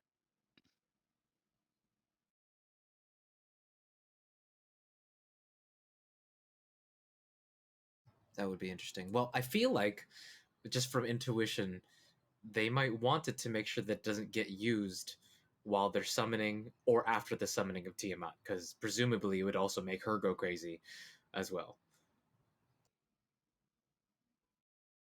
But beyond that, I don't know. So, but I guess what I'm saying is I don't see what immediate value it has.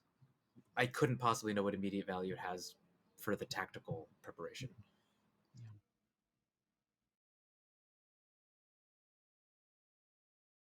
And then at this point, I mean, I don't care what those dragons and those elves do anymore.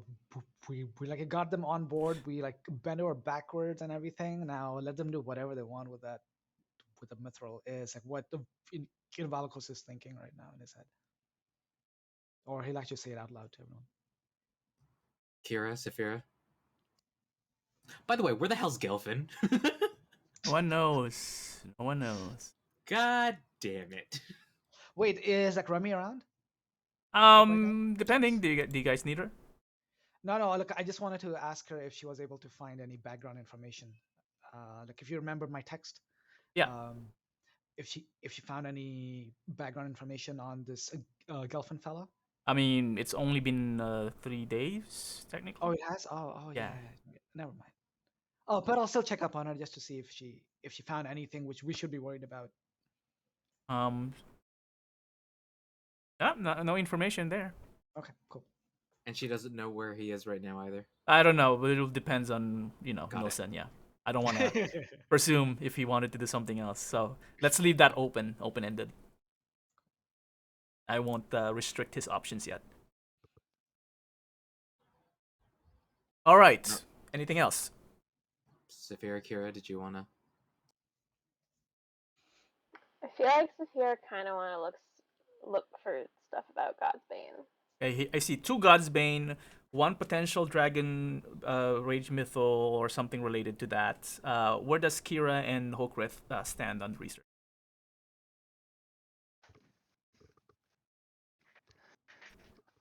Hmm. I mean, Hoke's curious about this mythal and what it might mean, but he's not familiar with this Godsbane situation, so yeah. That would Gods. also So you're in the Godsbane middle? can kill gods. Oh, and also, by the way, I wasn't making it clear. I regrouped with Valakos, so it's actually 3. Oh, okay. So you're Yeah. also going by Godsbane. Kira, do you have any opinion?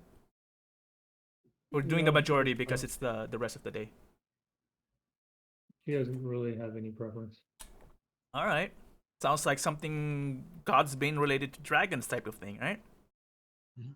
All right. Who wants to represent the research? I'll take 3 out of the 5 of you.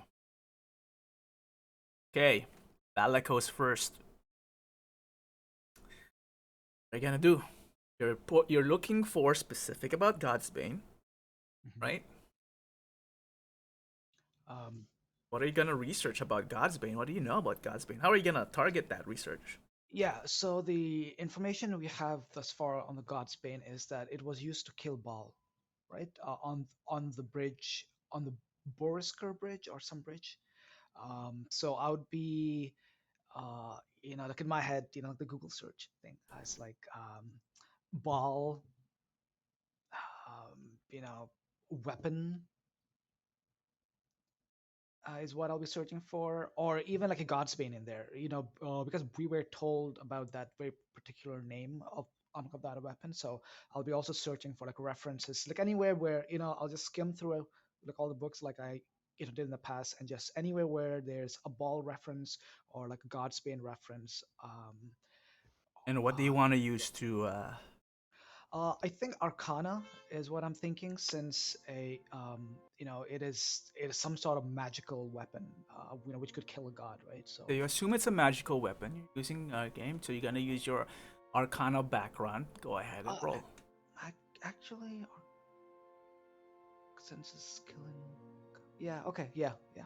Go ahead and roll, and I'll add the background. The blanket bonuses. Don't have to worry about that. Actually, I just subtracted it from the difficulty that way. Ooh. And if we want to, you can add a D4 for me. Thank you. 28. Okay. Wants to go next? Can I make an argument for like this is about gods being killed, so it's about their survival and possibly either survival or an insight into how they would try and armor themselves or protect themselves or protect their weak spots. So I was gonna argue for insight or survival and just trying to figure out how Tiamat can be killed or weakened further. I'll allow insight. All right.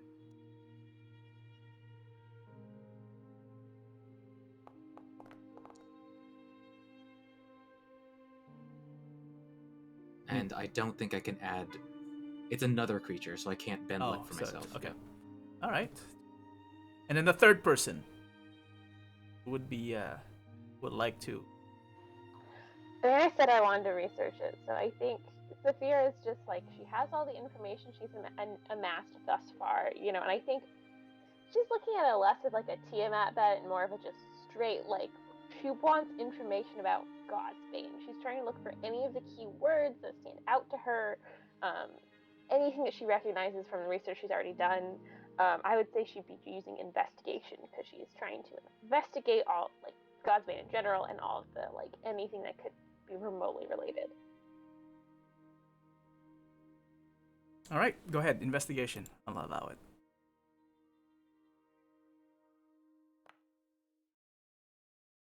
Plus D4. Oh, you guys are killing it.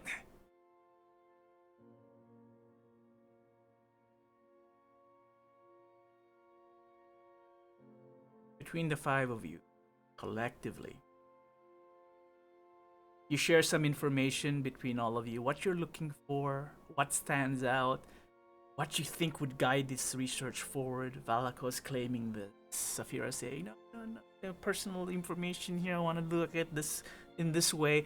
Aris saying, no, they're gods, inside whatever. I believe that, they have to have weaknesses. And Valakos saying, no, everyone dies. Gods, goddesses, whatever. Things die. You just keep stabbing them. Kira would say like, oh, elves, blah blah blah. This is what we think about dragons. Hokgreath would also say, based on my collections and what I have identified, my adventures in the 10 years. This is like kind of like background information. All of that, You spend the rest of the day like discussing all this information. I'm just gonna fast forward the time.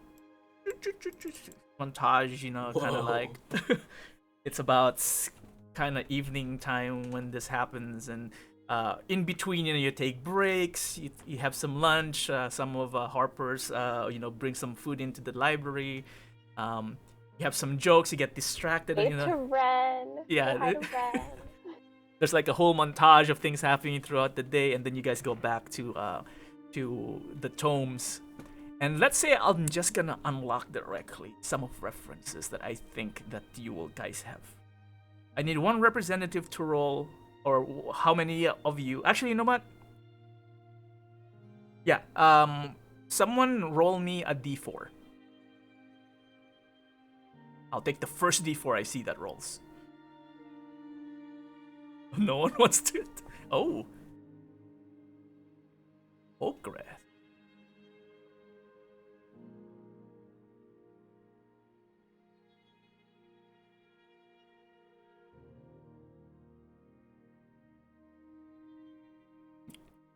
Everyone already looking? Because I haven't done anything yet. No? Okay, good.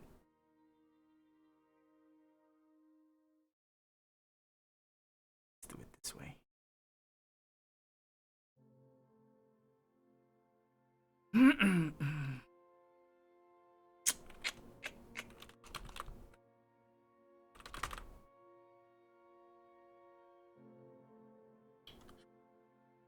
give this. Yes. We have been studious for 3 days. Yes. Aris hasn't gone shopping in forever. I mean,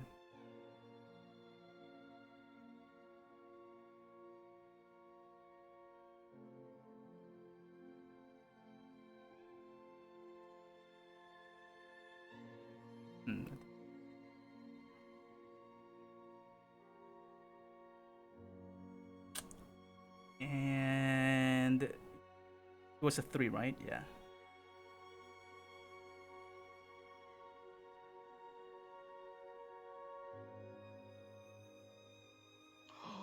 Holy shit snacks.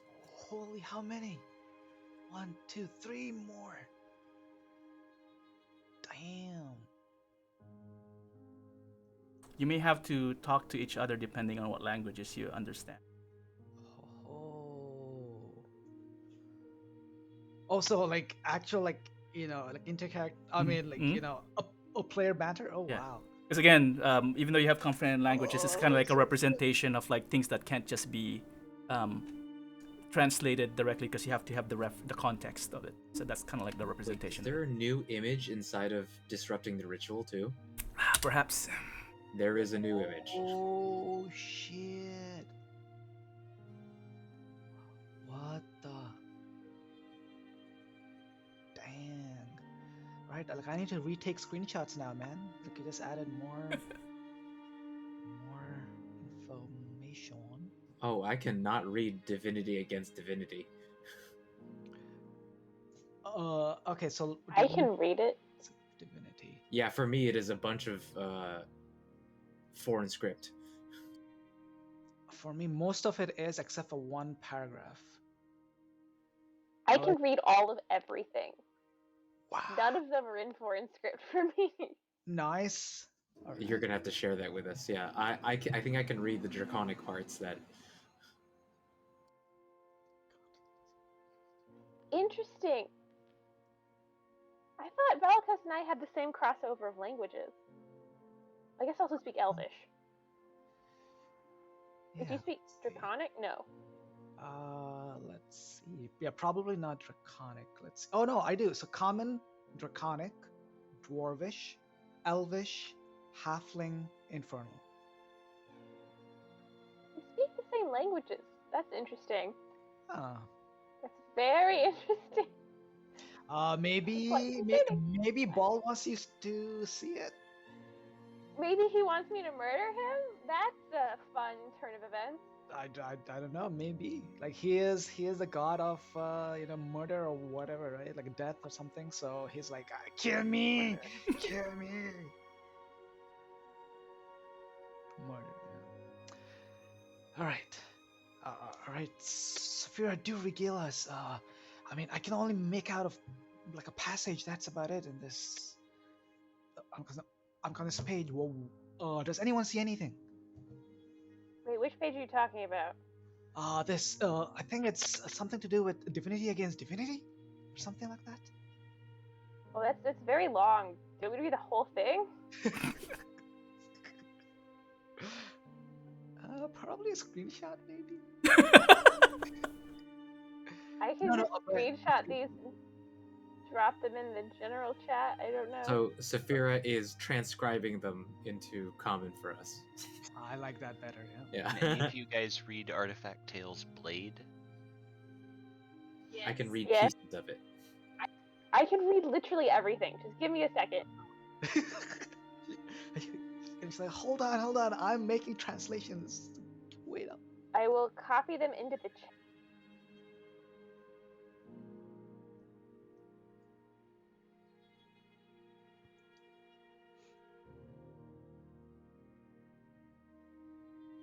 Oh no, it's too long. You ran out of paper. Aris runs out of the room and finds more paper for you. Good stuff.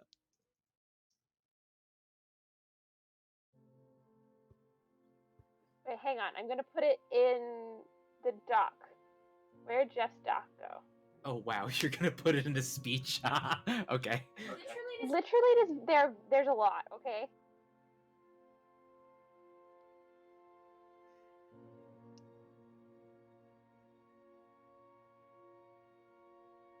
Are you Anonymous Liger?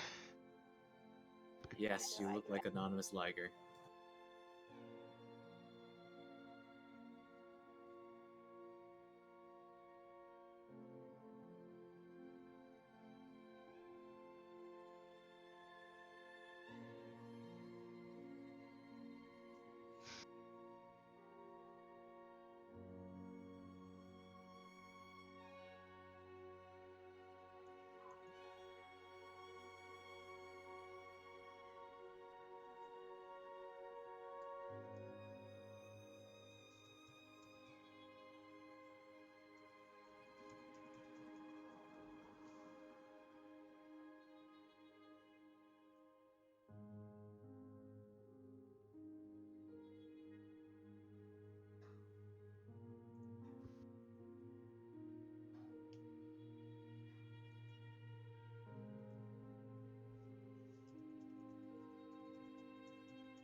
So quiet. The research. Wow. This is what the game has become, Blue. This has become school. Love it. Less of me talking. Finally can relax.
Double check why.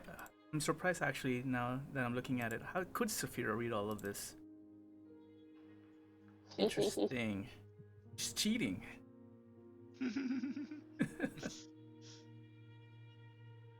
Huh. Some words are in Celestial. How could you read that? I don't know. Do I also speak Celestial? You Maybe don't. I didn't. Oh.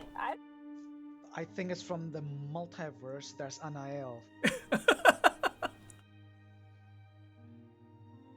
Alright, I'll let that go, I suppose. Might be a Safari thing.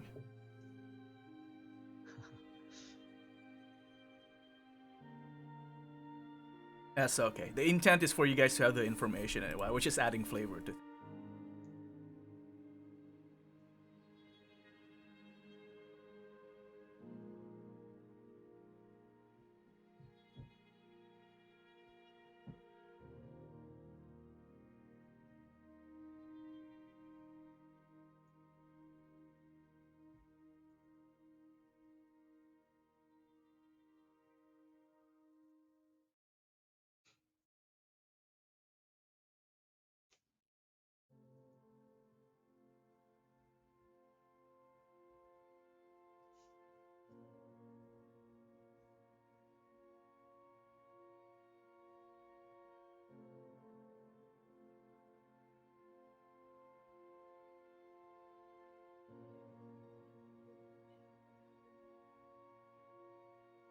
Blue, is there a pattern in terms of what is highlighted is old and what isn't highlighted in yellow is the new stuff?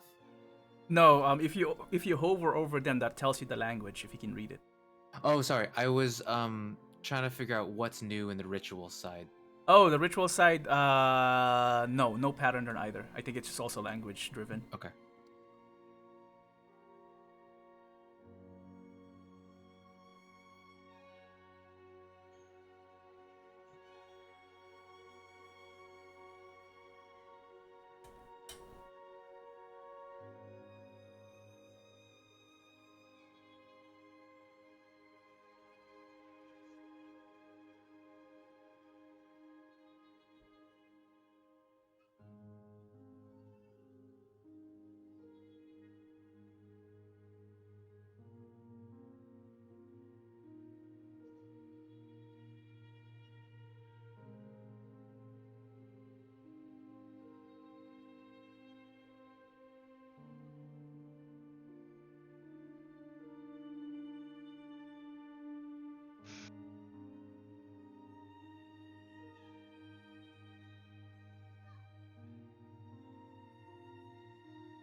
Do we know if Arathathor was the oldest white dragon?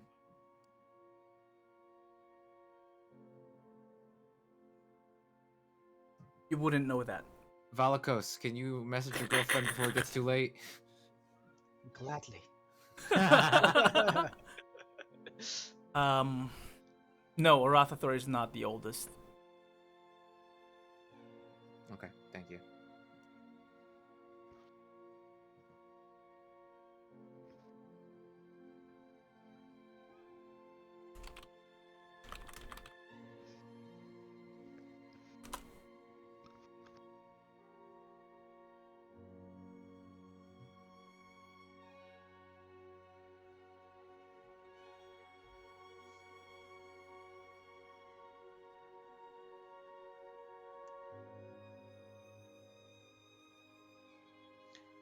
While everyone's reading Blue, before so I mean, like in between like all of this like research, Valakos would try to cast divine intervention and just ask God that if there's anything in these books which could help us in what's to come, please show it to me. Roll divine intervention. That's a D100, right? Because he is the god of knowledge, so I think come on, please help me.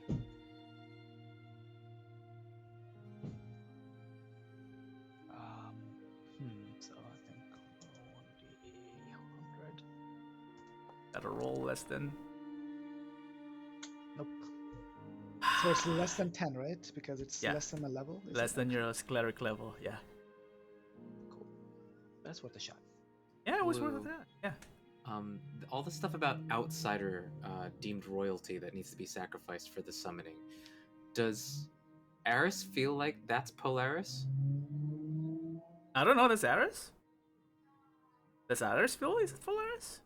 I don't know any other outsider who's like involved.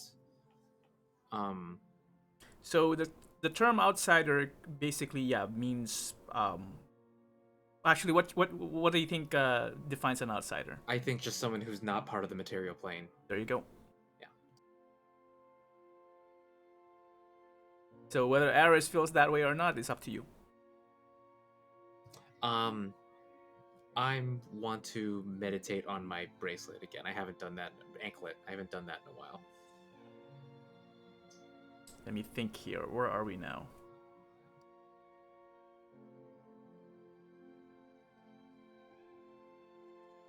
Sure, roll wisdom. Ability saving. No, not saving. Just regular wisdom. Ability.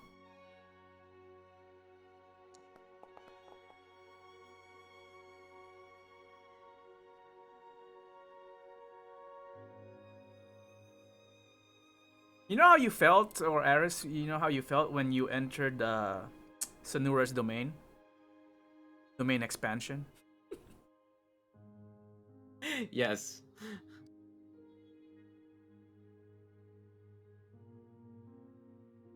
When you did so, or actually even when you faced the weird creatures, right? With the eyes in its mouth. You know, it kind of felt painful. Yes.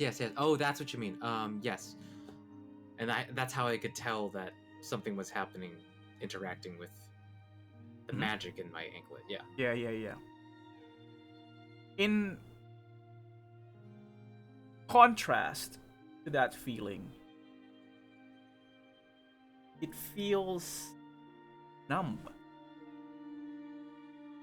And you didn't realize it until right now when you're actually paying more attention to it. Your leg feels numb.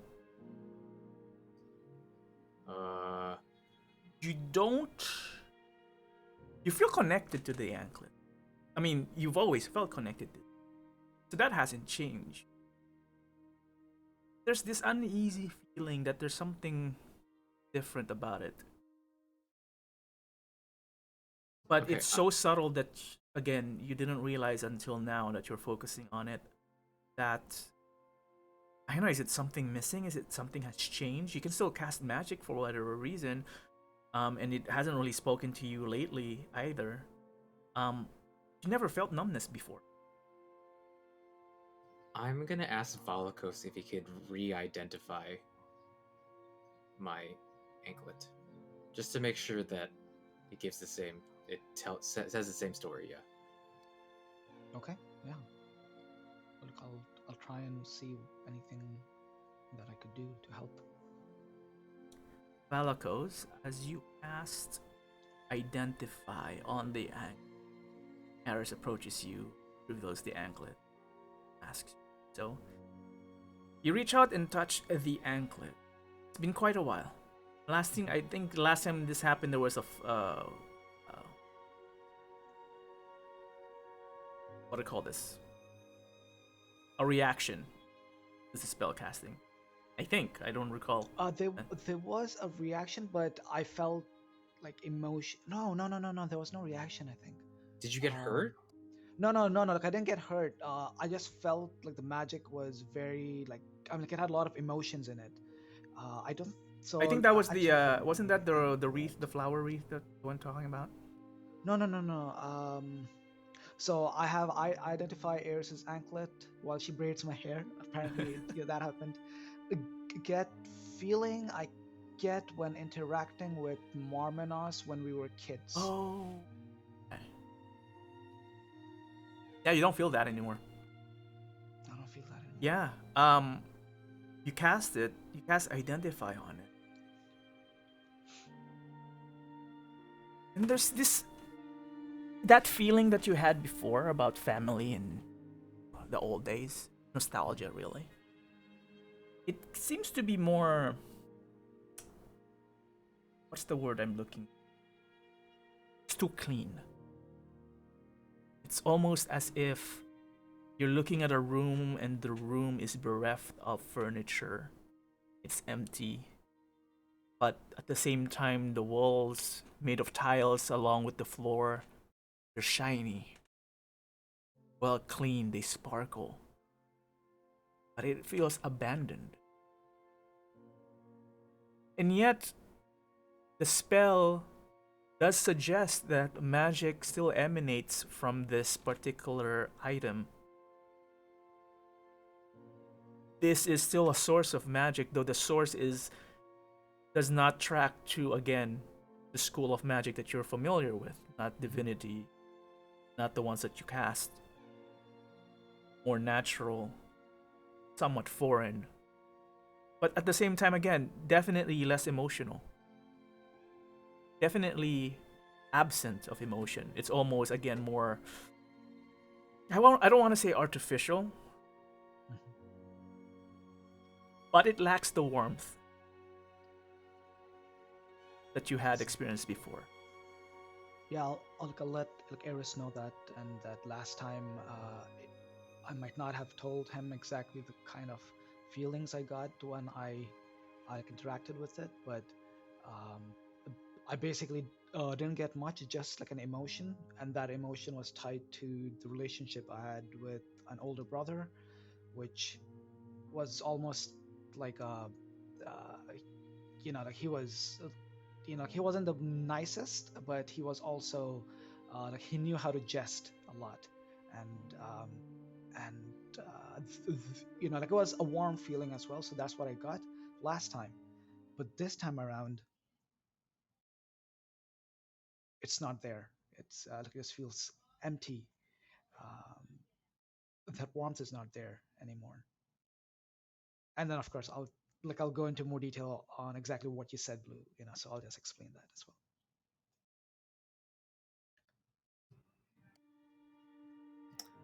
I think Aris is gonna look at everyone and because we're winding down at the end of the night, right? Mm-hmm. And be like, I think I was afraid to do this in the beginning, but especially after talking to Sanur Haddad and now feeling that something's up with this, has changed with this anklet and possibly with Polaris. And I think everyone understands now that like I'm following this line of questioning because of that otherworldly point. I'm wondering if she's involved in this somehow, possibly to be sacrificed. I want to see if I can reach out to her. So, can you guys kill me and bring me back to life? What? Yeah, I'm serious. The words on this. Do you have the words? Damn it, I don't have them right away. It may be on the notes section. Okay. It may. I don't recall if we did it. Yes, it is.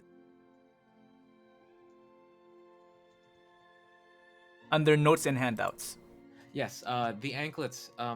If I don't know if you guys remember if you hit it with a special type of, if you hit it with magic, it should say, "Through the Red River we are connected, a pact only by an eclipse amended. We are one till death accepted, or the promise bestowed completed." So I think our lives are connected. Obviously, I know what the pact by an eclipse amended means. That I missed my chance in the Fey world the one time I was there. I have my memories from that. I think. It was Narzak, I think, who forgot. Narzak forgot. We are one till death accepted. Oh, till death accepted. Even if you bring me back, my death won't be accepted. I wouldn't have accepted my death. Or the promise bestowed completed. My promise was to kill Caligax. But I don't know what hers was, so if she's not in it, I don't know how she can get this promise through. And if this magic is even still viable. Should we try it though? Just have me die, wait 6 seconds and bring me back? Or revive me? I don't know. I can Didn't definitely it seem revive like her. No, sorry, go didn't ahead, it Sophie. seem like she wasn't doing too well last time you had a session? I think she was in the castle that fell apart. So maybe just wait for her to die? It's been how long now? Like 2 weeks since that message? That was you. I think it happened on your way to Zontal's tower, right? Or even before that, So something like that. It's been at least a week or more. Yeah, yeah, I'm pretty sure 2 weeks. she's Yeah. dead. Can I ask you something, Aris? Does this anklet belong to that person? Did you tell us about Polaris? Yeah, I'm pretty sure I had a moment where I was explaining all of the story to everybody. You might have been after that, I guess, but I don't know if it belongs to her. All I know it is Fey magic and Fey origin.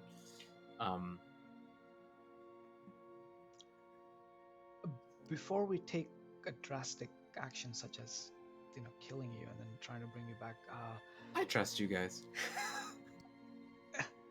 I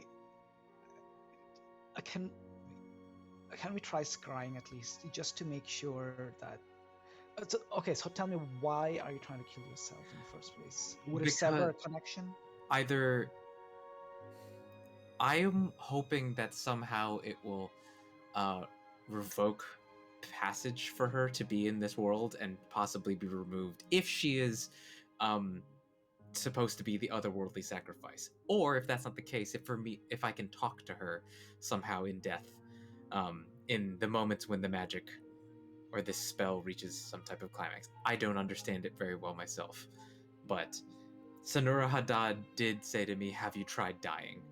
Oh, she did, huh? Yeah. Oh my god. And I'm only saying this because we are on the eve of one of the most important, discussions and battles. I'd rather we have more information and possibly weaken the ritual. And I don't think there's going to be any time to talk about this or address this before then. I mean, I'm someone who casts Death Ward, not killing, and I don't want to see you die even for a few seconds. I would just ask someone to gently suffocate me or put me to sleep. DM note: if you were to proceed with this, Aris, and your plan is to get resurrected back. This would require the ritual, the homebrew rule of The whole big ritual. yeah, to so you have Which potentially you have a chance of not coming back. Right. Wait, isn't there like a smaller, like, just like revivify or whatever? Yeah, but well, the homebrew thing is anything that comes back, we can roll for it, like, but you guys can make it easier, right? For kind of like the ritual we had for Bernhard, right? But there's right, but I thought there was something where it was like if it's under a minute or if it's like a time thing, you can just do it. Oh, the revivify spell. Revivify, yeah. Does anyone have do you have Like I have it prepared all the time. They Yes. do, but technically it still follows the rule of the die roll, right? So we can just do the regular die roll, which we did when Saphira, you cast the scroll, I think, of Revivify or whatever on Bernhardt. We just went for the straight roll. You guys didn't care about the ritual, but it still can fail. Every resurrection And doesn't spells it you make have to it reroll. harder if you ever have to do it again? Yes. Each Yes. success, even if you're successful, the next time you perish and then someone has to resurrect you, increases the difficulty of bringing them back. Okay, Aris. Long ago, when I was in the temple, I was taught about a spell that you could feign your death, and to everyone, to all outward inspection, and to spells, even to spells and magic used to determine if someone is dead, that can fool it. Perhaps instead of killing you, I could try using that spell and see if that helps in any way before we take a drastic action as to try and. Sure, I'm open to it. Yeah. However, I would need to prepare it. So could not happen now, but maybe Okay. in 8 hours, Sure. I could have it prepared. We'll try it out tomorrow then. A DM note: if you could add feign death to Valakos' repertoire. Feign dead. And it's funny because I was going through all my third level and higher spells, and that's a third level like ritual spell, which I went through. I'm like, yeah, we don't need to feign death. It's cool, but I guess not. Everything has a place, Valakos. Yeah, I know, right? Dude, I'm getting freaking emotional. I don't know why. Wouldn't it be interesting if Aris actually went through this and we actually lost her right before the battle? No, it would not be. Don't say those things. Wouldn't that be funny? Hokgreath is definitely lost. Like, why? What's going on? I don't know if Kira's lost. Just joined the group not that long ago, so yeah.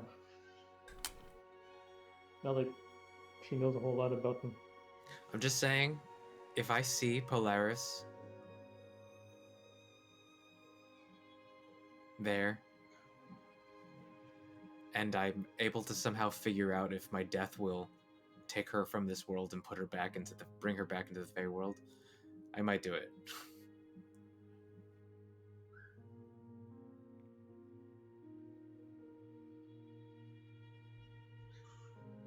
Just make sure the Valakos is nearby, and also maybe that I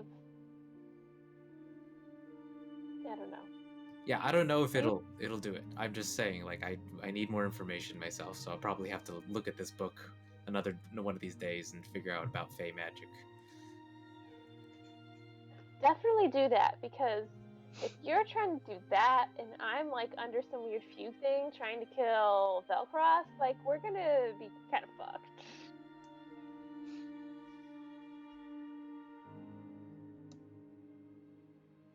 Is there anything else you wish to perform as the day pretty much comes to an end? Can I read my mending book? Okay. I mean, Can I read my dex book?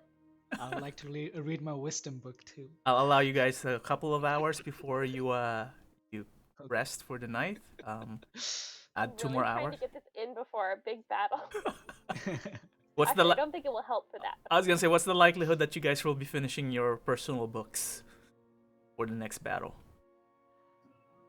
If I can read tomorrow night, I will be finished. Oh wow! Everybody has books to read. This is before you joined Hokgreath. Yes, they found some books of knowledge that would increase some of their abilities and learn something. In Aris's case, it just teaches me how to fix shit that I broke. So I have 26 hours, so I'm only halfway through. So yeah, probably not. I have 36. So I need 12 more. Does it That teach being you said, how it's to not going break? to change any of my skills. They're all even. Jeff, if it teaches you how to fix things, does it teach you how to break them as well? oh, I'm very good at that already.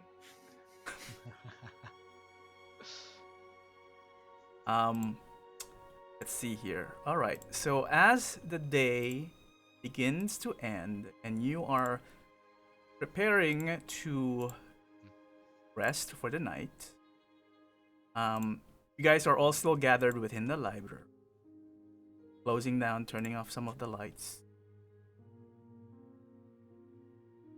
Right as you begin to exit,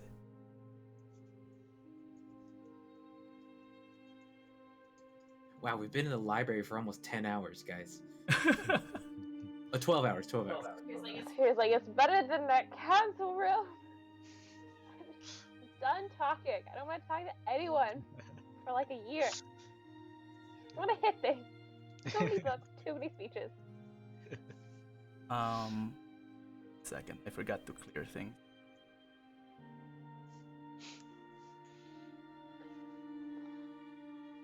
Do you think they have drinks here? Like, do you think there's like a wine stash or something? Saphira could use some alcohol. Oh, definitely. The Harper's mansion is well equipped, well stocked rather. So yeah, what are you looking for? So Saphira just like wants to have a nice cup of wine with her like reading. Yeah, sure, you can find that easily enough. But as you guys, yeah, go ahead. Does Hoke see her going looking for booze? Sure, yeah. If She could even be like escorting Hoke, since Saphira is. I'm asking if anyone wants to go get a drink actively. Since Hoke's yeah. gonna, Hoke will go too. He's looking for beer though. That's acceptable. I would also settle for beer. And you would find them easily enough. Best brew that you've seen, Hokgreath, south of Hoke's Neverwinter. taking notes. He's taking notes. Adding it to the list. But just as you guys are again calming down, you get a summons from Remi to meet in the central quarters in her office. Whoa, usually we're the ones asking to talk to her. Yeah. Did we think Potanther got back to somebody? Oh shit, yeah, let's go find out. Oh yeah, yeah. So Here's taking her wine. so the party enters Remi's office, and there she would greet the party, say, well, hopefully you have found more information that you were seeking. We also have received information from Lady Elia. The dragons will fly with us. Yes. Lord Profanthar has agreed. They will send some adult dragons and some of the young metallic dragons that have answered the call. What you would provide to Lord Ravengard tomorrow during the council, the War Council, is exactly what percentage will be used to as part of the attack in the army, and if needed and if necessary, amount of metallic dragons we would like to use to defend the cities that we will be leaving behind. Could you give us... Are you gonna give this to us on that day, or could you give us ahead of time? How many cities, how many dragons?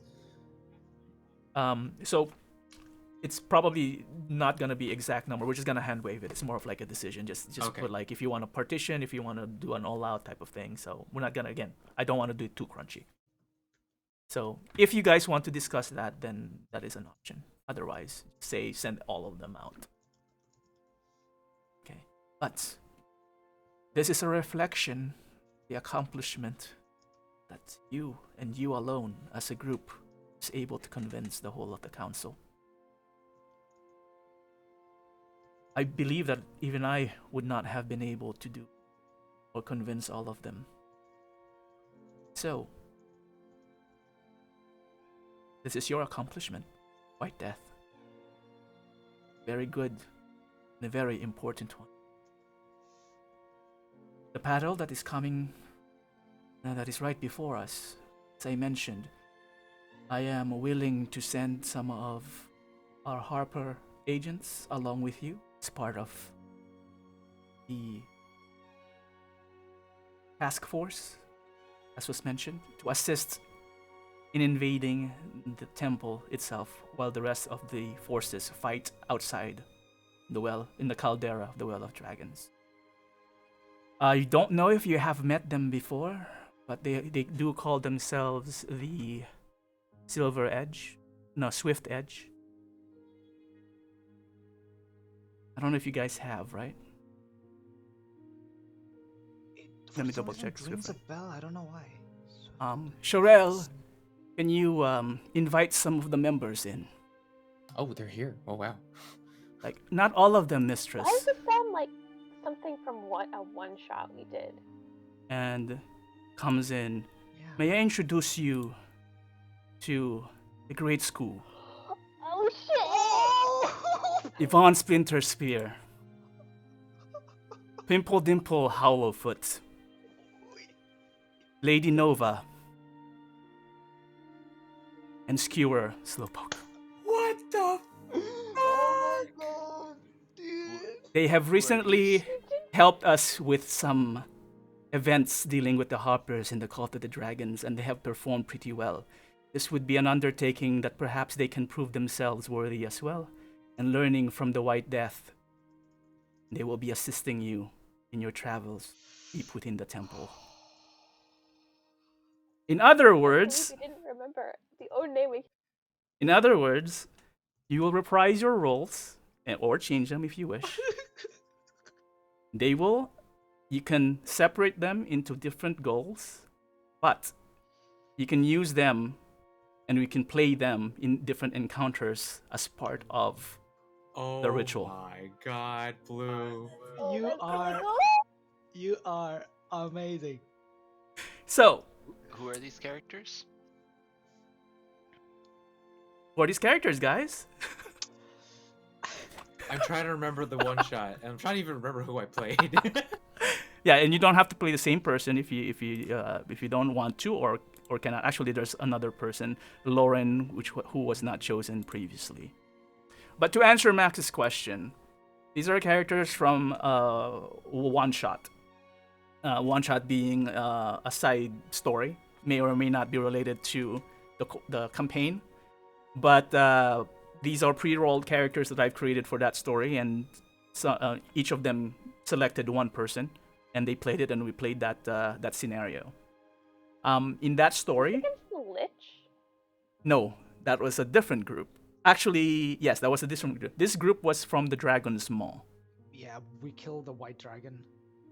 Who while was- the great school was like dancing around as he was fighting it. This was the story where there was a Harper agent that was thought to be a traitor. And based on that, Remi actually, instigated the whole thing. They went in and tried to find the traitor, and it turns out it was just a trap for that other Harper, who turns out to be a dragon in disguise. And in the end of the battle, everyone fell, but gaha, it was just an illusion. You got the amnesia thing going on, right? And then you came back and destroyed the dragon. And this session lasted till like midnight, past It was midnight. it was a long. It was 6 or 7 hours, I think. Yeah, 6 hours. Yeah. So you get to reprise your role. Now, Oh yeah. what I didn't include here, because this is happening in the Harper's mansion, the other one shot about the Lich, they are included as mercenaries from Never Ember. So you also get to choose characters from that. So you have 3 characters to play. in this big battle. Oh, this is gonna be so great and so confusing. I know. I'm trying to like pull all the sheets. I don't remember even having the sheet for this one. So, good point, Jeff. What I will do is, I believe, here's what I'll do. I do this. I will make, if it isn't already,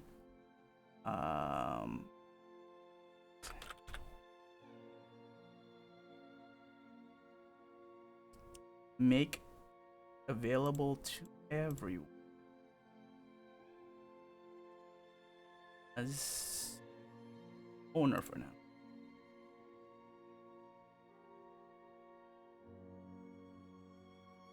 I'm gonna make you all owners of all the sheets. You can take a look at them. So those are the mercenaries.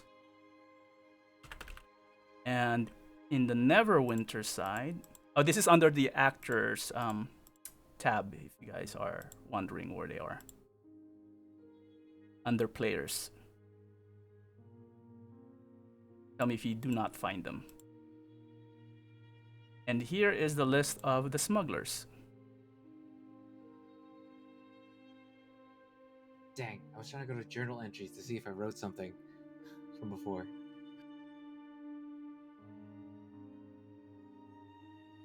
I don't see the smugglers.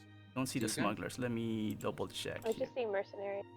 Okay, so let me do this. Okay, I think this one would work. The Great Scoot is level 6, and he already has more hit points than Hokgreath. The barbarian. There you go. Smuggler I should see it also. now, yeah.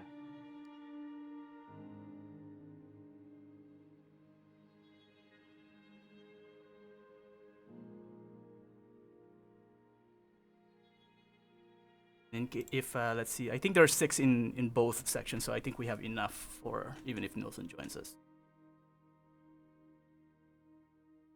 But first come, first serve. Did I play with you guys for the smugglers one? I don't remember this. I don't think you were there for that one.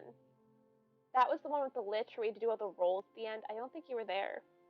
Yeah, and Sarah, the smugglers Ruby, one and is the except for a couple, the non-human one shot, where you have the kobold priest cleric that shiny scaly that Sarah played.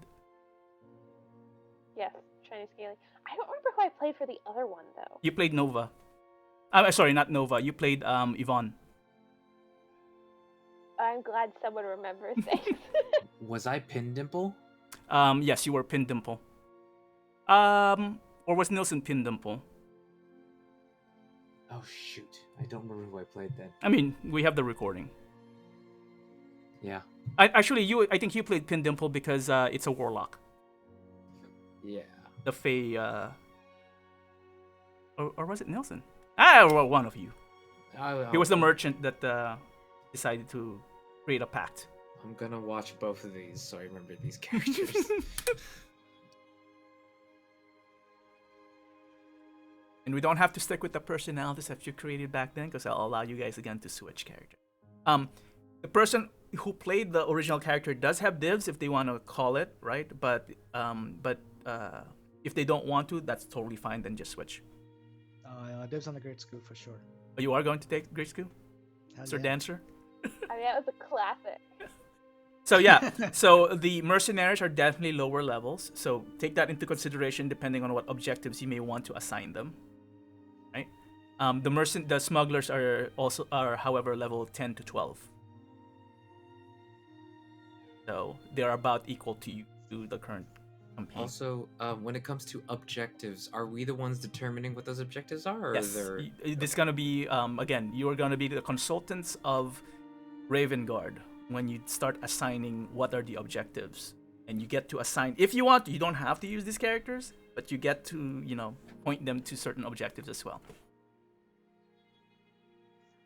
And hopefully, my plan here, if it works out well, I don't know in practice how it's gonna feel, but hopefully this would solve a couple of things. One, be able to do multiple objectives, right? White Death doesn't have to do everything, because that kind of sounds like, a lot, especially this is a large ritual. Two, if we, because different objectives and stuff like that, hopefully, this would also allow you guys to conserve resources, because then you have other characters that does the resourcing, right? Because they have their own whatever abilities. And then three is they're expendable.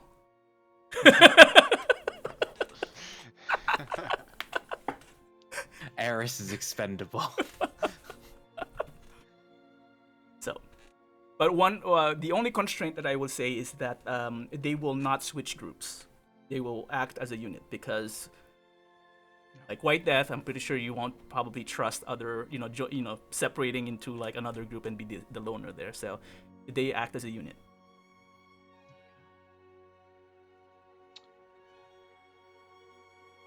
Right? So, yeah. Look, after we are done in blue, I wanted to chat with you about Morg, if there's a possibility. Oh, if you want to bring him in? Being part. I think he would join the Never Ember army. Okay, I could add more in the mercenaries, because you didn't play anyone in that one shot, right? Yeah, and that's how it came to me, because I didn't play any of the smuggler one. Yeah, I'll allow it.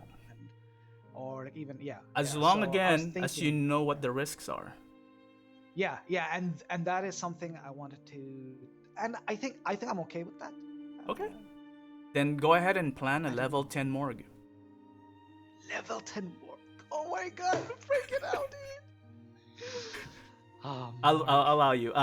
So I think this is a good place to end session. Again, I can leave the server up so you guys can check and review the characters, abilities, and whatnot. But we won't have a session next week, so you have 2 weeks to think about this, because next week I will be doing my pre-decision trip to Florida. I won't be available. Okay? So you have 2 weeks, 3 sets of characters. Is there any way to download these sheets to have them offline?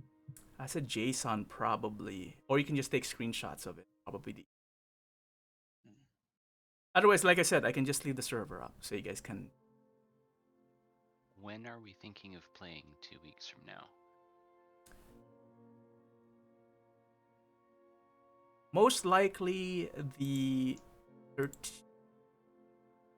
Cannot do the 13th. Thing. Yeah, 13th is the Darius thing. Either Friday the 12th evening. Actually, we could, if you guys are open to doing it late on the 13th, that's possible too, because Darius thing only goes until like 6 or 7. I'd be okay with that. Yeah, it's only scheduled to that. I don't know if it's gonna like go late, but yeah, it's just an engagement. I mean, it's If that thing wraps up, then I'd be cool on the evening. It's like, probably. Dara, can you close it down? Dara, Or We haven't seen we could just do it there. exactly, that's exactly what I was gonna say. Just do it there. Shoaib and Bob, you're invited. You'll be plus ones. It'd be fun to do an in-person round. I mean, yeah, I definitely love the in-person ones if we can do Or it. we can just all go back to blues afterwards. That's a possibility too. I'm down with that. But yeah, I am kind of planning to go to Disneyland on that Sunday, the 14th. It'll be Dapper Day. Did you get tickets? I have not bought tickets. Do you think it's going to be... I haven't even looked. I guess I'm assuming that it's not going to be hard to get tickets, because we're just going to do the one park tickets, but... It shouldn't be hard if you're just doing the one park, but if you're doing the key passes, then no. Yeah, we talked about this, because we don't have the passes. You're just going to buy one-day tickets. okay. Well, with all that said, Remi finishes introducing you to Swift Edge, and also mentions that Never Ember has his own team that he would probably be providing, that he has vouched for. Only wishes you well in resting. Prepare for the War Council, and if the War Council next time we meet finishes early, we could continue on to the actual Wow. event of sneaking in. There's another potential. Let's see here. Should I? No, I'll leave that for now. Ta-da! And that No, concludes you can't our. do that. You cannot That do that, man. concludes Dude, this week's man. session. Good job, guys. You have, I've already checked the boxes of which members have joined, Check it.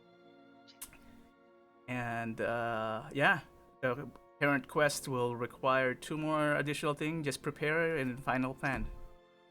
Otherwise, gather allies. Pretty much checked all the boxes that are available.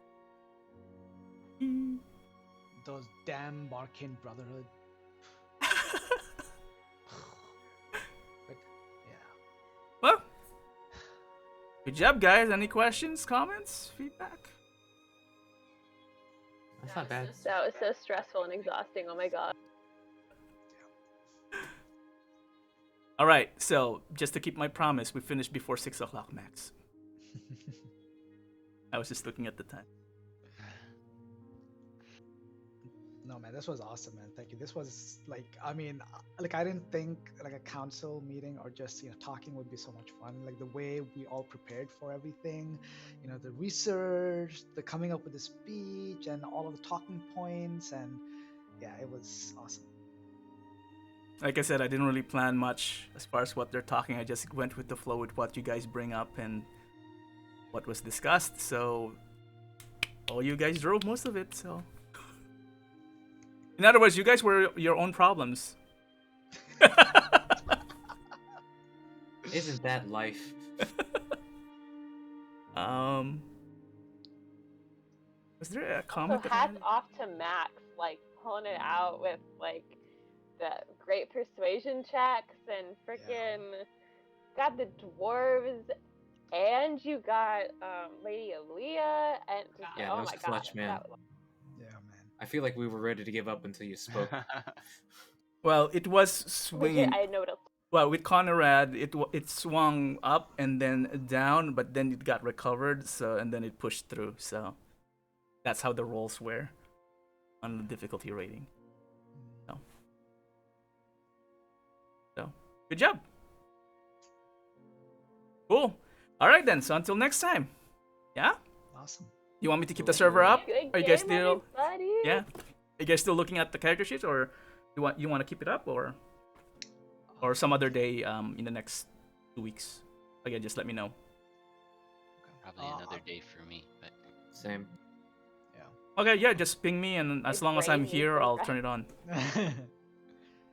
Like if you have a few minutes, Blue. Yeah, I can stick around. A quick chat about Morgie. Okay. All right, well, I'll stop recording here. So good job, guys.